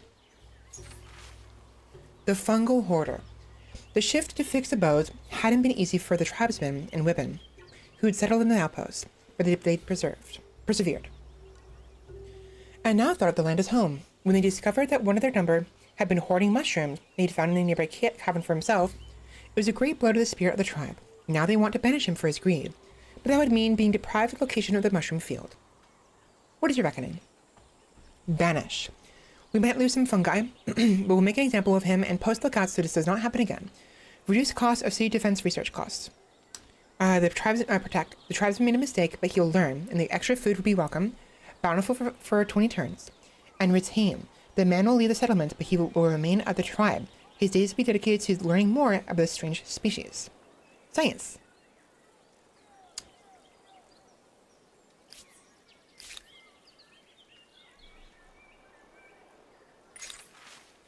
Protect. Yep, there it is. Next turn, we have 10 people. So now all we have to worry about is fighting more animals. Should be fucking easier if these guys would get off my tits. I still wanna maximize my food, my tribes. I have 35 on this one right here. That is huge. If I could just combine them with another one, it'd be great. And I'm hoping the sanctuary will maybe spawn one more deer. If they do, I could use that. God damn it. And here we go. Yeah, growth star, perfect. So the growth star, I'll do that after I do one more look around. If I can find one more fight, I could do them at the same time. But if not, I'll just... Fuck. I'm on it. It's frustrating. We move. This way. Sometimes you just get unlucky. There was like freaking the one with the previous save I showed you, where I actually succeeded in leaving. I had encountered a bunch of mammoths right there where I set up shop, and they kept spawning, which was really nice. Okay, a thriving legacy. Looking out at the tribe, your heart swells with pride. They do not feel so distant. Those harsh days when your numbers were so few that danger lurked in every shadow. Now there is warmth, comfort, and many mouths to feed. As the tribe has grown, you have needed to master how to harvest the fruits of land and sea. Yet you have also seen how valuable materials can be coaxed from the earth, rewarding patience and skill with prized rarities. Will today's flourishing tribe choose to be farmers or traders? Farmers. We will study the land and all its riches, and we will never lack for sustenance. As plant lord legacy trait, +1 food per population on city or outposts, and storytellers. Even a simple hunt will give rise to myths that captivate listeners far and wide. Adds bright ornaments legacy trait, +1 money per population on city or outposts. Storytellers! Because I'm a storyteller. Now that I've seen that one, I know for a fact what the fighting one is. So when we get the final fight, we hunt one more animal, completely hunt it and kill it. It'll give us two options. One, increase the damage of all our troops, all of them in the future, by 1 or 2. I don't remember which one it is. Permanently. Or you gain 1 influence per population on city or outposts, which I think is far more useful. I like the damage, but oh, What's over there? This way.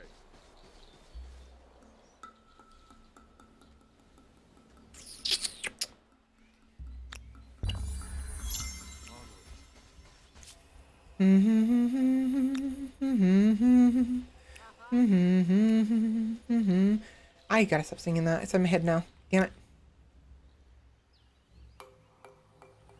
My feet.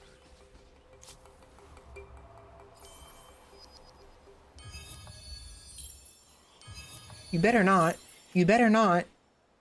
Don't you dare try to raid my fucking house. I'd stab you.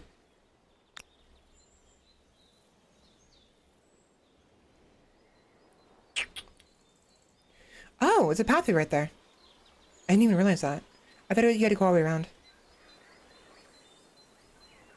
Onwards.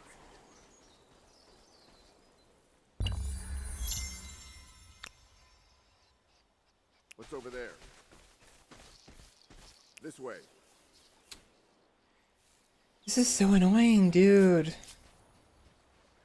What's over there? Right.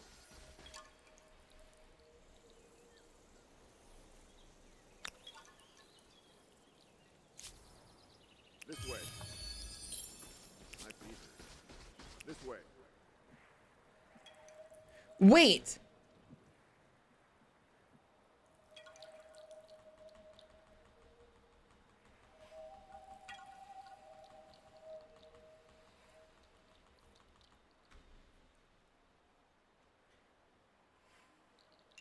I thought I... What?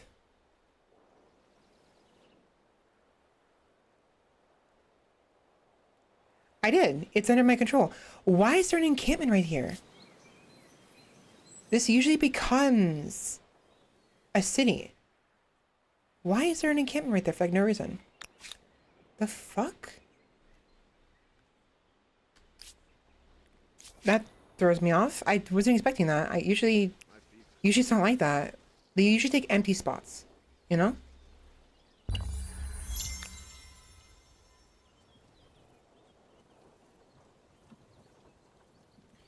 I need the sanctuary to just pop out a deer right freaking now. Please. What's over there? I didn't want to do that. I wanted a single unit to do that. Whatever. This way. Bungle Bungle Range discovered. You discovered the Bungle Bungle Range natural wonder. What? Where? An incredible natural wonder, or a terrifying vision of a vast hive of human-sized bees. Maybe. These strikingly striped beehive-shaped rock formations may have been the site of an ancient meteor landing. Maybe. Who knows? Grants 10 stability on city outposts, 3 science on commons quarters, and 5 food on commons quarters. I don't know what commons quarters are. I think you might have access to them early on with a certain culture, but otherwise, you don't really have access to them until like medieval age. So there are certain things that are kind of useless until later.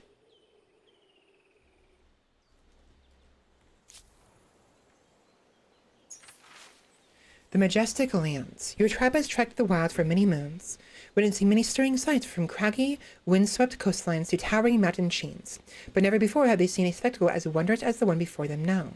Near breathless, you cast your gaze over this marvel of nature, your legs trembling, the hairs on the back of your neck raised. You wonder if such beauty should be witnessed by men, but around you, your tribe rejoices. They believe the sight is a blessing from the spirits. And who are you to disabuse them of this notion? Odd. Believing the sight of a gift from warding spirits, the tribe returns to the passage with renewed strength, granting swift on tribe for 10 turns. So, I think that's supposed to be in a response of them finding this, technically, but also you could be argued it's finding this right here. So, you don't get every single event immediately. You'll sometimes get events later on that you think you should have gotten earlier because you've already encountered this wonder, right? I should have got this event already. I did not. However, after discovering this one, this prompted us down here to receive it. It's also possible maybe it just happened on its own, irrespective of the wonder I just found. So who knows? I just wasn't paying attention. Whatever. But usually there'll be times when there's like an event that happened that like you should have had a long time ago, but there's like a cooldown on events, I think. Like maybe like every like 3 or 5 turns. And even if it makes sense for a certain event to happen, like more than one event to happen, because you met the requirements, because the cooldown, it won't do it every single turn, or even both at the same time. Sometimes it will, sometimes it won't.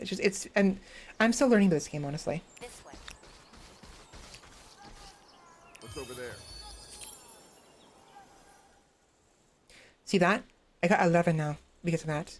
If you stick around for a while, you can, if you do it well, and if you get really lucky with the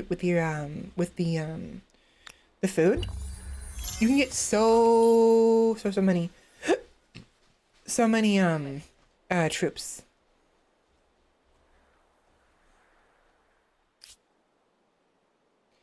That is a lake. Interesting.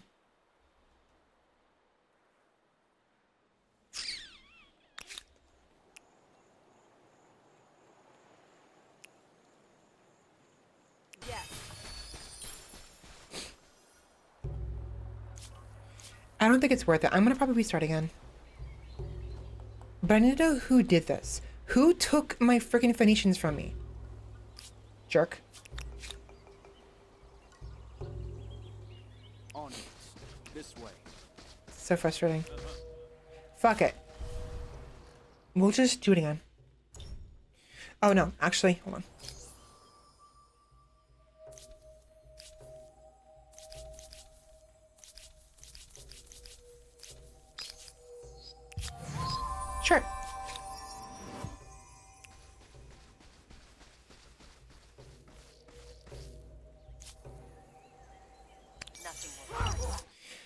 Just the so I can get Entering this era as the Egyptians, then? who is this? No prizes for guessing how you plan. Greetings. I'm called hot-blooded, It was short-tempered, Solomon. passionate. All the highest compliments. As long as we are honest and fair, we can do mighty things. So the chance that he would have done this is probably because the Phoenicians are a merchants. So I not only have to avoid maritime, I also want to avoid merchant cultures in the same game as me. Fantastic. But no, I haven't had issues. There have been times when I've had a Solomon, and he hasn't taken Phoenicians. So I don't get that.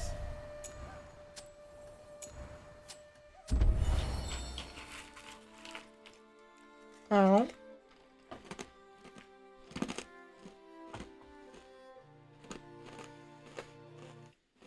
Ah, the challenge. With luck, they'll prefer thinking and meditating to unleashing their chariots.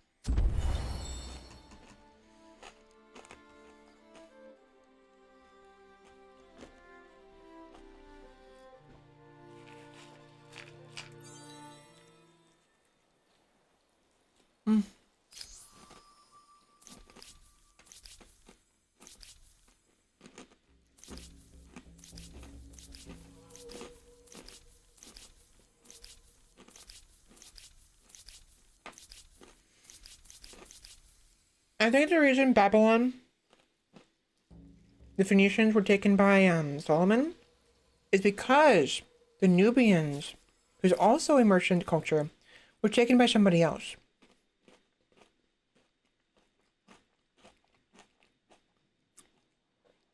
I think that's why. There's two merchant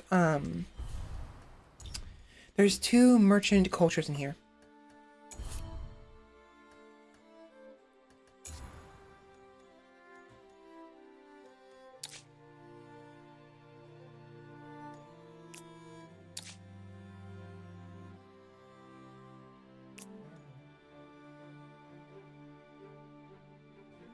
I was playing with Maui?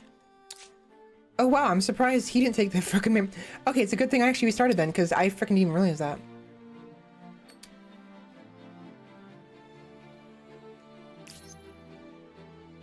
Okay, Maui did get moved over here like I thought.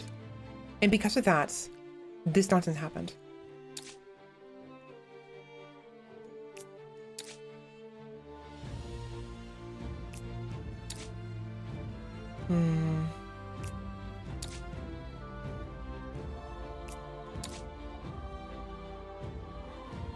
I'm gonna try again with Solomon. I don't think it's gonna be a problem now that Maui's gone.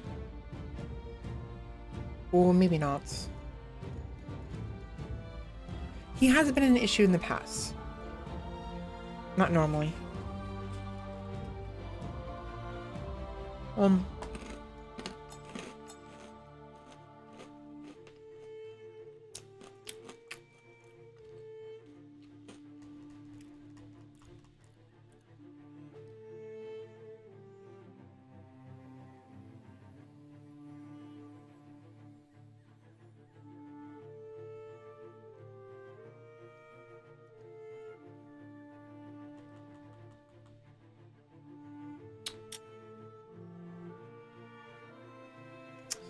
That's fine. Unfortunately, a lot of the gameplay that I ended up going through ends up being a lot of this. In truth, it's probably better and more fun to play around with things and like just commit to what you have available, either by going into the new age quickly, or sticking around in The race begins. the Neolithic, A like I new was just world. doing, and then when you're ready, Untold becoming possibilities. going into the ancient era, There right? is so much to see. But I have a bad habit love, of like just sticking around for way too or, long. depending on one's preferences, I get to stubborn. destroy. That's bad. Fuck.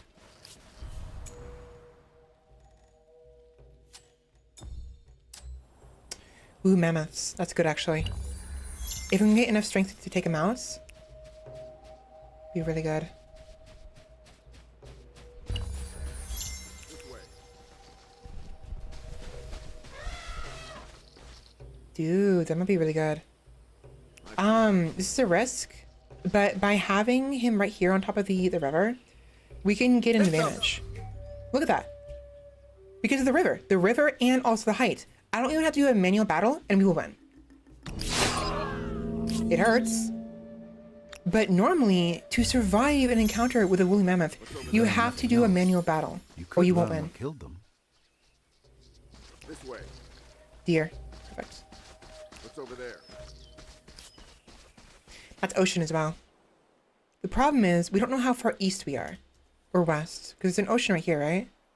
That's a lake. So we want to go east. Yeah, northeast.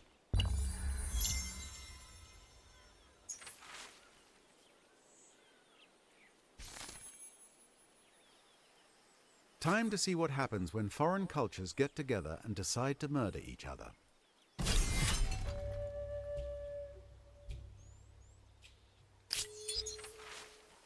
Full bellies and healthy children. I see. Nah, mate. Nah, mate. Nah, fuck you.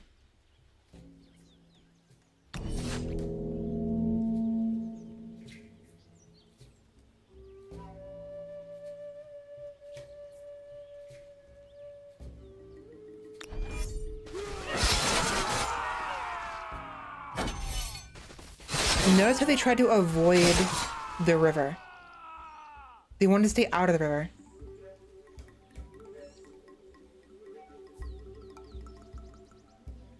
It might be worth it to intentionally allow them to grab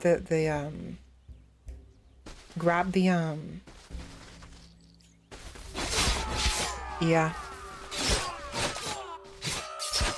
Son of a bitch. You fucking suck. I lost that, but I lost 1 unit and they lost 1 unit.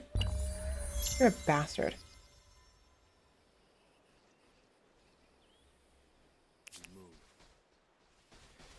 That's so fucking stupid, dude.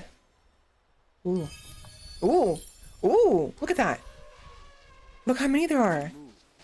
Holy shit. That is huge. That is huge. You have no idea how huge it is.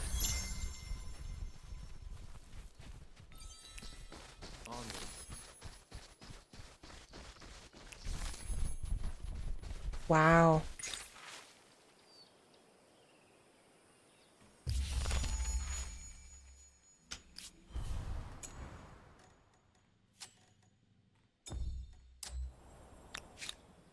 For the tribe.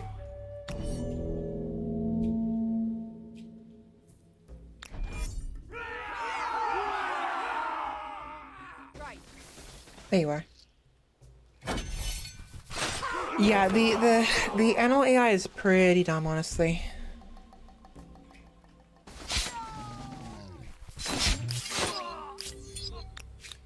At least I didn't lose my Fire be with us. I didn't lose my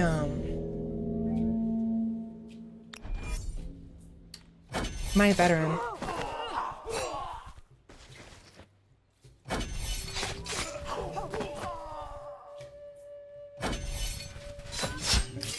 Nice. That's 3 hunts. We are on turn 9, which is pretty bad for the amount of hunts I'm doing and the food I'm getting.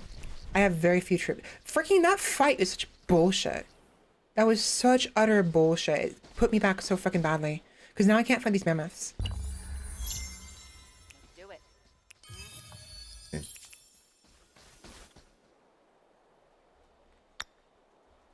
I'm gonna bet this is a... It's like ocean up here. And we're the furthest east we can be. I'm gonna put an outpost right here.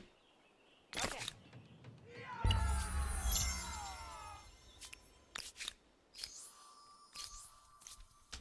Okay. This way. My feet hurt. What's over there? Yep.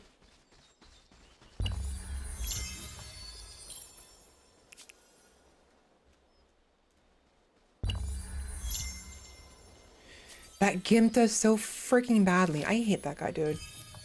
Such freaking bullshit.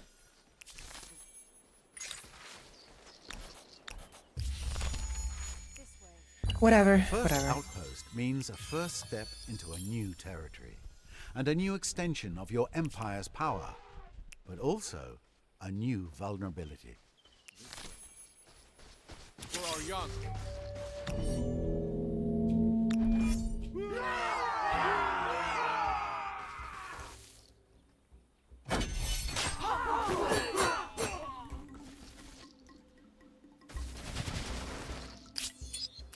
Yeah, the auto resolve cannot be trusted. Can't do that. Sometimes it's useful, like from earlier, but like usually it's just so dumb. Okay, so increase science, increase. No, I'm gonna do talk.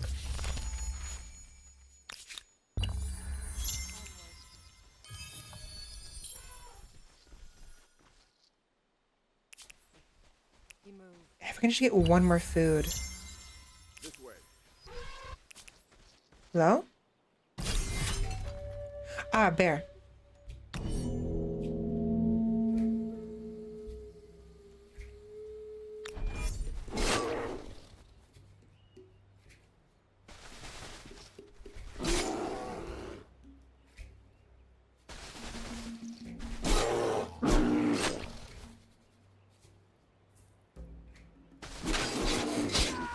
Perfect. Yeah, so we not only got a fight under our belt, and we also was able to actually kill the bear. Is that a lake or ocean? Okay. That worked out tremendously in our favor. Okay, you will go over here. Go explore a little bit. See what's over here. While you two go over here, heal up a little bit, and then fight the mammoths. 3 of them. It's so good. Nothing here. How are we doing on cultures? Phoenicians are still there. Nice.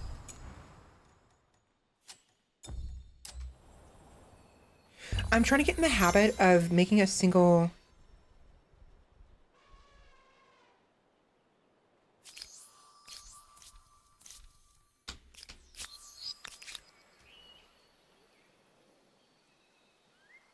Oh! Babylon. Not Babylon, it's Byblos. I'm so dumb. I thought Solomon had taken Phoenicians. No, he took Babylon as the Babylonians. It was Maui after all. Right, they have such a similar name, Babylon and Byblos. Babylon is the culture, Byblos is the capital. Why do they do that? What the fuck? My feet hurt. This way. The lair right there, it's dangerous. We move. Nothing here. What's over there?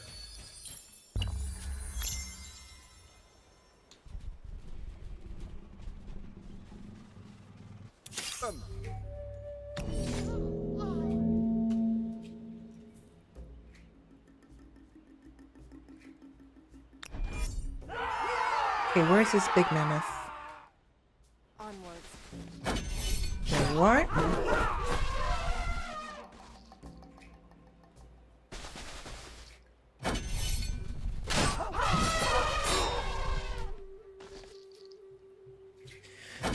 It's gonna take a couple rounds. That's perfectly fine. When it comes to mammoths, you have to be very careful. Onward. Shit. This way. We move. That's fine. I was gonna go down there and ransack them. I'd Solomon again. But maybe I shouldn't. Maybe I'll just take this territory right here and this one right here and crush them right there, and whatever. It'll be whatever. Okay, so you will be dying soon. What I'll do is prep you for this.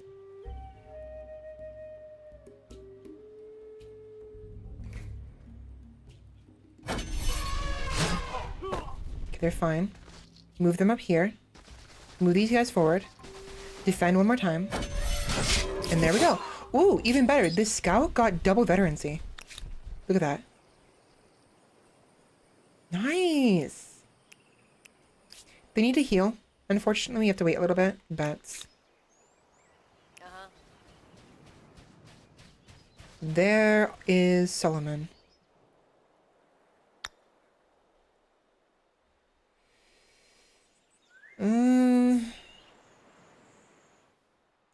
Because the layer, right? So where would I put this? Here, maybe? Or here?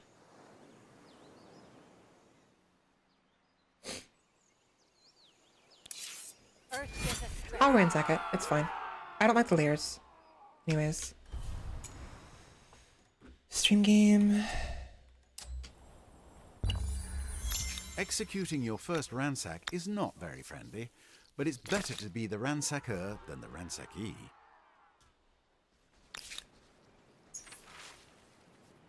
New growing army. It'd be good to have that just for the extra troops to fight. So the reason why that one is a potential problem is because Get them. you will eventually lose a one of the unexpected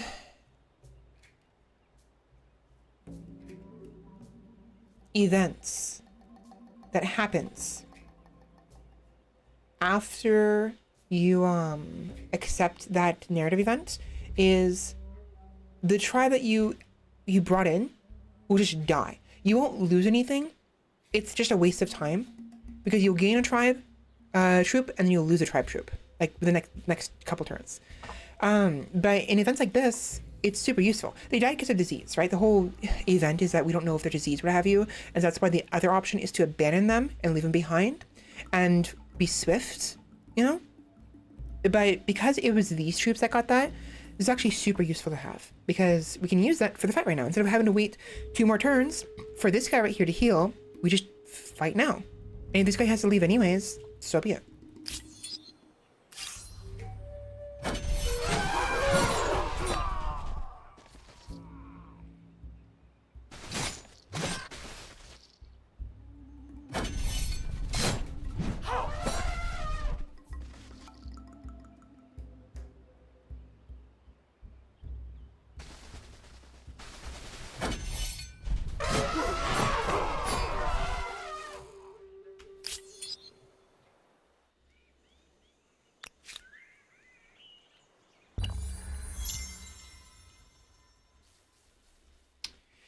I get the feeling Solomon is going to get his culture really quickly.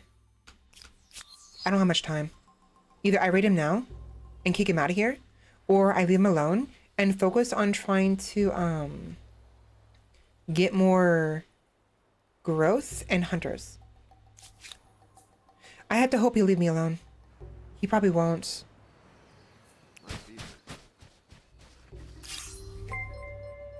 Wait, that.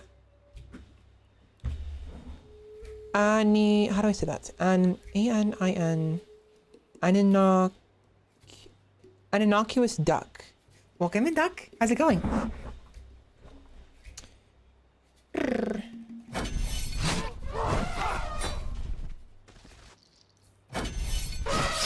Perfect.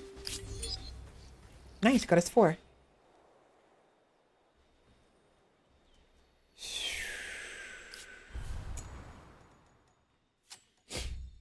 Also, thank you very much for the follow. I forgot to say that. I'm sorry, I'm tired. It's literally midnight right now.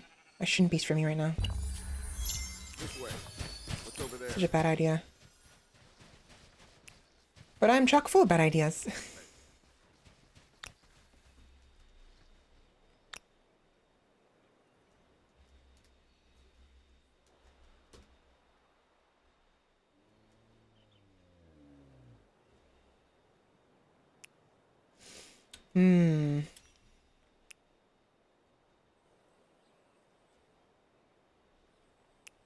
This way.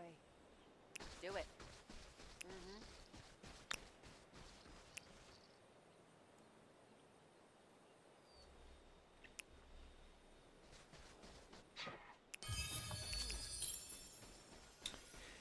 How much do I need? 120 influence to take over this spot right here. I'd rather take it.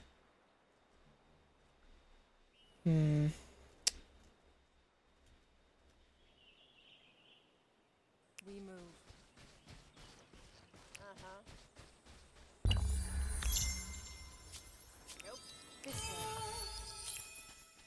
Yep, there it goes. Solomon has now... Shit. Do it. Well, hopefully he...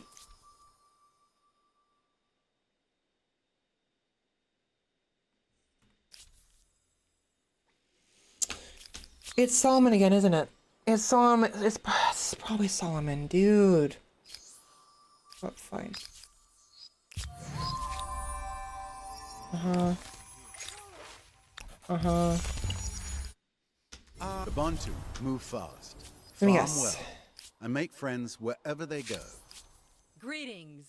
I'm a good Oh, those are neighbor and a loyal Nubians. friend. As long as you don't cross me. No, it wasn't Solomon. That is Arwella. Life is wonderful.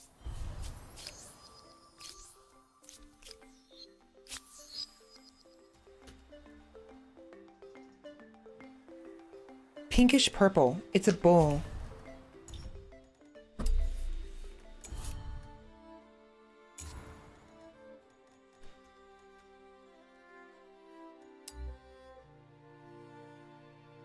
It was Edgar. The fuck?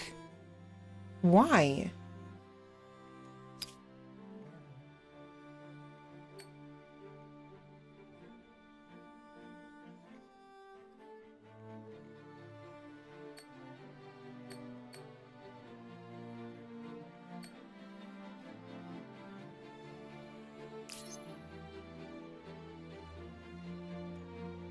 Okay,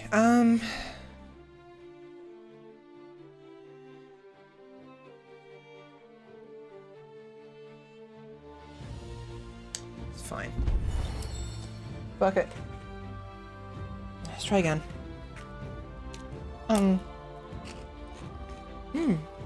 These wafers are yummy. I'm only just now trying the wafers.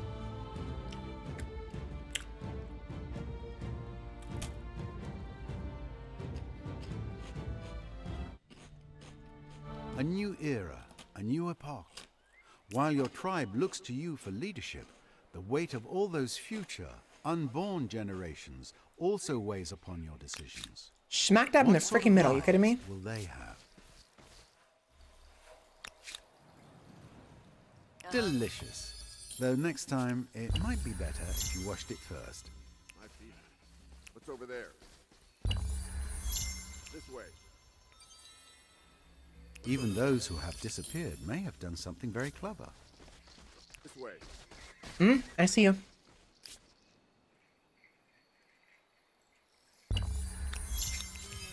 Onward, we move. For our young. Okay. So because there's coastal water here and coastal water here, that means this is a sort of like a strait of sorts. I don't know, not a strait. This is either the end of a part of the continent, or this right here is the end of the part of the continent. Considering we're in this very center, I think this goes down here this way. This goes up this way. It's probably like a very snake-like sort of like I forgot to say that.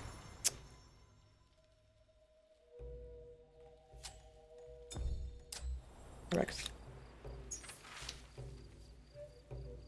We move.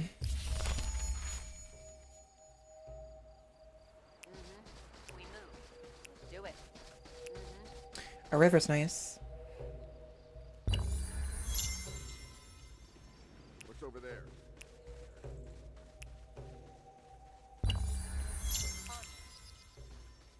Ooh, sanctuary.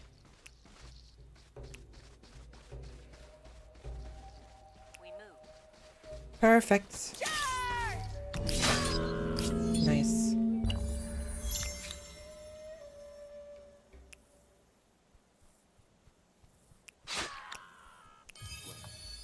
First gives us strength.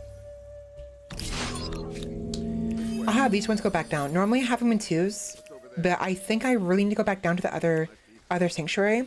We need to be we gotta just like, cut them down left, right, and center as quickly as possible. Onwards.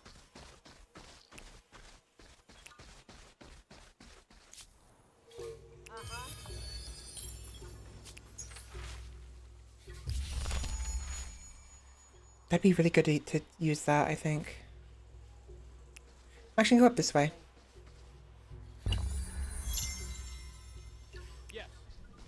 A mammoth. Ooh. Also, these hilltops are super good for like getting vantage points. But now I don't have the 2 people I need to properly unknown up there. I'm on.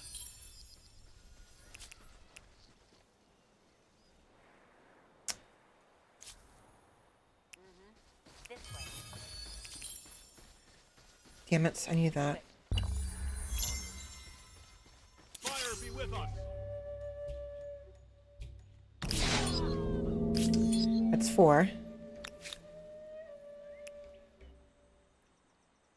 I really hope this is a bottleneck. Like, it's just this part right here, it's just its own thing. It's contained. I'll know for sure once I go over here.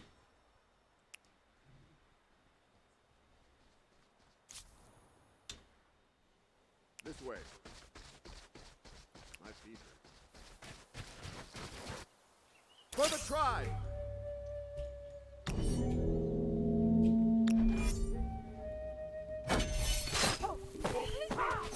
I fucked up.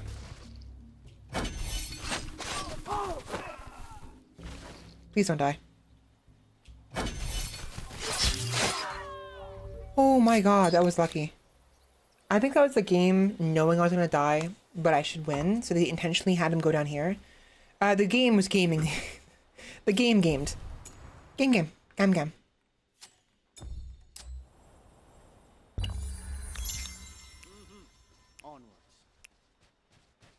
Perfect. Yeah, it's completely contained over here. So I need to make, if I want to keep this to myself right here, I'll probably have to put like something like right here. Or even better, if I take the river right here. Because again, rivers are huge.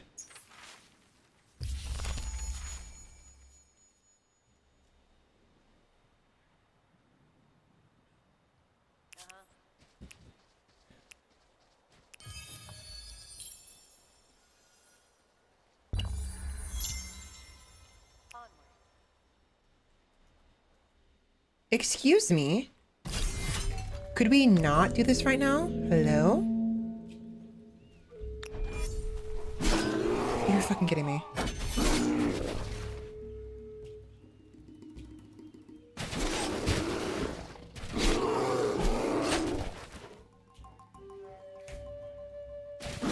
I mean, I win, but that's annoying.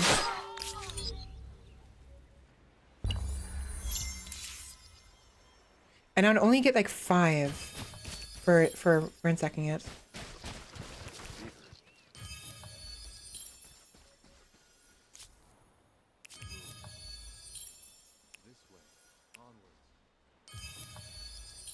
Dude, I'm struggling here.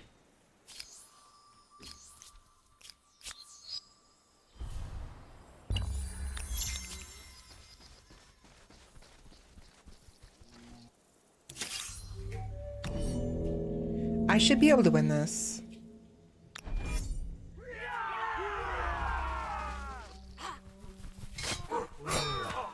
Long time defending. Yeah.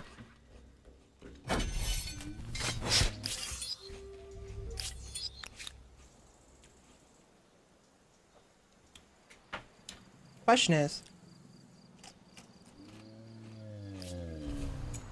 do I attack this deer here at risk of the this one right here dying, or do I wait one turn and do it next turn? I'm gonna risk it. No. Beyond us. No way. Can't do that. We are not spirits. Oh. I had a single one selected by accident. Okay, so I need to position things carefully to where this guy's over here, and this one's right here. And what I'll do, I'm gonna move him around just in case the deer gets a little uppity. There we go. Perfect. So the reason why I keep saving is normally I commit to things, right? Okay, let me clarify that. Normally I pretend to commit to things. I try to, and I like difficulty, but this game is bullshit, and so I am far more willing to save scum certain things to an extent, you know. It's very frustrating otherwise if I don't. So I'm far more willing to.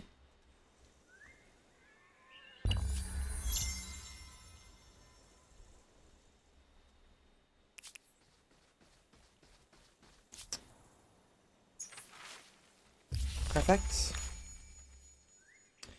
I'll have you go over here, actually. You will fight this deer right here. Be with us.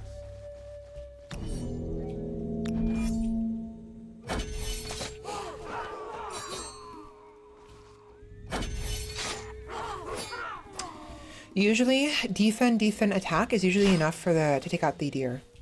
Typically. What's over there? And where did that This way. mammoth go? There you are. What's over there? I'm eyeing the incense. That seems pretty good as well, honestly. But the horses are really good. We'll see. If I were to grab this space right here with the two rivers, we can connect these two right here. This will be left empty, and we can always connect it later on.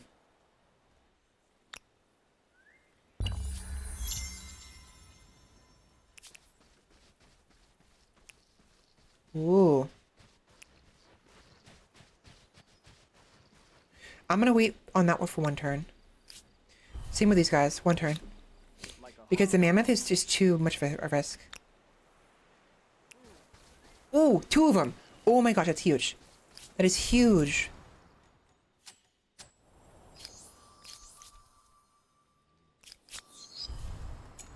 All right.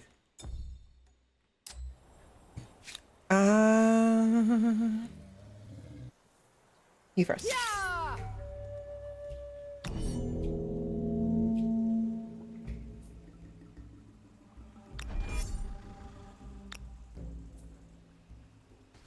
Ideally, yeah, it comes right towards me. Yeah, I could have attacked it just fine. Clearly, I have the upper hand considering my tribe here has a veterancy. But it is much better to if you know you can kill them in one full battle rotation, all 3 rounds within the 3 rounds. By just defending, it's better to defend. 1, you'll gain more experience that way, and 2, you'll take less damage, which is far more important. I guess so. This game is bullshit. I don't know why I enjoy it, I just do. I think the only thing I really like about this game is the culture idea, right? When you're going through eras, you can choose different, you can customize your experience, literally. You customize a character, you customize your culture, era by era, and things like that. I like games like this, Civilization, and what have you, but with Civilization, you are stuck with a given culture. The British, the French, Americans, whatever. You can't just... there's less flexibility in how you can go about things, right? It's like being given a... it's like being given a script versus being told just improv it. I prefer to improv it, basically, when it comes to video games. It's a far, far, far more fun. But this game still has some script to it, and it can be very nonsensy and very frustrating at times. Definitely. Will I survive that? Maybe. Maybe. But it has its own source of fun. I don't know what it is about this game. It's just, it's weird. It's like drinking beer. I hate it, but I keep drinking it. Basically, I'm gonna instant resolve that. I know it's bad for me. It ain't great. I keep drinking it. I get a hangover in the morning. I say I won't do it again. The very same night, I drink it again. It's the fucking worst. It is. They're stealing it? Wait. So, ooh.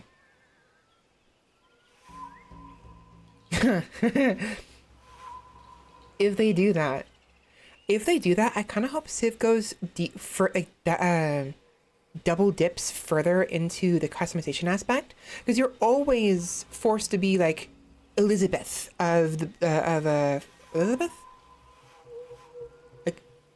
like France or whatever, right? You don't get to create your character. If they allow me to create my character, I would jump on freaking Civilization so freaking hard. It's like locust on freaking rice or whatever. I don't know. I'm trying to do the whole like white and rice thingy, but different. I failed. But point is, I would love that, because I love Civilization. I really do. I rarely ever play it. Last time I played Civilization was a year ago. And I played it for like 5 minutes, got bored instantaneously, and said, I'm good.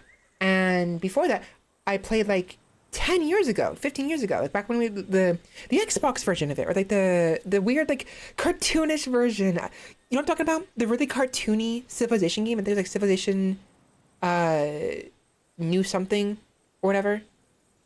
I don't remember. It was after the fourth game.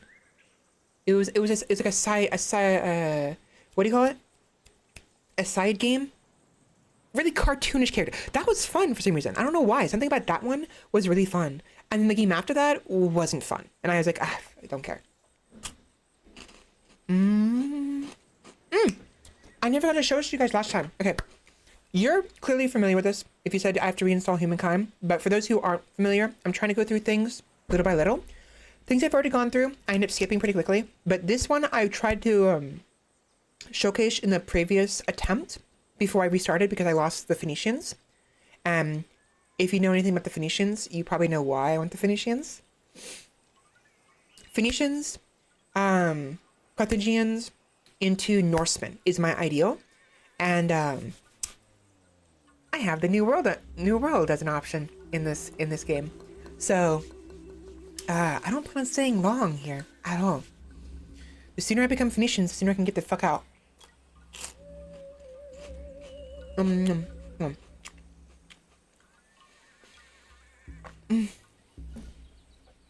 A bold legacy.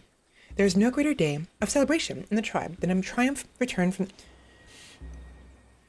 There is no greater day of celebration in the tribe than a triumphant return from the hunt. Presented by the proud hunters, their spoils hold the promise of full bellies for all. But a successful hunt offers even more sustenance. With each catch, the hunter's prowess grows, while the tale of their mighty deeds gains new power every time it is recounted. The tribe have become formidable hunters. Will the future know you as great warriors or superior storytellers? I want to go warriors. Extra combat strength is nothing to scoff at, really. But the influence from this is too good, and also as my backroom lore of my whole shtick of what I am as a VTuber. I swear I have like 5 different lores at this point. I love stories, and this makes sense. These are both of these work for me. As a Valkyrie, warriors would be what I go for. As someone who loves money, and 2,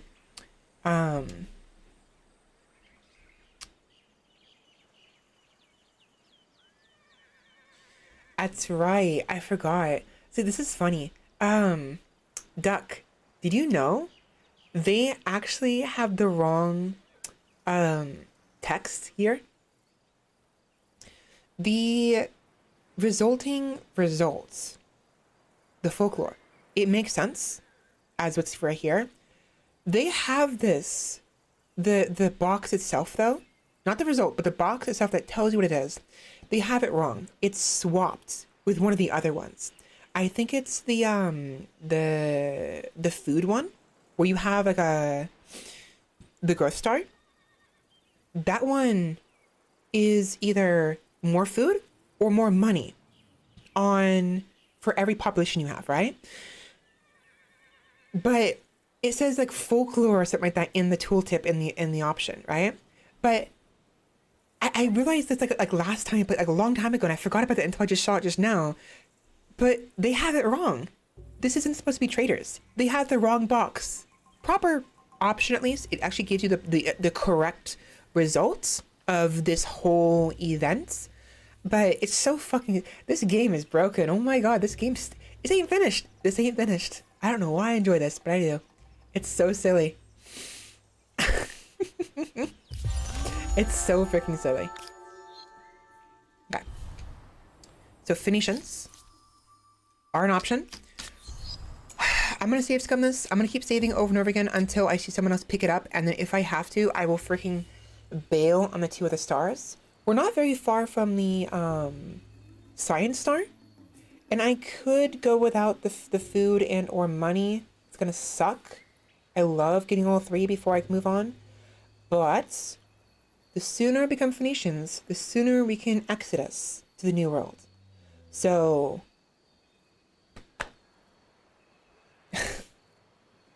we're on a timer. We're on a timer here. Ooh. Let's try it. Fire be with us. I should be able to win this. There's no hills. That's fine.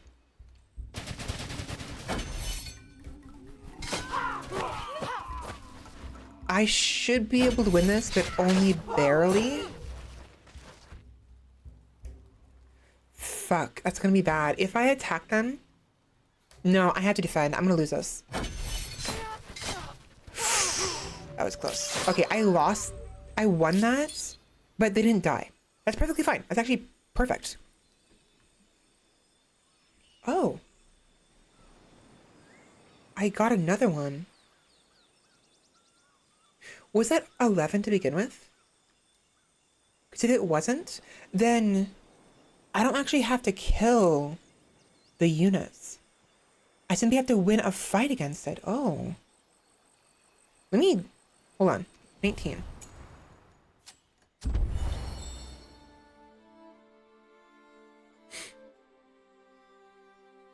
was weird. I had it? Okay. Oh yeah, you're right. Right. I'm so stupid. Right, there was 2 deer right here. I got the star from killing this one, and then I fought this one afterwards. It's midnight. It's 12:30 in the morning. Oh my gosh. I'm tired. Okay, that confused me. Dude.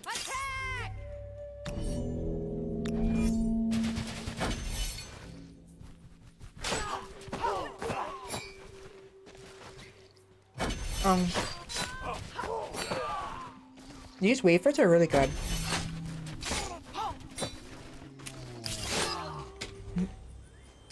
Okay.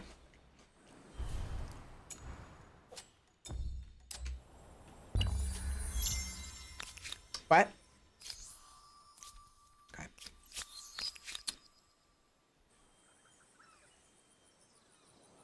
We move. Do it. I find it a little annoying how sometimes the actions are not receptive.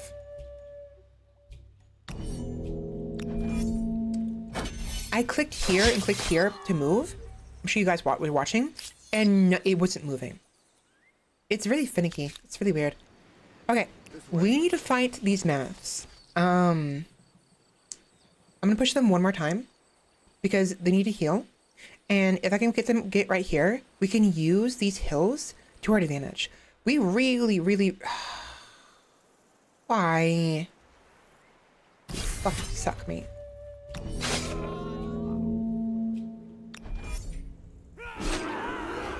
Cute. Just run over here.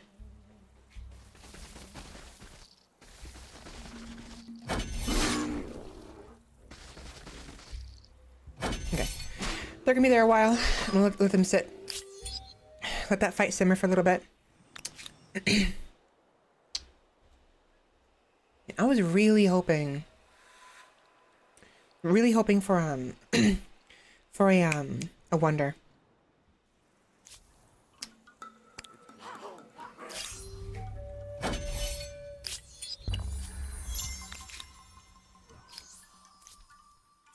Okay.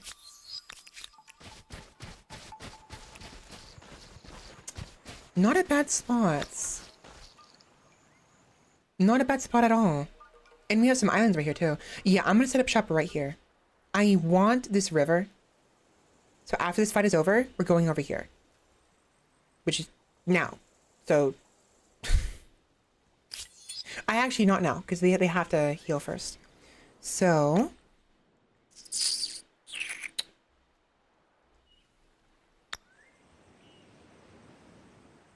yeah, right there.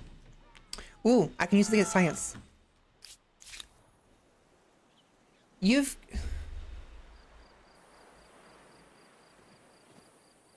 What happened there? Did he just not move? Or what? Move your fat ass. Come on. Whatever. Fuck you. Kill them! This will be fine. We'll just defend. We're gonna lose this, but we can at least force him to move.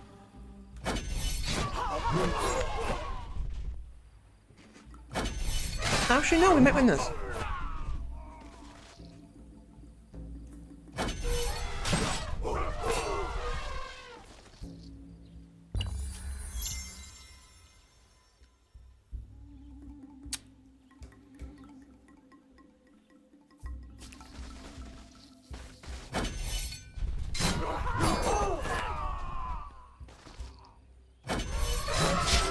Perfect. Okay. Need to heal. Fight one more. Don't you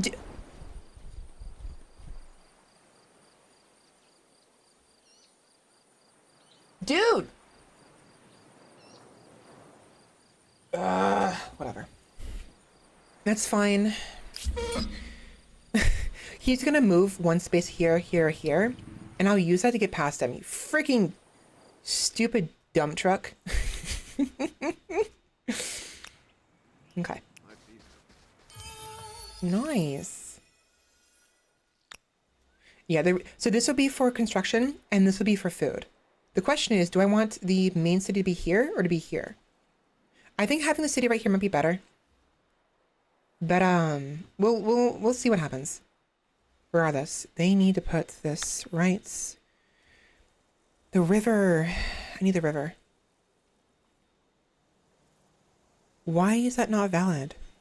Because there's a sanctuary right there. There's a layer right there. I forgot about that. Yeah. Yep. That needs removed. Ooh.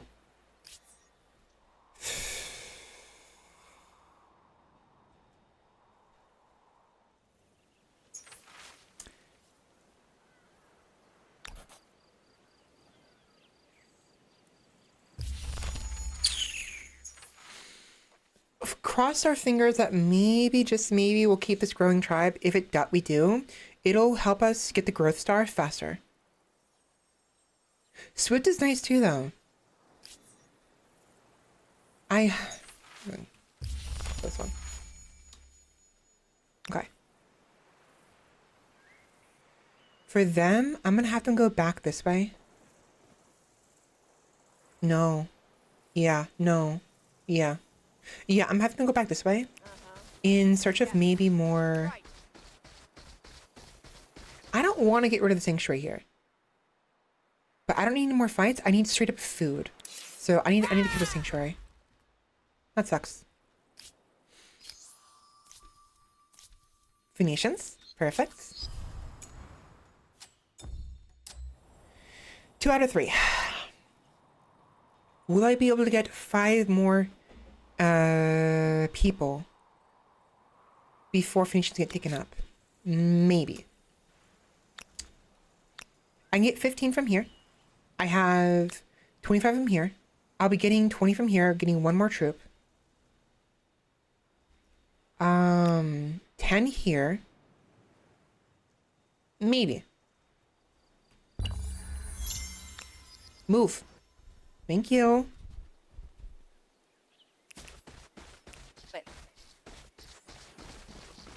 That's awkward. First ransack. See the sights, appreciate the local culture, and take anything that's not nailed down. So they say that even though it's an animal, tribe or animal spot that's ransacked, I think it's supposed to be specifically for Like if you actually ransack an actual city, but it's a generic sort of like ransackingness, you know? It's a generic response to the player ransacking somebody. Okay, so if I put this right here, I'll have access to food, food, food, food, and 2 production. If I do it here, however, I get food, food, food. Oh, also the tile it's on as well. So food, food, food, food, food. Production, production. Food, food, food, food. Food. Production, production. Right? 13 food. Dude, this freaking layer being right here is such a freaking pain in the ass. Ooh, food. Speaking of which, yummy. I gotta hope that maybe there's like a wonder right here. It's fine if there's not, but it'd be nice if there was.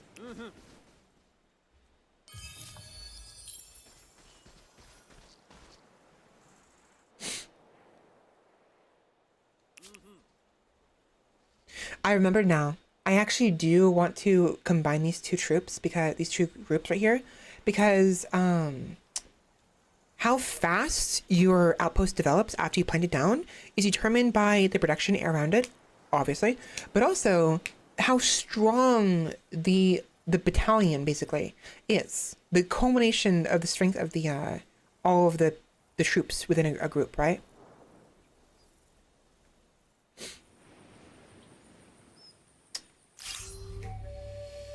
You are a nuisance.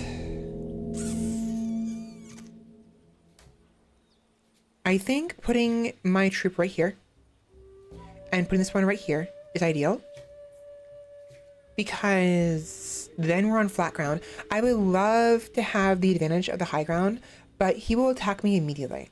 I need to at least have level ground and defend. If he goes around here though, that would actually be to my benefit, because then what I could do is move this troop over here after he goes around here to attack this one, and then he will attack me from low ground and I'll have the advantage. That's fine. Look at that, double veterancy. Nice. I'll survive. Goodbye. Now, will I survive this guy? Probably not. We have to wait one more turn to heal, I think.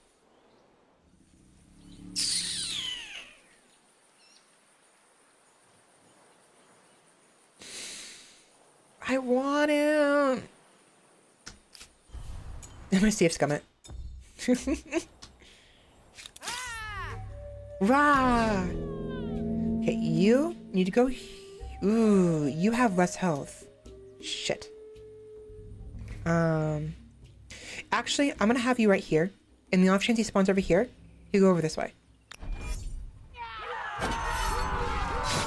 That works. Oh, you're dead. You're dead. You're just straight up dead. Let's try again, shall we? I fucked up. I'll wait.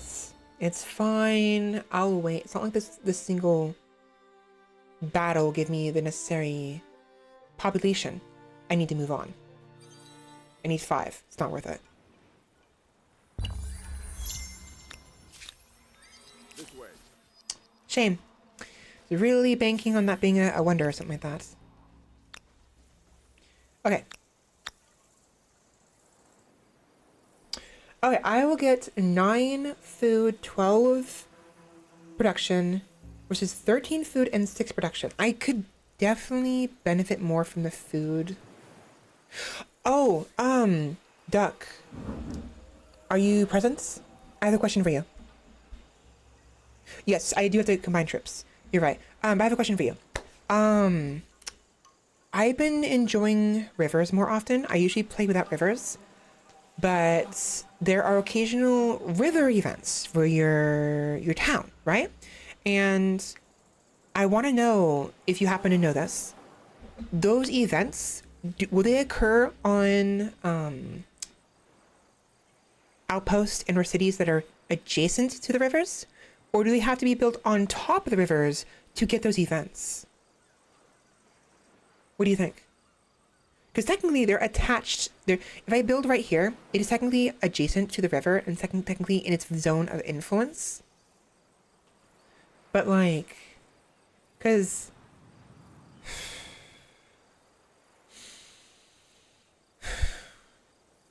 yeah, I don't know is the issue.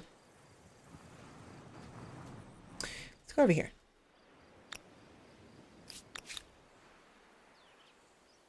What's over there? Ooh, dead end. It's okay. What I could do, yeah, let me do a quick Google search. 1 second. Humankind, Neolithic era narrative events.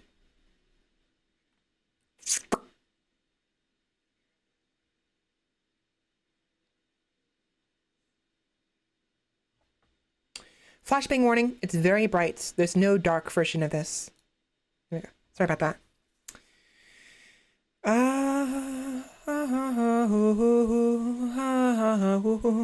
Wait.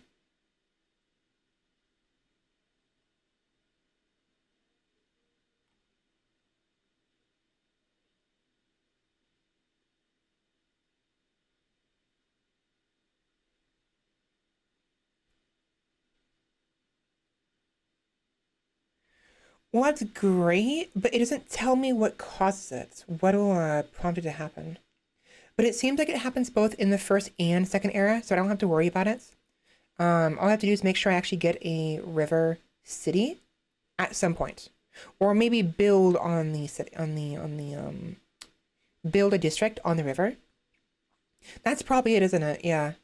I just have to build a district on top of it, and then I'll get the prompt. It's not a big of a deal. It's not really, it really isn't that great. It's just I like the narrative events. You know what I mean? Again, I'm a storyteller, and I love stories. So it's like, I really want to kind of just like hoard all of the freaking narrative events. Let me check the audio.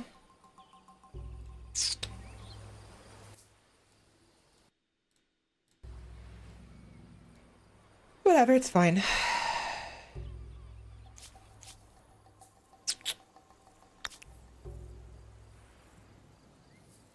I'm using this as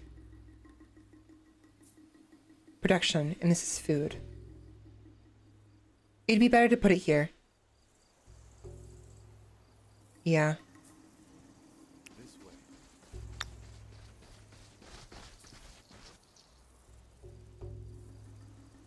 Although, there's only one river. I just realized it's only one river. If I put it here, I can benefit from 2 rivers. Later on. Shit.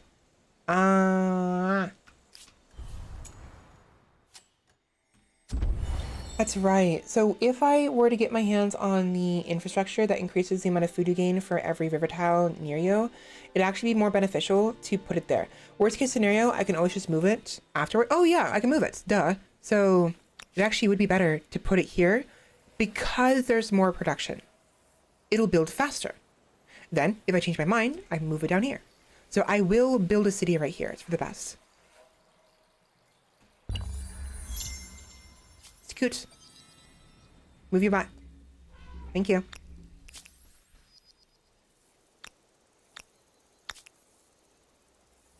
Yeah, look at that. 5 versus 9. Definitely better to put it here.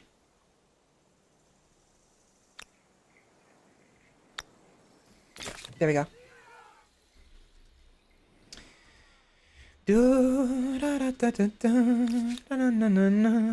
Not gonna bother with that trash. I already know something over here, so I'm not gonna bother. Oh, hiccups. I'll be fine, I'm sure.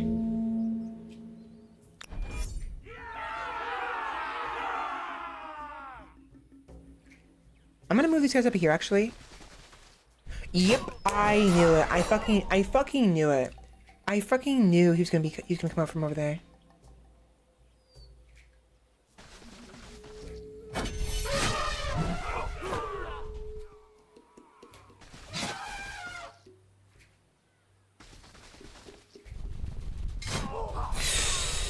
Ouchies. Ugh. Okay, I'll win this, but only barely. Dude, that was close. It was worth it though. You have built a first outpost, adding another territory to your empire. I know, you're hoping this is the beginning of something very, very big. Yeah. This way. Get some food from that. I'm gonna do it manually. Just to avoid the unnecessary damage I'll receive.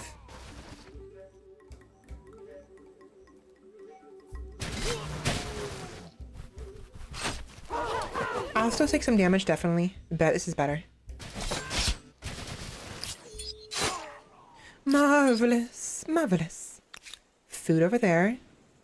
Science over there. I'll have you go over here. Actually, I'll have you go over here. I don't care about that. Onwards. Right. And you over here.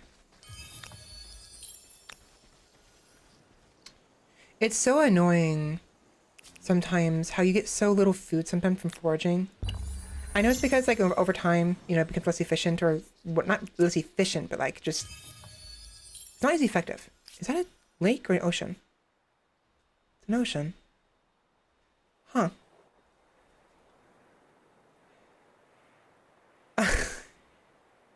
That's silly. This is basically Central America. This is basically the canal. This is literally a single connection between the northern part of the continent and the southern part.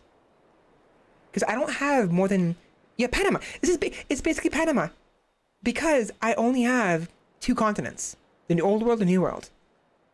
There's no way. There's nothing but ocean down here with nothing but islands. There has to be more landmass down here. So this is basically Panama. That's silly. Never mind, I'm dumb. My assumption was that maybe it was connecting right here. If that's the case, if it actually is the end of the coastline right here, instead, it's a janked ass motherfucking, what do you call these? The inland seas? The Mediterranean.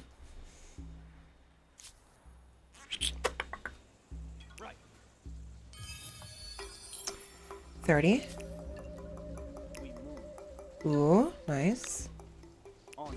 Friend or foe? You are foe. I'm gonna have them run away. Because they're too weak. They're not gonna be able to fight those guys. And then hopefully this is 5. It's actually better if it's more than 5, but if it's only 5, it's perfect. We'll have just enough to get another person.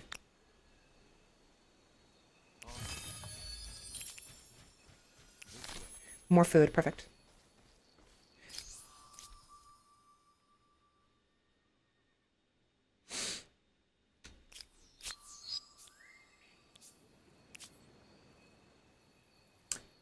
Fuck.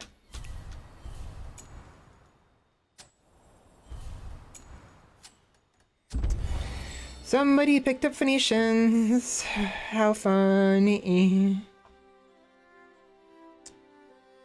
Fine. I really want the growth star. I really do. It'd be really nice to have with the money.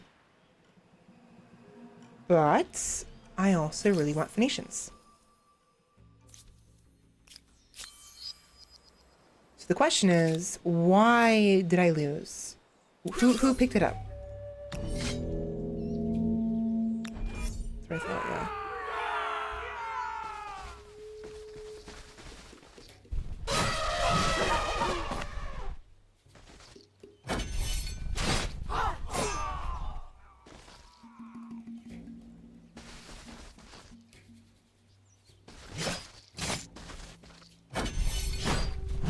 Ouch.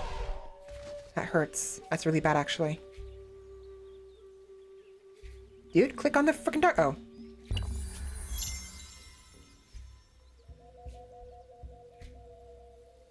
That's fine. We got 7 at least. Phoenicians are still an option, so it was in turn 5. By building an outpost, Rather claiming specifically turn territory 6, is where this I easy. lost The Phoenicians. trick, Somebody of picked up the course, is Phoenicians. keeping it. That's frustrating.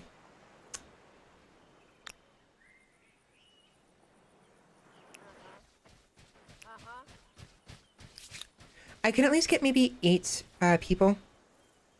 I'll send one person here. And then what I'll do is save over here. Grab this. That's only 5. I need that to be 10. You can go here.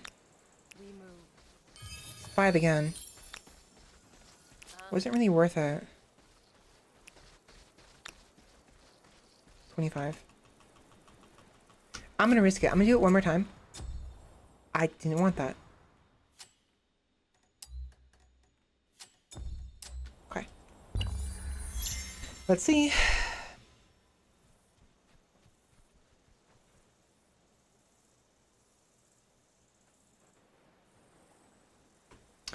I didn't receive any notification. It's so far... How many turns back was that? I don't know. So far, though, that and you have to restore to tell. I don't... Yeah. Maybe not. They'll have a certain weight towards certain cultures they will want to do. Problem is, I don't know who's picking up the Phoenicians. I usually try to avoid having any maritime AI. I'm very partial towards Phoenicians. So, it's gaming it a little bit, but I'm also, you know, taking my sweet ass time trying to freaking get all the stars when I could have just not done that. So, I always like having all 3 stars though. It's frustrating because we're gonna lose out on the money per population. Oh well, we got 7 at least. Mine. Fuck you. My boats. Challenges of a young civilization. It's hard keeping up with the neighbors when they have the wheel and you don't. Humankind learns Right? quickly that everyone contributes. If you're terrified of wild animals, you can grow lentils or catch fish. Tribes settle towns. Towns develop markets, and markets begin the exchange of goods, services, and most important, rumors and hearsay. How Money. appropriate to start with a market, now that you will be leading the original traveling Okay. salesman. New era. Perfect. We have... And we still benefit a lot from these 2 items here. Where is it? Science per population and influence. We lost the money option. We don't have that now. It was only 1, you know, 1 coin. It was 1 money per population, but it can really add up later on. It's just so frustrating how fast the AI can be sometimes with trying to freaking, like, claim cultures and shit. And I refuse to go the route where I don't have unique, I don't have unique, what do you call it? Cultures? Because it just seems silly to have, like, multiple, I mean, it's fine, but, like, part of the experience, you know? Now, those have gems, and that has porcelain. I don't want to make too many outposts. Again, we're not going to be staying here very long. Although not being able to see up there is actually becoming a detriment now. Vision, please. That's not enough vision. Oh. Right. I was thinking to myself that I want to get fishing first before I settle this, so I can get the haven. But I realize now that I need to actually build a city first so I can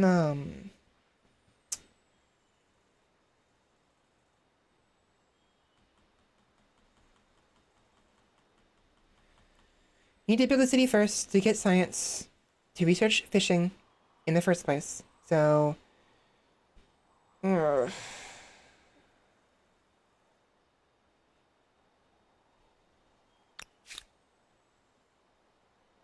I'll wait 2 turns. I'll wait 2 turns. All right. That's fine.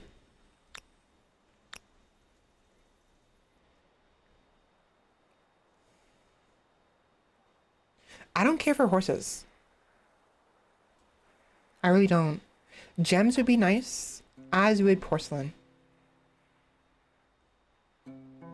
It's only +1 money per gemstone, and it's only 1 gemstone. +2 money. I think getting this one, if we were to, would be far better. This is more useful later on because of the 2 money on market quarters, right? And then 1 money per gemstone on market quarter. If we have a lot of market quarters, which we will eventually, clearly we'll do better. And every single haven counts as a market quarter. So 3 porcelain game. 3 porcelain gives me 3 money on admin center. If this has been connected, if this spot right here is connected to a city. Not an outpost, but an actual admin center, which is either the main plaza or the regular one. So 3 money on admin center, 2 money per porcelain on an admin center. Oh. No, it's not specifying city or outposts. It might literally be only admin centers, which means that the main plaza won't count. So it would only work on attached outposts. If I were to attach these 2 zones directly to my city right here, that'd be 2 admin centers. That's 6 money from the diversification effect, I think. And then 2 money per porcelain on admin center. It's 3 porcelain, so 6 money per admin center. So 9 per admin center. 18 money. That's pretty good, actually. Meanwhile, so 18 money.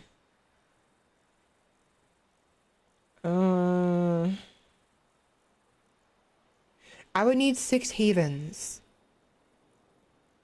to make gemstones worth it. Gemstone. Pieces of mineral crystal, which when cut and polished, create striking jewels from amethyst pendants to topaz earrings. Never read these actually, I need to. Porcelain. Ceramics created by firing clay minerals. Porcelain is a special type of pottery valued for its decorative feature. Yeah, I'm gonna go up this way. We're gonna try to make another outpost right here and nab this before they do. Question is though, where's best? Considering that there's 2, 4, 2, 4, 1, 2. Right here. I want to build it right here to get the outpost going. And if I need to, I can always move it somewhere else. There's a lot of production right here. There's 1, 2, 3, 4, 5, 6, 7. No, 6, 7, 8, 9, 10. 10 production. It's perfect. So we go there. Of course.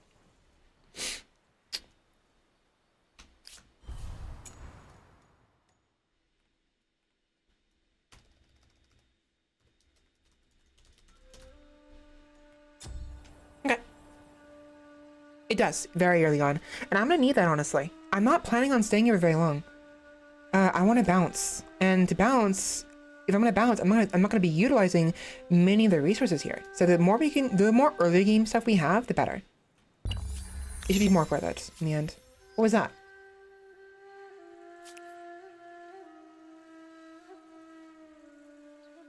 Follow me. Hello? So, do you view This each fucking other game as ain't friend or finished. Are you foe? kidding me? It's time to unravel the diplomat's dilemma. Also, I don't need these hexes. I had them there before. I actually don't need them. I don't care for them. Over this way. I was clicking it. Nothing was happening. You've got to be freaking kidding me. Whatever. Okay. We could make a nice bottleneck right here. But it's not... again... I plan on either having the haven right here to connect these spots right here. Or somewhere over here. If it's a really good spot, I'll put it here. If not... right here would be better. But I love making bridges.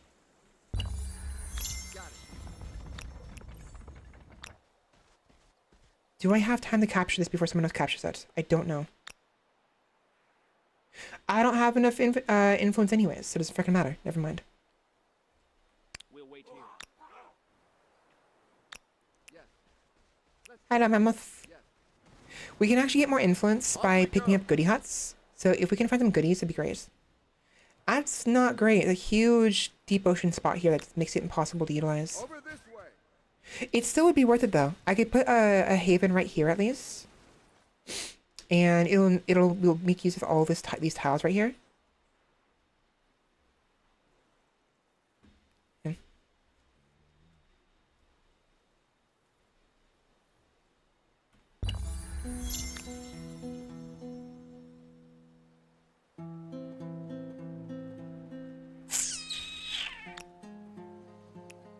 Come over here.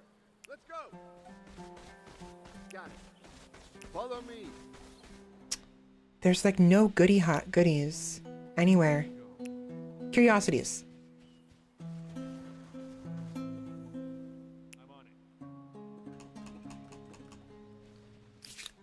Oh, I meant to make this into a city. I'm dumb. Oh my god, I'm so tired right now. I meant to turn that into a city immediately and I completely forgot to.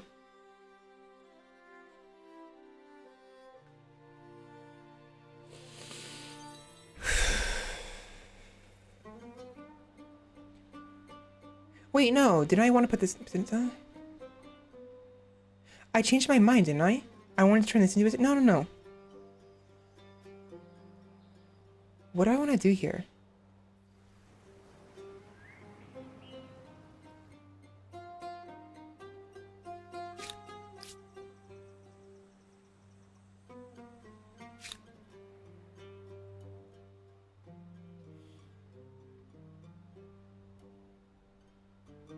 Yeah, I'm gonna turn this into a city. I was gonna attach this one for food. Yeah. A city means shelter for those who need it. A place to store I food. blinked out. Pens for the pigs. It may not be glorious. We have lots of protection, but it means very, sleeping under very trees. little food. To start with, we're gonna get the pottery workshop. We're gonna need that.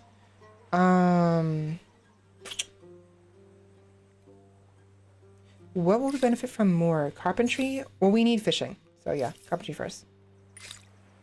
Okay.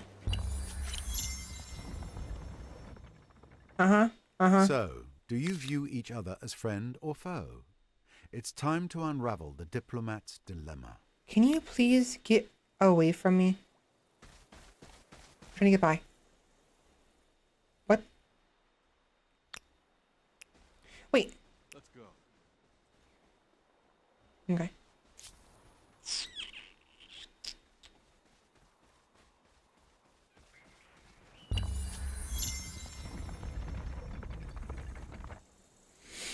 Okay, I'm gonna save my funds until I get my hands on Yes, Commander. the this area right here. Over this way. Right.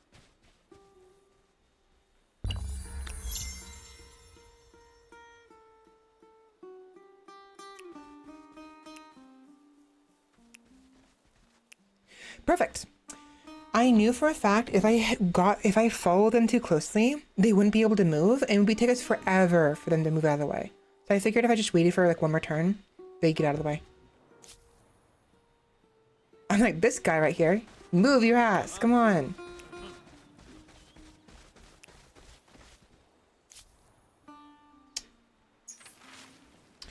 Of herds and air of herds and air.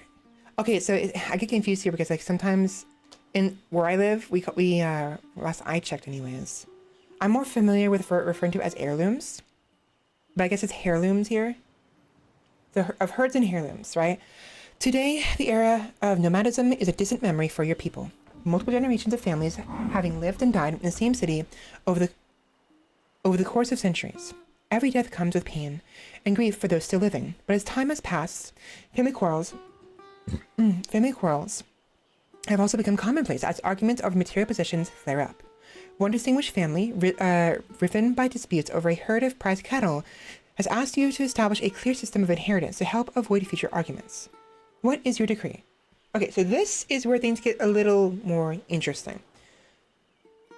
Influence thus far has been used to build outposts and cities. And clearly, this is a game about cultures. Obviously, we gain cultures, different cultures over time. There are different aspects to these cultures. It's not just as simple as being like, I'm Egyptian. Oh, I'm Inuit. I'm American, whatever. British, you know. There's also like ideologies you can mess with in this, right? So from this point onwards, every narrative event is going to have some kind of ideological shift in our culture. At the moment, it's not saying a damn thing. It'll do it later. But at this moment, we're pretty much neutral. Follow me. We are neutral. But if you look here, right? There are four different sections, each of them going left or going right. And every single action you do from now on will slowly shift the axis towards one direction or the other. So, what is your decree? Overlook. These affairs are private matters for families alone. This is a very traditional option. Distribute. Every child should receive an equal share of possessions, living or otherwise, which means even those who have died have the right to have possessions. If that makes sense, which is weird. Because then how do you... Oh, I guess the idea there is that if the children have children, and the child who's a parent is already dead, then their wealth that they have an equal right to will thus be distributed amongst their children, amongst the grandchildren. I guess that's the idea there, right? This has a collectivism axis shifts, and then privilege. We will not dilute any family's bloodline. The firstborn will obtain all the material assets. This one shifts towards the individualism. So these two are in complete opposition to each other, where this one is its own thing, right? Now, I try to roleplay this a little bit as like a ruler, as a overlord of my people, what have you. I'm not unfamiliar with the idea of firstborn receiving everything. I've had hours, literally hundreds of hours in Crusader Kings and Europe Universalis and things like that. I'm very familiar with that. Very basic, right? Distributes is more close. So this is more like primogeniture, where the firstborn child receives everything. This one is where it's Gavelkind, where everything is split up between the children in equal shares, with the firstborn. It's not the same thing. Gavelkind is the firstborn where the firstborn gets the lion's share, but otherwise everything is split amongst the children. And this one is just, I'm wiping my hands in the situation. I kind of prefer going overlook, because choosing either firstborn, either primogeniture or Gavelkind, means that every single family would be forced to go that way. But if I say overlook, then every single family has the right to dictate how their stuff is distributed. So if the parent who dies makes a will beforehand, decides how they want it distributed, then so be it. You know, I'm not gonna get in the way of that.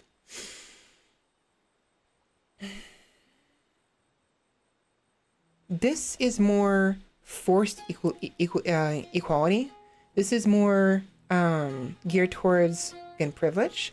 But this one is more freeing. It's not the main reason I got it, but just I feel more comfortable going with Overlook. Mechanically, this has no effect on the game. Realistically, like there's no bonuses here. I don't gain anything from any of these, right? There's no bonus. All it does is it's a forced shift of the axis, of the culture axis, right? That's all it is. It's a forced shift. You are forced to make a choice here. Do you want to be more religious? Do you want to be more collective? Do you want to be more individualism? That's literally the actual what's saying here. But I don't mind being more religious. It's fine. There we go. They weren't gonna shove it to me, were they? Not until I freaking clicked that, little scoundrels. Society. It's the society. There we go. Exactly. I would overlook it as well. Like, I mean, I would rather families individually have the choice to choose if they want primogeniture or if they want, Gavelkind individually, and every generation has a choice. But yeah, it's its own thing. So the society. Choices you make in civics or specific events will influence your ideologies and provide bonuses. So at the moment, everything is directly in the center. The bonus of this, of being perfect equilibrium, is increased stability across the board. In this case, 10 for each row, right? So that's 40 stability. It's really nice because you need the stability. It gets really nasty later on if you're not on top of your stability. I once played, oh my god, this is actually kind of funny. I once played as the Egyptians because I loved the construction idea. I love maker's quarters. I'm a builder at heart, infrastructure, what have you. And I built so many, oh my god, I built so many maker's quarters. And when I went into the next era, my stability fucking tanked. Because in the Egyptian era, you don't have as much issue with stability. Like every time you build a maker's quarter, it enhances the stability temporarily or whatever, or gives I don't remember how it goes. Let me save this real quick and I'll look at it real quick. But it's interesting, right? But it basically, it emphasizes building nothing but maker's quarters constantly. You're constantly building to the point where I had so many of them, the map was filled.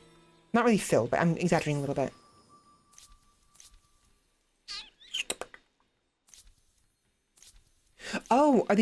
Here we go.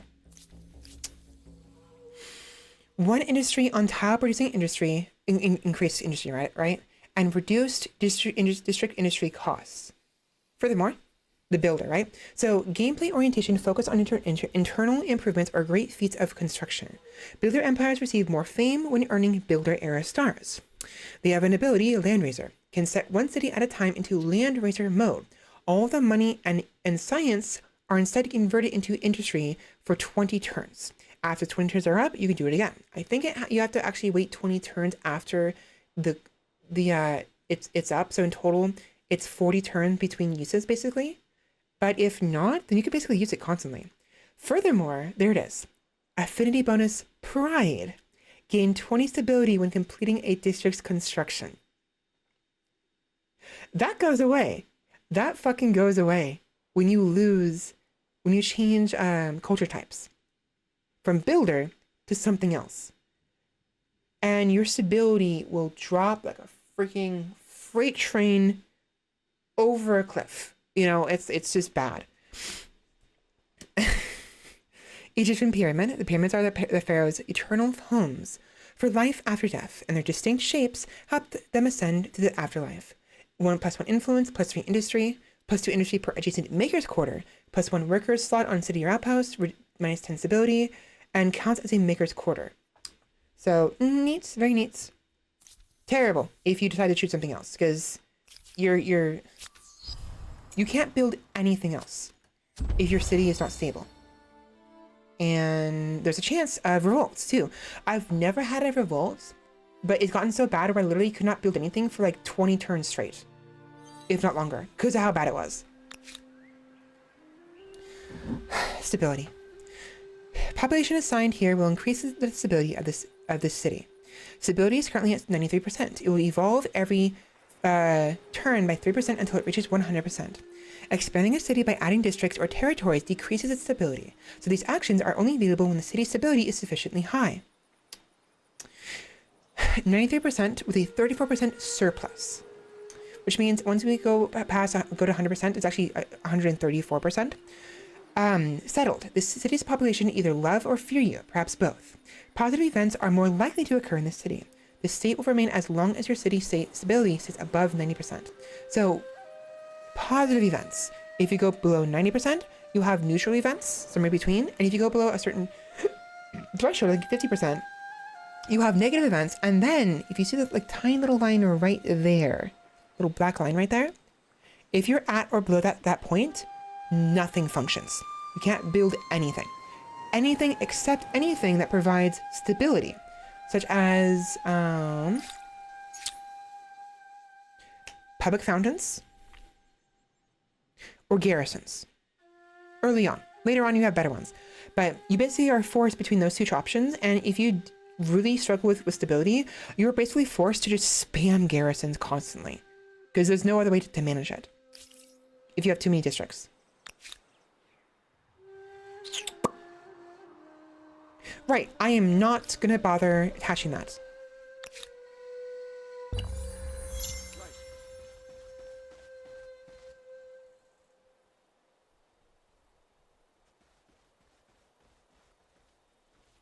What?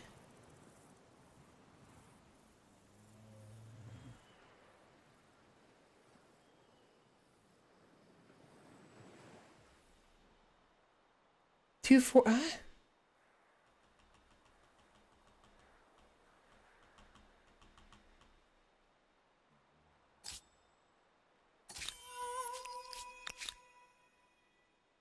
That's better. That's right. Forgot about that. That's annoying. I was confused because originally it said 120. The reason why it said 120 is for the very reason why we're planning an exodus. When you have no cities, the cost is reduced. But when you have a city, it's really bad. I had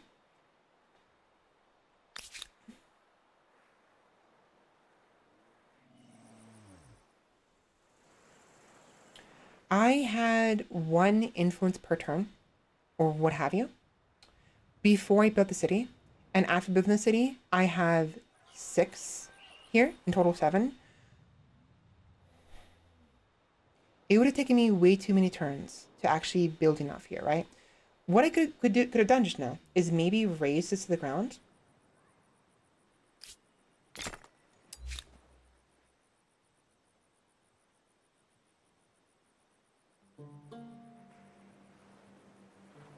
Yeah. Yeah, actually.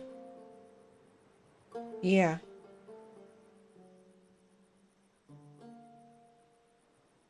Yeah, actually, hold on. Wait, wait a minute. I'm gonna do what I'm planning on doing eventually anyways. We need 120. Cool. We have 7 per turn. We just built the city. There's no population in there. I don't give a shit. We are ready, honestly. Yeah, so next turn, move here, Off we go. raise the city. Yep, don't care. Boom. Wait.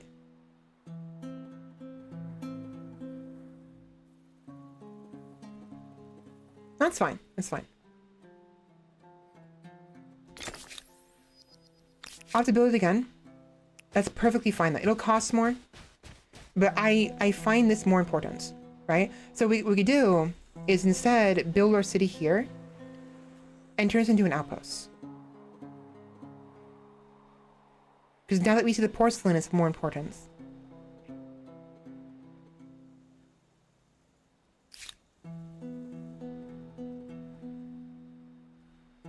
Yeah, no. Okay, it still costs 120, so how to do that? So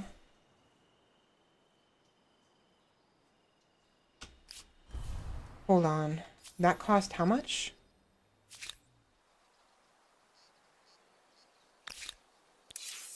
Now! Now! Now! 40.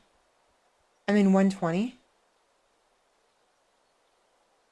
So 60. I need 160. So what I'll do is I'm going to reload.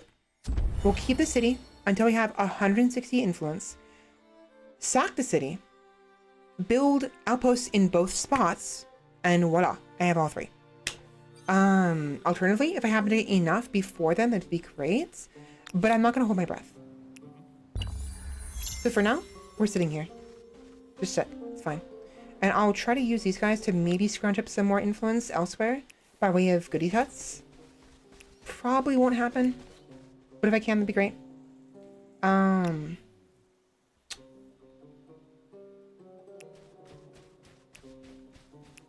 need 160. We're doing 7 per turn. And we're gonna have 11 per turn soon. In one turn, I can buy this out, I think. No, I can't. I don't have enough. So, huh. It's fine.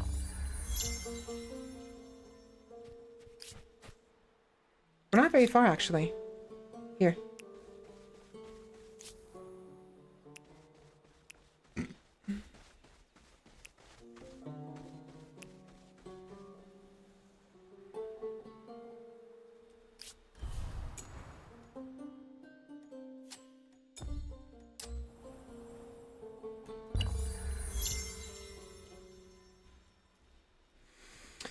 Okay, so 48, 59, 3 turns.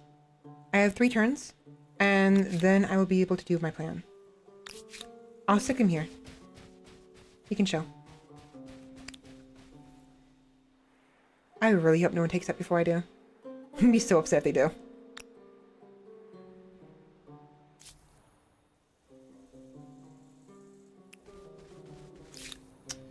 In the meantime, might as well build something, I guess.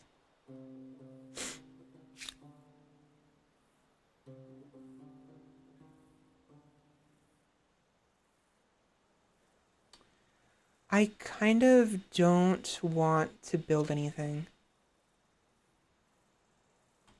Actually. I need, how much science do I need? 170 for this one. And 70 for this one. We're already partially there. 3 per turn. 6 per turn. It's 9 per turn. Right?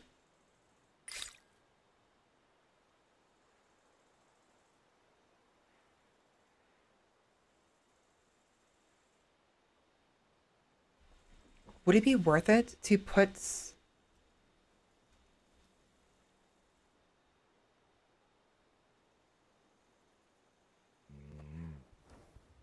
I wonder.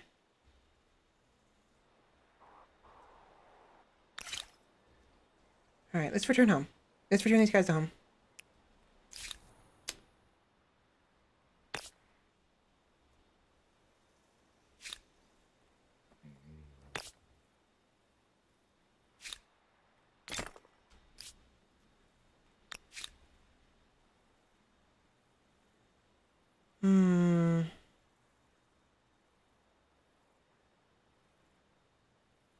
See, what I'm thinking is we can do a quick and dirty, and because I have plans of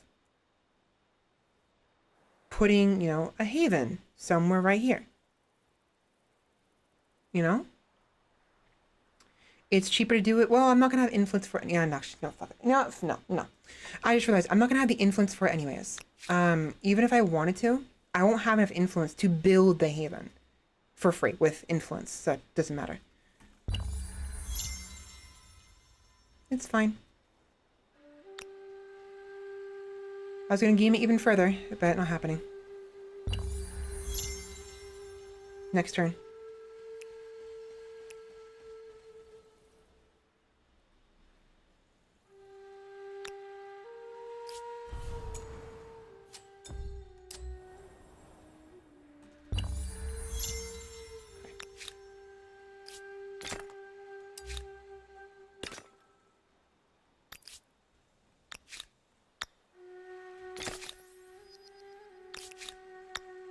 Bingo. Easy. Okay, and then just rebuild it. Rome may not have been built in a day, but I'm sure it could have been rebuilt in a day. Ha ha ha. Sorry, bad joke. Okay, perfect. There we go. So now we have all three very early on, despite how low my influence is. This is really bad. I don't normally have this low of influence this early, because normally I have a wonder I'm next to, but there's like no wonders down here at all, which freaking sucks. Yeah, I'm gonna have them come home. They need to heal anyways. 3 turns. Or there's fine.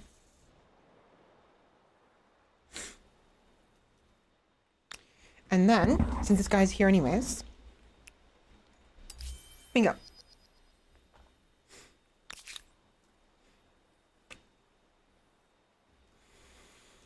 With that, we can plop him there, have science go more quickly, although he will starve to death. I actually have to wait a little bit to produce a little bit of food, because otherwise he will starve to death. At least until I have enough to attach this.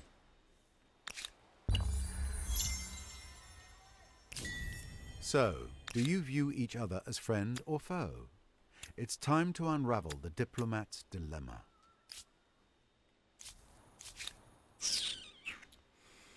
With that done, I can go ahead and... What's this do?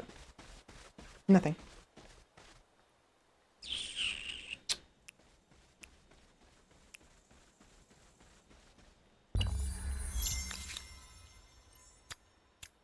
There we go. I figured if I remove the farmer from here, the city will slowly starve to death and I'll lose the pop. But if I simply have him sitting here until I know for a fact that putting them here will cause the science to take over next turn, then I can stockpile a little bit of food, move him over, finish it off sooner rather than later, and then put him back. So for now, go back there. We need 40, 60.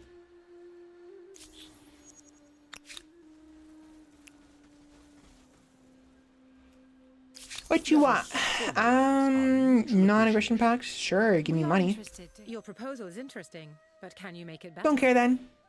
This does very little to placate me. Try harder. You give us something to think about.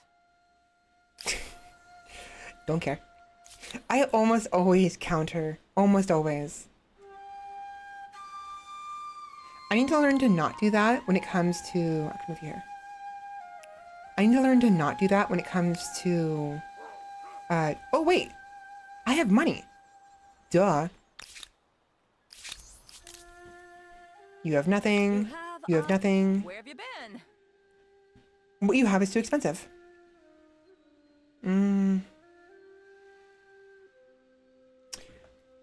Hold on. Wasn't there like a bonus?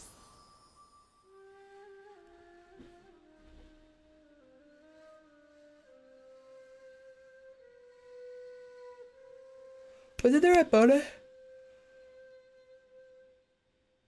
I guess there'd be something special. Aside from just the fact that you can freaking buy stuff without a trade treaty. There's something else on top of that. I don't remember what that is.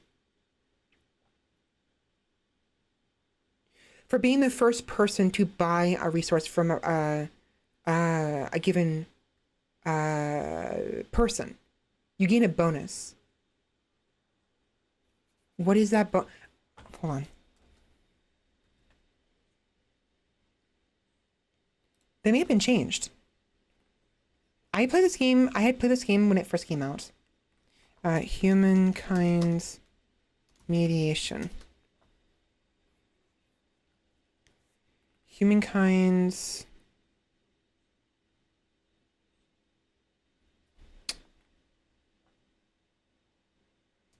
merchant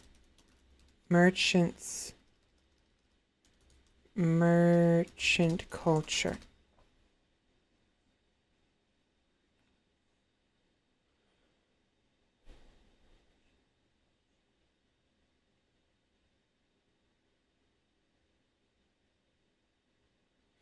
Oh.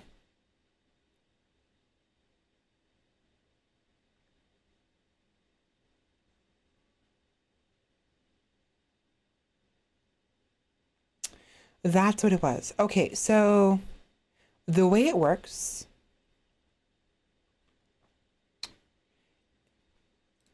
is that any resource you buy via trade can be repurchased by other empires only if these empires are not already buying the resource from the same third party you are buying it to. I know for a fact there's a different buff. I looked already, there's nothing there.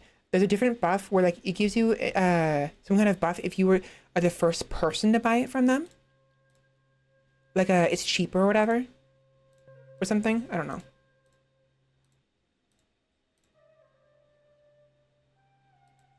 Maybe it's just in general. Maybe it's just in general, if you are the first person who buys it from somebody else, it is cheaper. Because you have no competitors, right? What was that?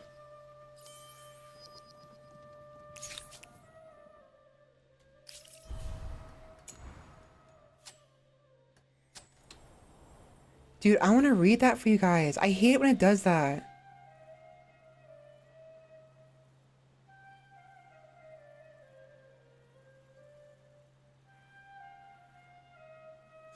Whatever.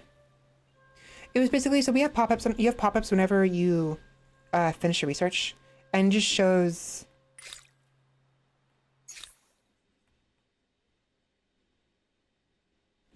No.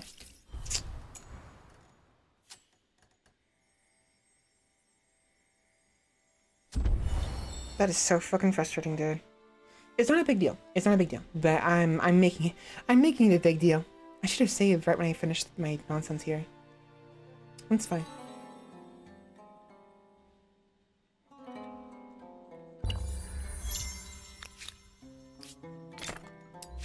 So, do you view each other as friend or foe? It's time to unravel the diplomat's dilemma.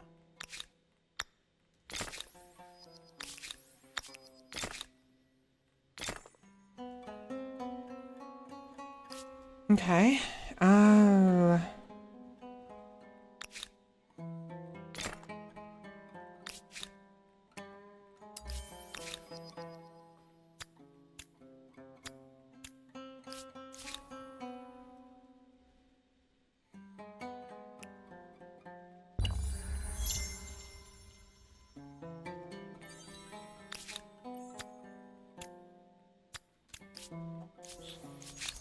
Here Nope, is a counter. proposal to- This could work, but my people need more. We accept, and we should celebrate the agreement. Ah, it's a pleasure to deal with you. They gave you money. Usually I hate that because I don't like people walking through my territory and stuff. Whatever, it's fine. He gave me a lot of money. Gave me a lot of money. Fine. If you want my peace treaty, okay, it's these people. Yeah, we're next to each other, so now we can walk past each other very quickly without issue. We can't go into each other's territories that are blocked off by proper borders, like this right here. But he will be able to travel through past me, my troops, without being slowed down, which may or may not be a good thing.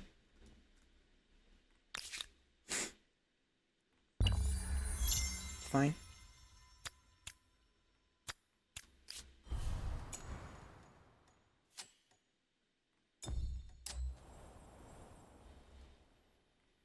Okay.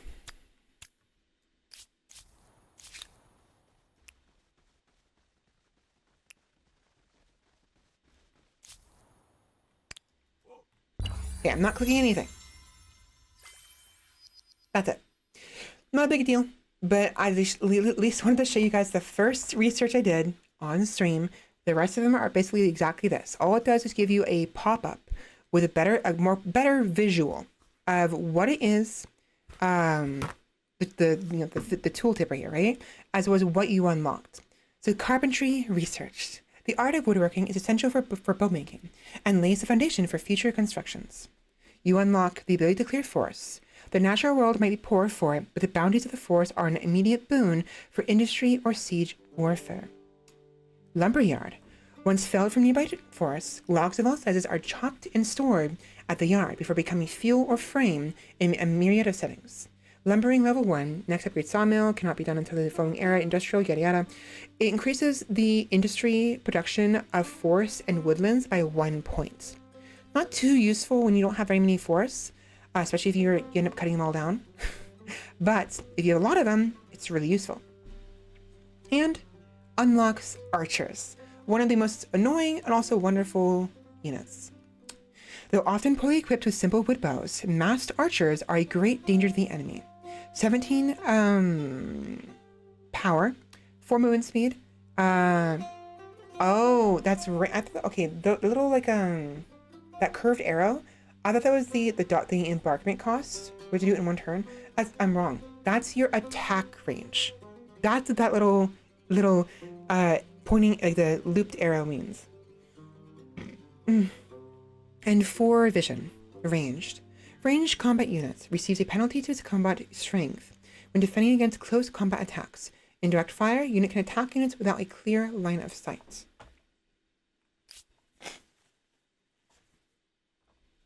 Pretty useful. Now we need to hurry. We need to hurry. Like, we need to get freaking fishing as fast as possible.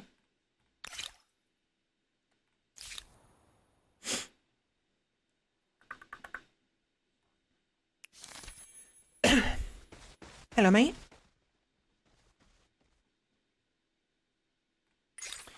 Empire Foundation. By what right do we rule? This is a civic screen. So in the society screen, down right here, there is civics you can enact, right?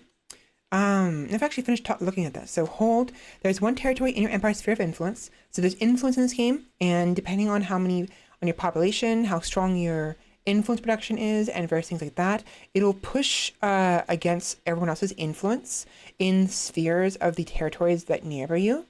To the point where it gets to situations where like freaking you could be completely bogged down by someone else's culture because of your proximity and how much weaker your culture is compared to theirs.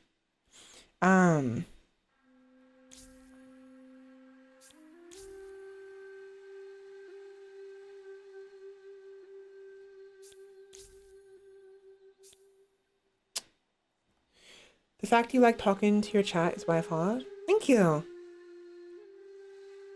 Yeah, I try my best to, cause like having someone to bounce my words off is very helpful. But I've been told many times, apparently my voice is very nice, to the point where like they like to hear me talk just nonsensically. Apparently I have a very good ASMR voice. Eventually, I will get into ASMR one day when I have my freaking life in order. I'm so exhausted all the time, don't get enough sleep, busy all the time, and have no energy to pursue anything aside from streaming. You know, including making short form content. I want to, but I haven't gone around to it. But, because I try to keep in mind the fact that this is a stream, I'm gonna post this later on YouTube, on my VOD channel, once I freaking get my VODs in order. And when, you know, people who watch the VOD, they're not gonna be able to properly respond to me talking, you know? So I have to just pretend I'm conversing both with you live on stream, but also conversing, not really pretending and not really directly, but indirectly conversing with those, you guys who are watching this on YouTube. No matter how many years down the line it may be when this actually catches any, you know, traction, but it's fine. Not to mention, I just like the yap, and I'm very self-conscious about not talking. I'm trying to not be so fussy over it. I've been told to relax, and that it's okay if I'm not talking at all times. It still bothers me, so I try to, you know, at least talk a little bit. But like, it's like those videos some people make, right? Like Tomato Gaming, for instance. His original content, they were not live streams. None of them were. Or sea manners, right? He's not talking, he's not streaming the stuff he's doing. He's playing with his friends in a private lobby, private experience. Or like Smitty does that too. Smitty does that with his main channel. Smitty Plus is the streaming version of what he does, and Smitty Minus being his VODs. But his Smitty Plus being the short form content of his VODs when he streams. But Smitty, just straight up Smitty, they're never streams. He never streams the stuff he does on Smitty. They're contained experiences.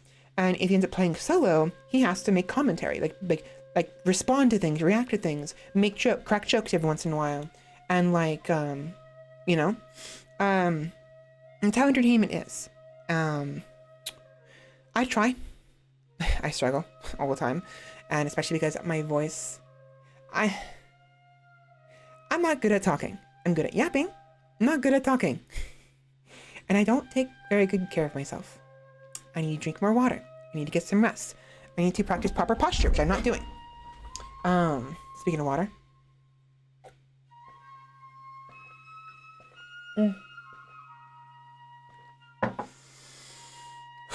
Point is, I try. I'm very self-conscious, but I'm also trying to not be, and to accept the fact that sometimes I don't have to speak nearly as much. But yes, I try my best to yap a lot. Preferably coherently, but even if it's not coherent, some people like that as well, apparently. 1.5 hours went by in a breeze. We'll try to catch more streams, but I have to go to sleep. No worries. You're probably already gone. If you are, I apologize for missing your chat. It's very hard for me to catch people sometimes when they're leaving. So have a good night, Duck. Thank you for coming by. Thank you. Thank you for the follow as well. Welcome to the tribe, and I'll see you next time. Bye-bye. Good night. I need to be ending stream myself too. It's fun, freaking 1:42 in the morning. I push, 2 o'clock. I'll end at 2 o'clock. Right, civics, society. So, I already spoke about this a little bit, right? And stability. The stability got me sidetracked. When your society shifts access to one direction or the other, it'll change the bonuses you receive. They won't give you, or it takes away bonuses and gives you bonuses, but I think saying changes your bonuses is better. Straight in the middle, it is stability. For the economic, geopolitical, order, and societal. Economic. The economic axis is about the question of economics in society, how goods are distributed, who owns the means of production, notions of property in general, etc.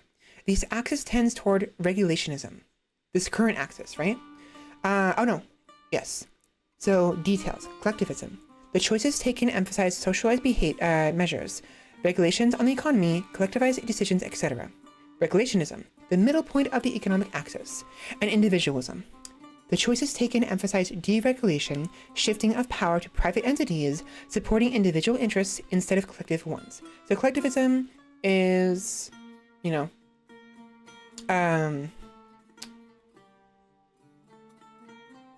it's like kind of communism, but not really. Individualism is more, it's not communism. So collectivism is more what Russia was trying to do, I guess, with becoming communist. And individualism is what America has done, sometimes to a very disgusting degree. So, just as an example. The geopolitical axis is about how, as a people, they relate to other people. Do they conceptualize the world as us versus team? Or us versus them? Do they instead see it as a whole that should be undivided? Currently, it's at regional. Homeland, the choices taken emphasize group defense, exceptionalism, militarization for reasons against other groups, etc. So basically, it's like how receptive you are to foreign bodies, like isolationism, for instance. The isolationism of Japan back in the, I don't remember what era, is very homeland-esque. Regional, the middle point of the geopolitical axis, and world. The choices taken emphasize cooperation, humanism, universalism, mutilation for reasons of unifying groups, etc. This is more along the lines of what America was doing, at least early on, when they were, you know, when we were decent. And we still kind of try to do, I guess. And there's other people who do it as well. I believe the United Kingdom, to an extent, has done it. The United Nations is kind of the world aspect of that. Order. The Order Act is about how power is distributed throughout the political structure. It is a top-down structure with very politically powerful individuals. Is it a top-down structure with very politically powerful individuals or much more decentralized? Currently, it's at scrutiny. So, liberty. The choices taken emphasize people taking initiative in organizing their society, and what they express, and what they say to the political structure, etc. Scrutiny, the middle point, obviously, and authority. The choices taken emphasize controlling any dissidents and policing more or less closely.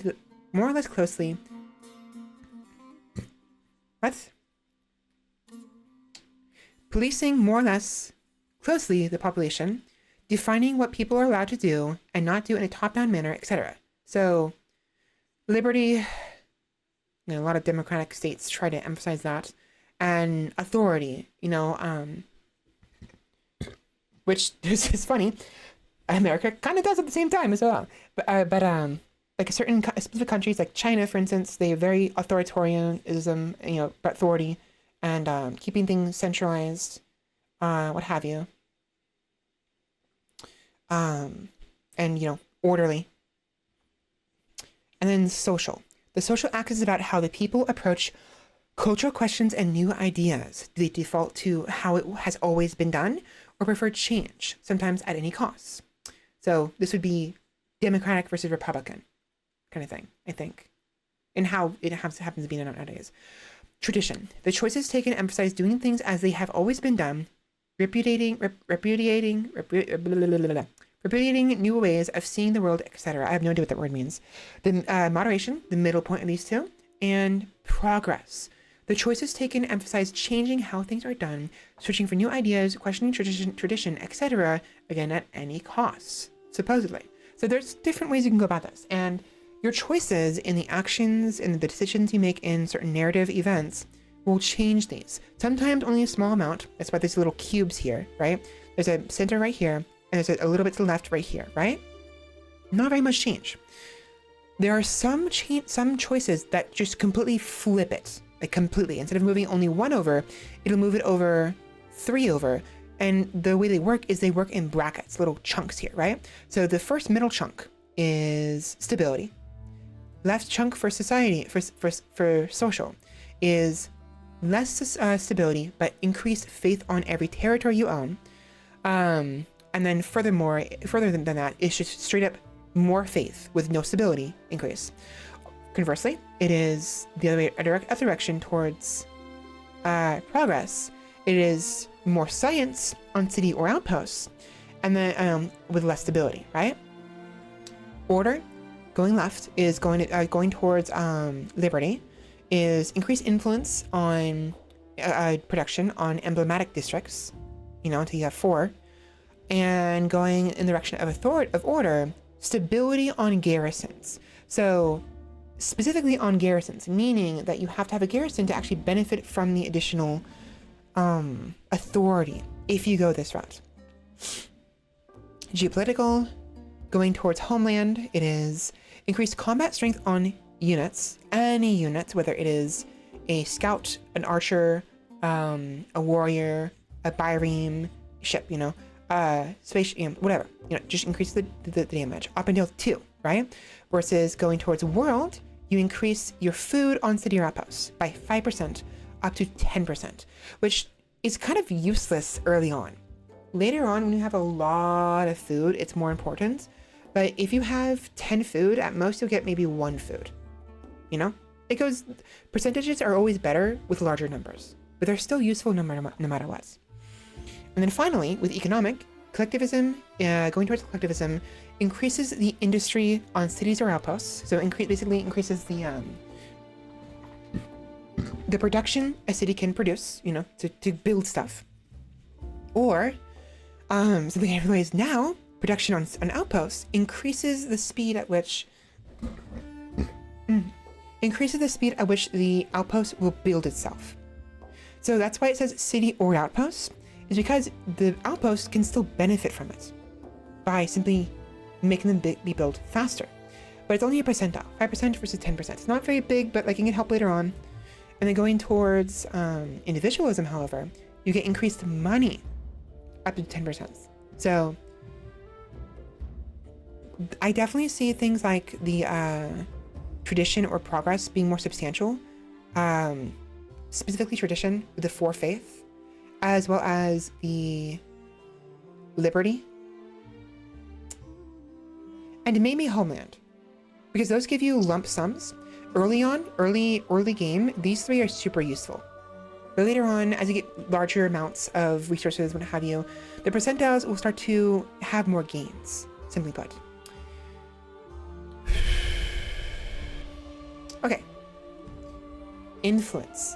Look at the map to see the extent of your empire's sphere of influence. To spread it further, you can improve your influence production by building relevant infrastructures, districts, and cultural wonders. So anything that produces influence will increase your sphere of influence and your push, ensuring that you actually have hold over a given area.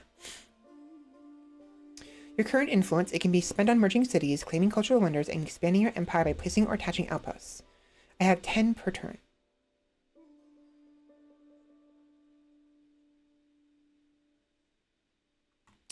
Civics. Okay, as you go through this game, you will encounter events, or what have you, that will provide you an option of making a decision on a civic. Every civic is typically unique. They are unique. They're all unique, and they have an effect on various things, like the amount of influence it costs to create an outpost or attach an outpost, like this one, or increasing influence costs or influence production on emblematic districts versus increasing faith production on emblematic districts and instead having increased influence on the main plaza. So starting with the other one, what style of laws does the empire use? Customary laws versus codified laws. Customary laws. Historical precedents and tradition serve as the basis for our judgments. Reduces the cost of outpost creation by 50%. Cuts in half. That's super good, especially with what I'm trying to go for. Or codified laws. Laws will be debated, classified, and codified for perpetuity. Reduce the cost of attaching outposts to a city by 50%, and reduce the cost of absorbing a city by 25%. These are more useful late game. It's difficult to change a law afterwards because the more time goes by, and especially the more eras go by, the more expensive these all become. They're 40 right now because we just became settled, but later on, it gets more and more and more expensive the more civics we have and the further into the game we are. It's insane, right? But these are both useful, especially for the current playthrough I'm going. I have endless mode, which means all of the costs of various things are doubled. They're increased by 100%.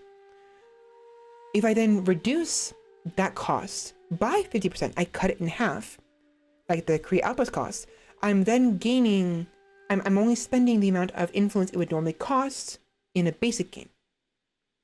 I basically reduce the damage of the difficulty for outposts, but I can only choose one or the other.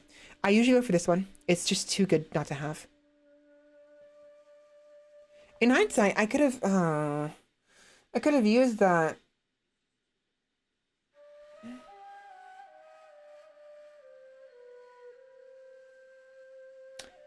$40.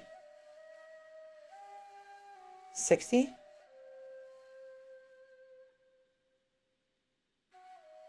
$130. I would save 30 influence. But have to wait. Is that worth it? To reload that? Maybe. Hold on.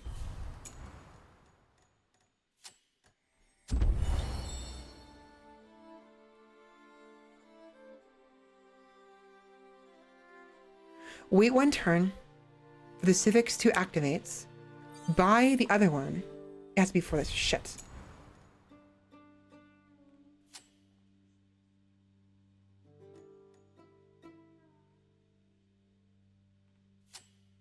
No, it's too late. It could have worked.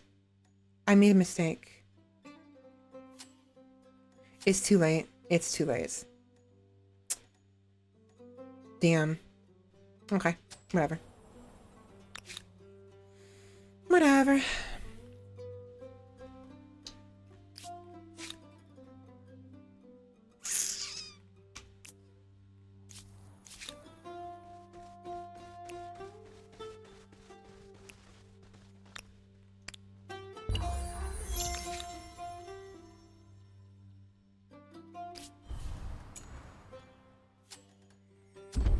I forgot to put the guy into research. Oh. It's just 1 turn. Oops.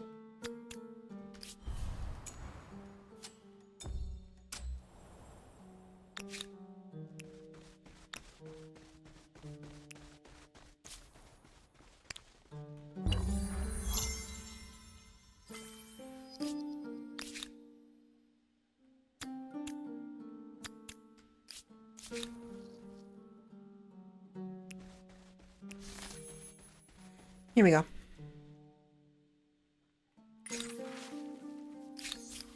So yeah, there's definitely some things I could have done better, but it's too late now. So anyways, what was I talking about? We were talking about legitimacy. So customary laws versus codified laws. And then founding myths. Wait, what?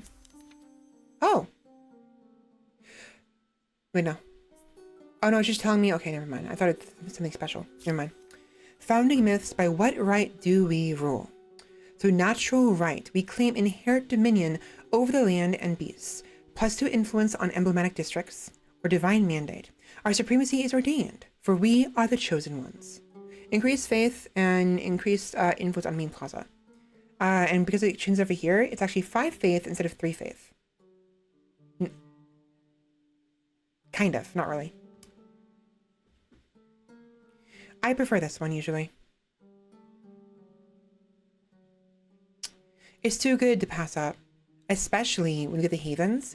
If I just spam havens like crazy, the havens are considered emblematic districts. Every emblematic district will give me 2 influence, right? Essentially, that means I'm getting 2 influence for every single territory.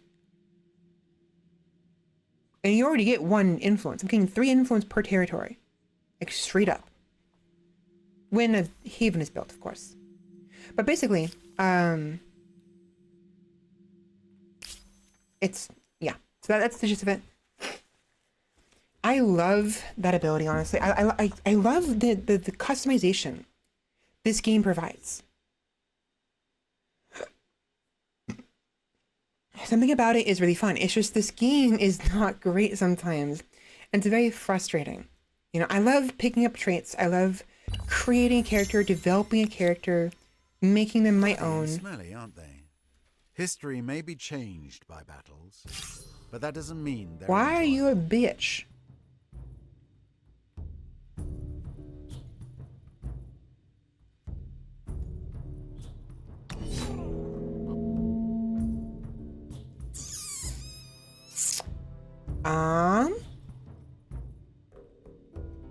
What if I just do this?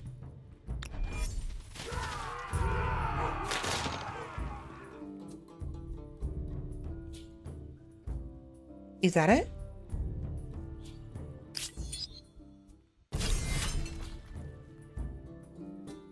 They tried to attack me and they couldn't attack me. And it messed them up. Hilarious.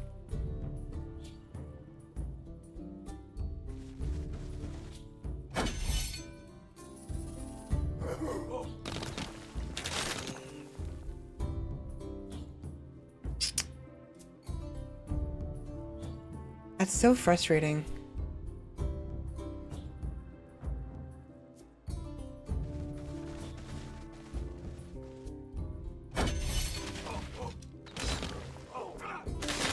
Okay. So we're gonna lose this, but none of our troops are gonna die. Fuck you. Ugh. You're a jerk. So, I want to do the codified laws, but I don't plan on making any outposts just yet. I want to combine these first. So what I'll do is I'm going to save my influence, try to get these guys over here away from these fuckers. Because going over here is going to be too much of a risk, right? And wait until we get our hands on either the Haven and have them hop over to the capital, or I will disband them and put their population towards Sidon.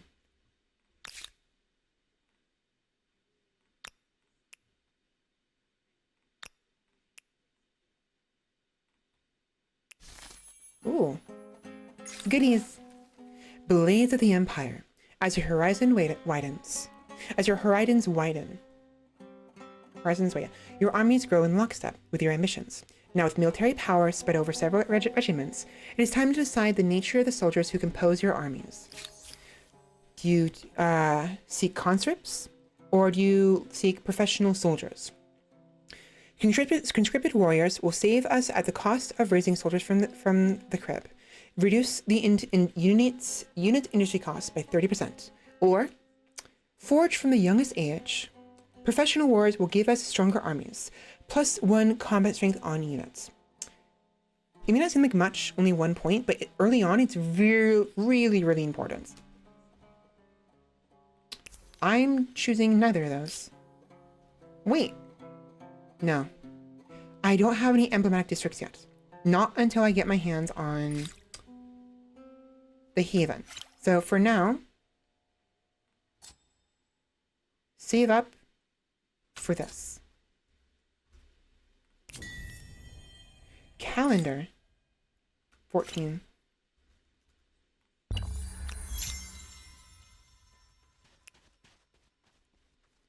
Fuck you. They're chasing me. They're fucking chasing me. Can you not?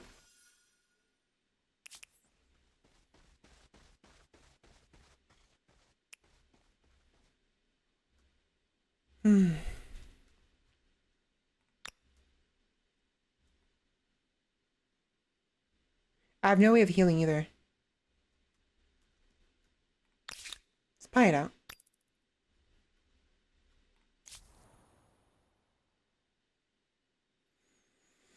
I would only gain 3 industry.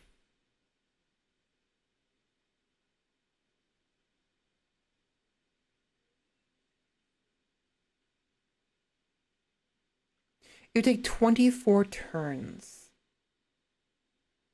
I don't think it's worth it. Over here it would be, if I combine Tibet with Sudan. But at the moment, I can't do that. I have to go for Chafraya first.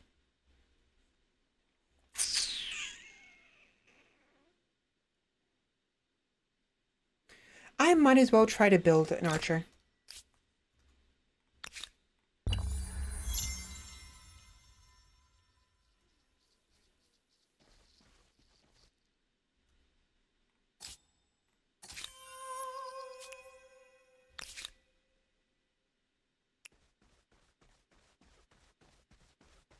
Okay, there we go. So now they're in my territory and they're going to slowly heal.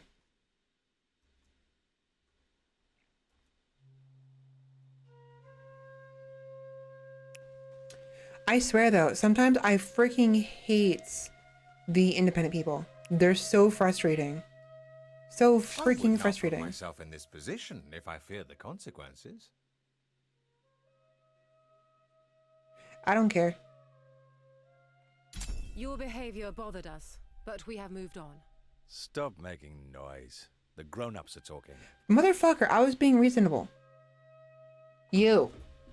Man-child. Shut up. Shut the fuck up.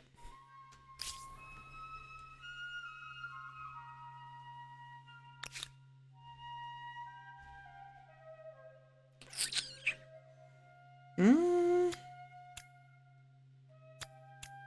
14 turns. I need to, you know what? I don't want to lose my super veteran ones. I'd rather sacrifice these ones. These guys could get here sooner.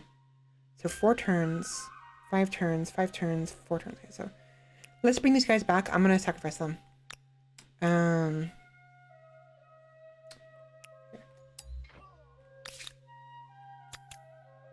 turns.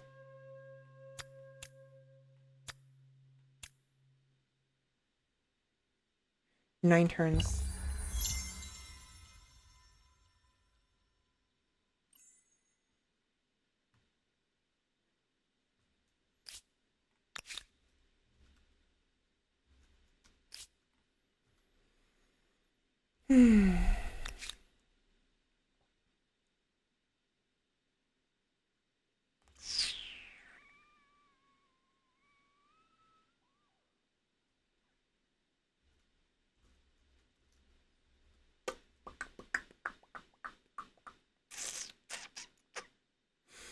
Do you know why? No, I was gonna say, you know why this is a problem?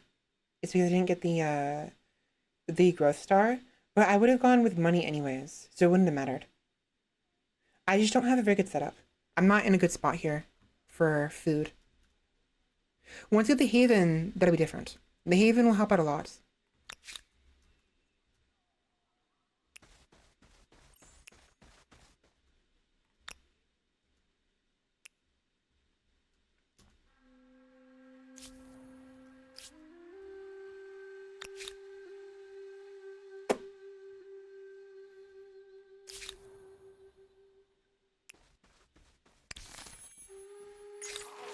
Fate of the Free Cities. They're assholes. The world, as it ever was, is divided into the rulers and the ruled, great sprawling empires, and proud independent cities. Your struggle is with other empires. We should not forget the part these free cities can play. How should we use other peoples? Mercenary armies? Or fellow peoples? Why let our own blood be spilled when we can pay others to fight? Reduced, higher army costs for mercenaries. 75% reduction, that's really good. Or fellow peoples, our empire will become stronger by opening our arms to new communities. Reduce the cost of signing treaties with independent peoples by 50%. So, the way independent quote-unquote peoples work, right? I say quote-unquote because, like, I don't know why they're called that. They are separate from all the other cultures. Sometimes they will be independent people of like a given culture. There could be even independent people of my culture, the Phoenicians, right? But it's not often. Usually they are independent people, they're cultures that have not been added yet. As an example,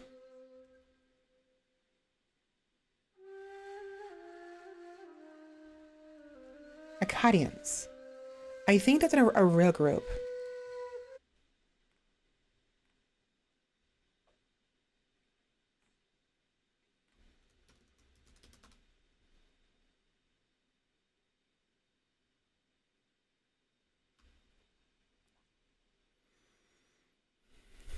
The Akkadian Empire was the first known ancient empire of Mesopotamia, succeeding the long-lived civilization of Sumer.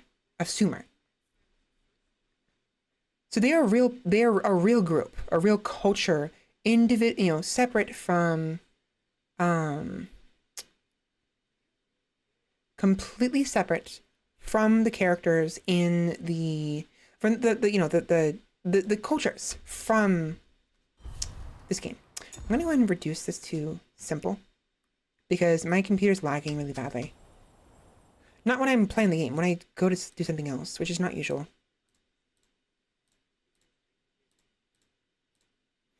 I want apple juice.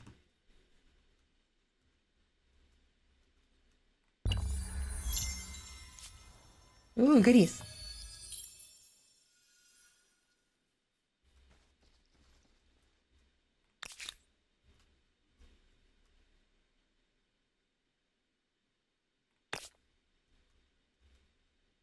+4.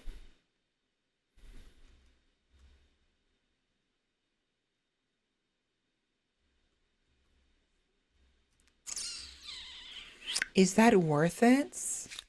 Yeah, I think it's worth it.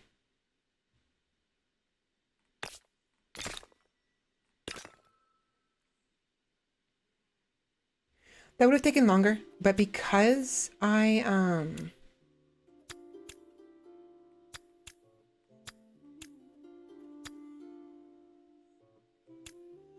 ooh, because I already had construction being done and canceled it, all the construction that's being done on the Archer got spilled into the farmer's quarter.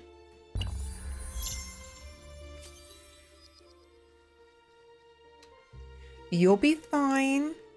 City starvation. People of Sedan are starving. Its population will decrease soon. Starvation? I'm afraid they've already eaten all the bread and the cake, and now the pantry seems empty.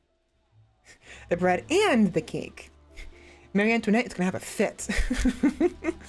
So, if you're in a very precarious situation where you are losing food at a rate that is too difficult for your city to produce, to maintain, it'll tell you how many turns you have before you lose a population. Notice how before, even though we were losing food, it's not telling me when. It's because the amount of time it would take for this -2 to really become a problem is going to be so long, it literally would not be a problem. You're not gaining any more food. You're not going to be gaining any. It's essentially 0 is what's happening here, you know? But because it's significant enough and it's going to be number of turns, it's telling me 9 turns. And then we just lose somebody, you know?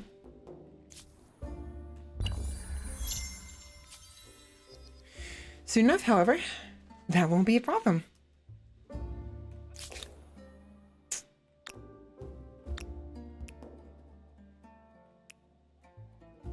Okay, you can stay with them. You have to go bye-bye.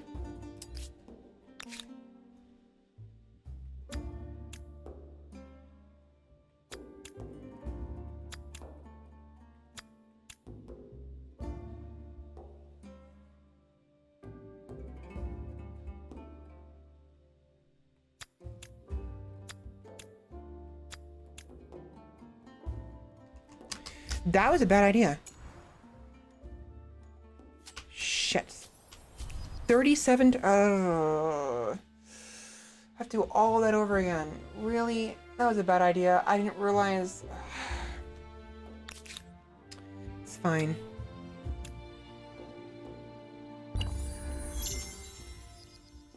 There. Happy?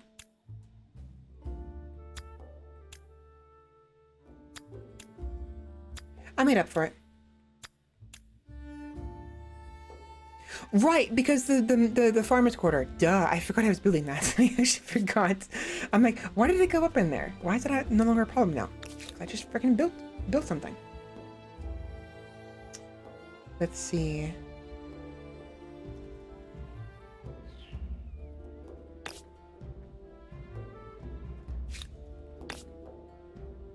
Eight. Phew.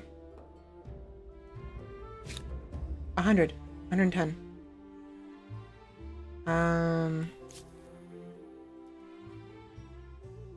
Ooh.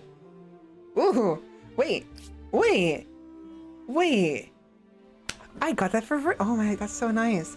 Okay, so as your proximity increases, decreases between you and other cultures, what the specific civics that they prescribe to will start to influence you. It takes some time, but eventually you get to a situation where you will have civics osmosis, exchanges between the people of this city and its neighbor, ruler Maui.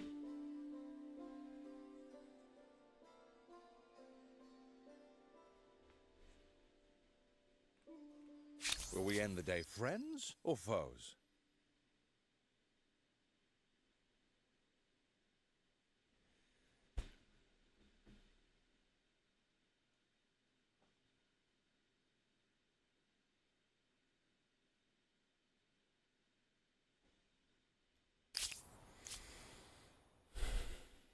Exchanges between the people of the city and its neighbor, ruler Maui, the Pama Nyungan, has led a population to demand changes concerning founding myths. Founding myths, natural right, +2 influence on the emblematic district. I mean, I would anyways. Enact natural light for founding myths. You will not spend influence, and your ideological proximity with ruler Maui will increase. Or alternatively, I defy this foreign interference at a stability cost. Defiant on Sedan for 20 turns, which is minus 50 stability. It's super bad. Before I continue further,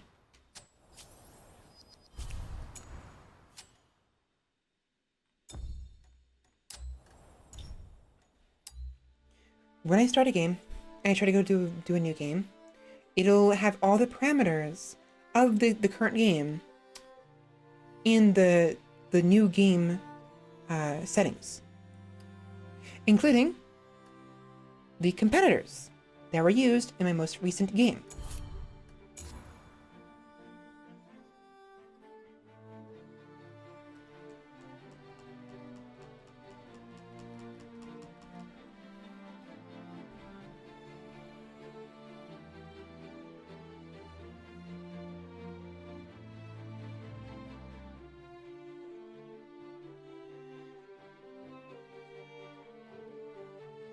The person who had this symbol was Maui. I had them as Beowulf.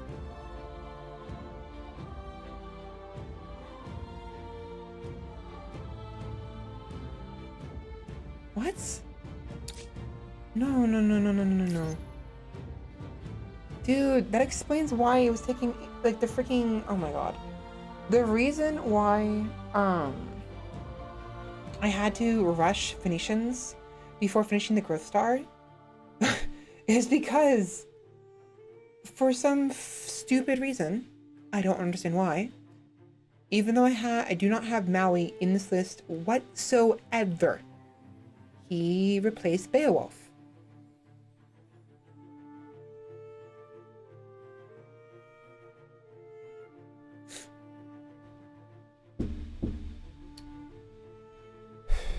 Interesting. And stupid. Again, like I said, this game is bullshit. This game is utter bullshit.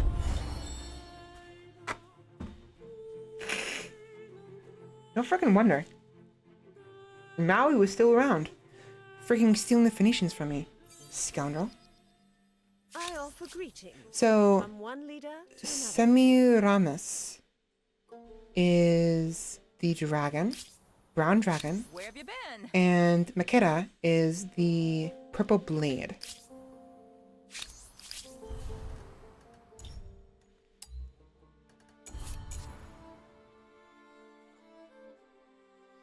Give you. Something's wrong here. Something's wrong here. Why is it doing that?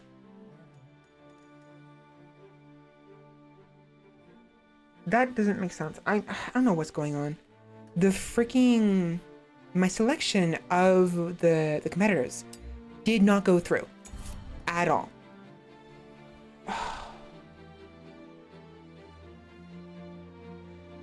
Which is a problem, because now I'm going to be constantly fighting Maui for the maritime... Oh my god. I'm going to be fighting him for the Carpathians. And the Norsemen. I will be fighting him for him.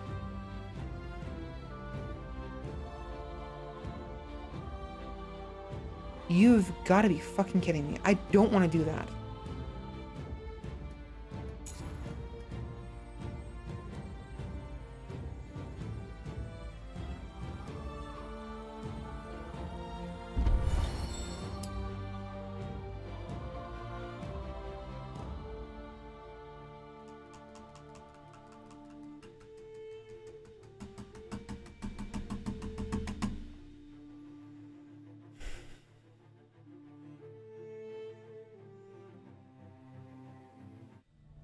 The race begins. Shut up. A new world, a new history, untold possibilities. There is so much to see, to do, to learn, or, depending on one's preferences, to destroy. Alright, let's see if we can make this fast. Literally just want to become powerful enough to freaking go into the next freaking culture. Unless I hit resign.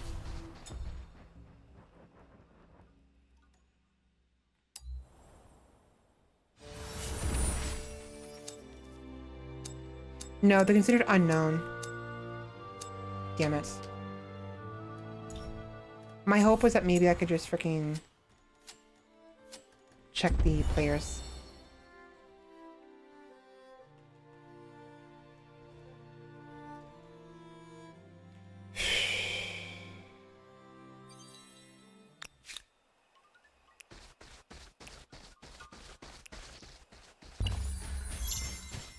If you learn nothing else, you could learn what killed them. It's honestly faster to go for science than it is food. Like almost always.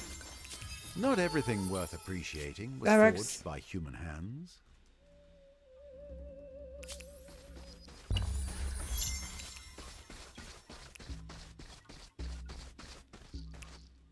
Where are we? Oh, we're really far north.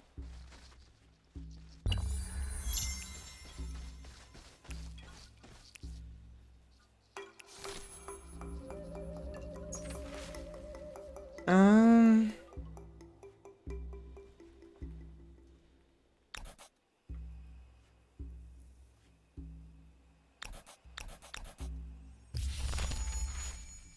Where was that wonder? Zuma Rock.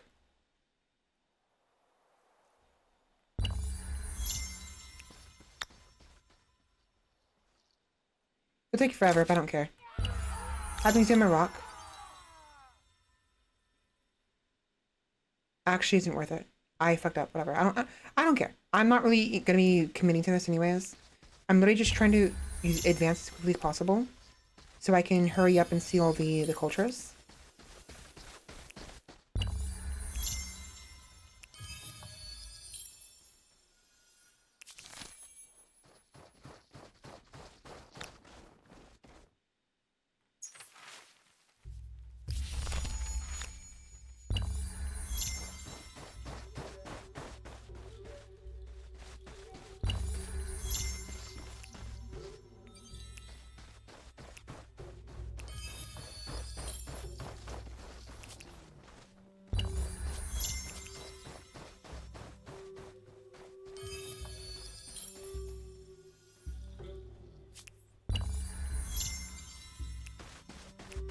Like, look how much faster it is to get the freaking science one.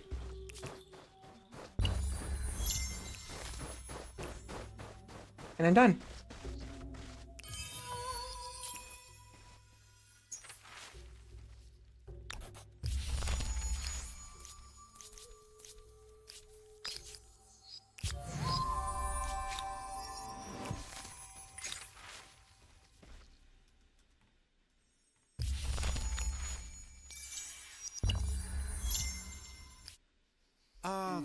Am I even the first person who did this?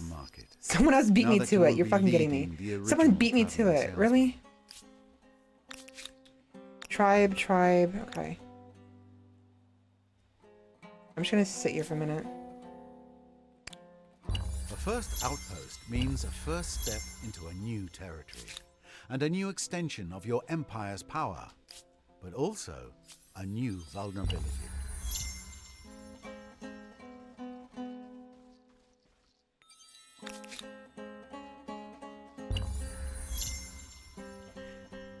I was gonna say, how is that fair? They can just spawn them manually, at random, but I think it's because they got an event that allowed them to spawn one, just like how I just did. Probably why. This isn't an ideal spot. It's not. I should go back. Whatever.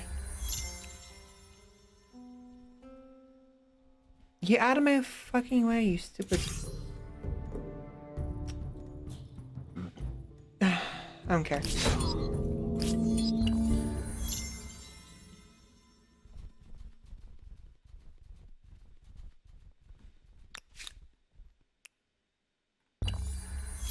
Greetings to the Nubians. There we go. Greetings. I'm called hot-blooded, short-tempered, passionate. All the highest compliments. As long as we are honest and fair, we can do mighty things.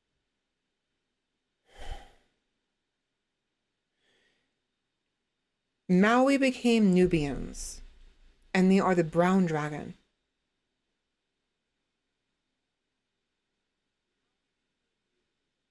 So the competitor choice is not functioning properly. I can't choose who I'm fighting against because just because.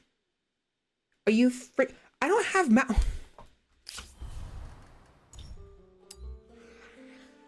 oh my god. I don't see Maui here anywhere. Not only that, Beowulf and Kivyuk switched spots. Fuck you, game. Fuck you. You are a piece of garbage. Oh my god. I don't want to play that previous save now because I'm going to be constantly fighting Maui for the goddamn maritime cultures at every fucking turn. He's gonna force me to rush into every single era. Every single era. Oh, I'm tired.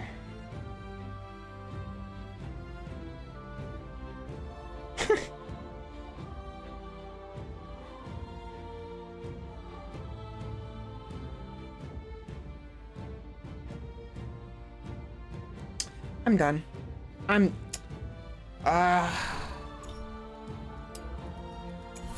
That is so frustrating. That's garbage. That's garbage. That's garbage. This is garbage.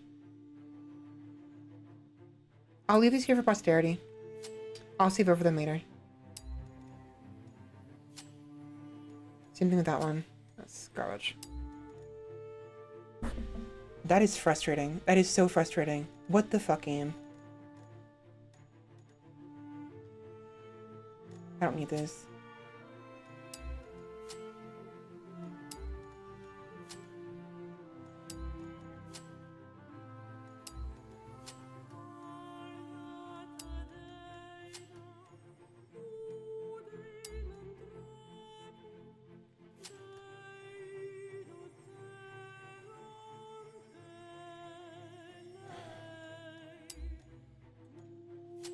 Okay.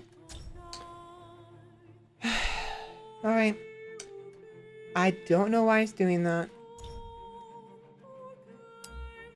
We'll maybe play more in the future. I'll probably mostly play it off stream. It's just something I want to share with you guys. Right? I never really plan on playing it too in depth. Maybe I will. Maybe I'll like try to show you guys, you know, turn by turn what I try to do with like the Exodus kind of scenario.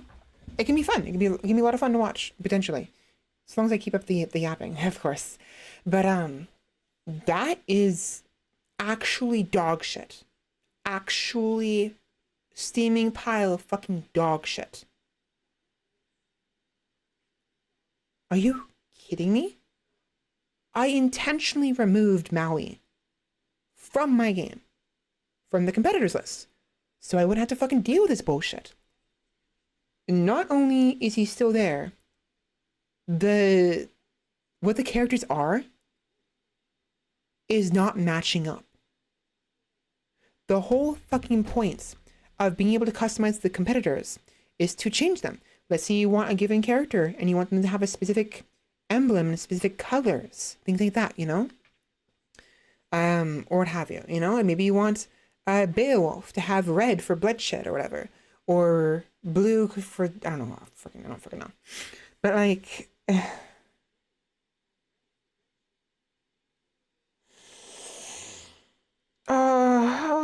it wasn't a waste. I was gonna say it's a waste. It was such a fucking waste of my past for like 7 hours. It wasn't. We had fun. We talked about things, you know, what have you. But that's not okay. All I'm gonna have to do is I'm gonna have to hit random over and over again until I see the randomized, basically, I would have to hit random, play until I get what I want. All 3 stars in Neolithic. If the Phoenicians get taken at any points, don't even bother trying to load it and get it before then. I'm just gonna assume it's fucking Maui again, and then restart, and then do random again. Because clearly, individually checking the competitors is not functioning properly. This broken ass game. I have no idea why I even have an interest in this.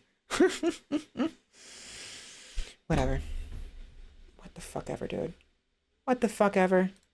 Fuckity fuck.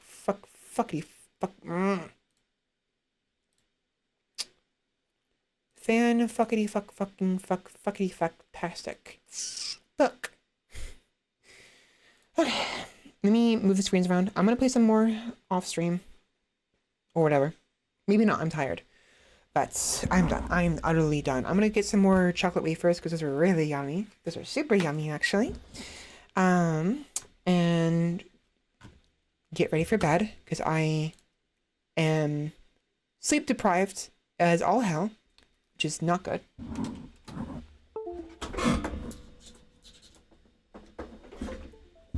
Okay.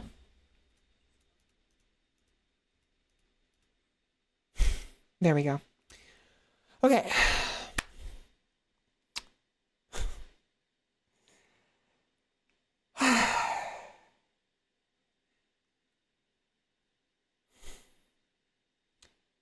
With that, we're done. Thank you all so much for watching, everybody. Hopefully you had a fun time despite the nonsense. I enjoy talking, obviously. I always enjoy talking, though I don't do it efficiently at all and hurt myself in the process. Humankind. Fun game. I actually quite enjoy it a lot. I don't know why I do. I'm hoping a similar game will come out that'll be better. So that way, one, I can find a different, better game to play in. Two, Humankind might do better. But then again, I mean, mistakes happen. It happens. Glitches happen. It's normal. And every developer has a vision, a specific vision for their game. It's fair. I'm not going to bemoan them for doing that. I still find certain things utter bullshit. Most of it is tolerable. I have a high I usually have a high tolerance for bullshit, and I have no problem bashing my head against a freaking brick wall to break it open, to break through if I have to. I do it all the time. But okay, what peeves me the most is when certain rules are not followed in a video game. Like, for instance, Maui being removed. When things, when there's certain things that peeve me so freaking much, and that is one of them. When I have a setting in the game before I even start, and the game says, haha, no, and then lies to me about how it's actually functioning, only for me to find out way too fucking late. So that is a really bad peeve of mine. Really bad. There's multiple. If I fuck up, it's one thing. If someone else fucks up, it's another thing, right? When the game actively shafts me and deceives me, not because it was intended to, like it's a game, it's supposed to make you deceive you. No, it's because if the game does not function as intended and it actually is detrimental to my enjoyment, to my gameplay, and makes me out to be incompetent when it's the game's fault. That infuriates me, because if it's my mistake, I can learn from it. If it's my mistake because of a choice, I can make different choices. If it's a game, if the game itself is doing that, I don't have a choice in the matter. I can't learn from that. I can't freaking make different choices. I can't change to be a better person. And that pisses me the fuck off. So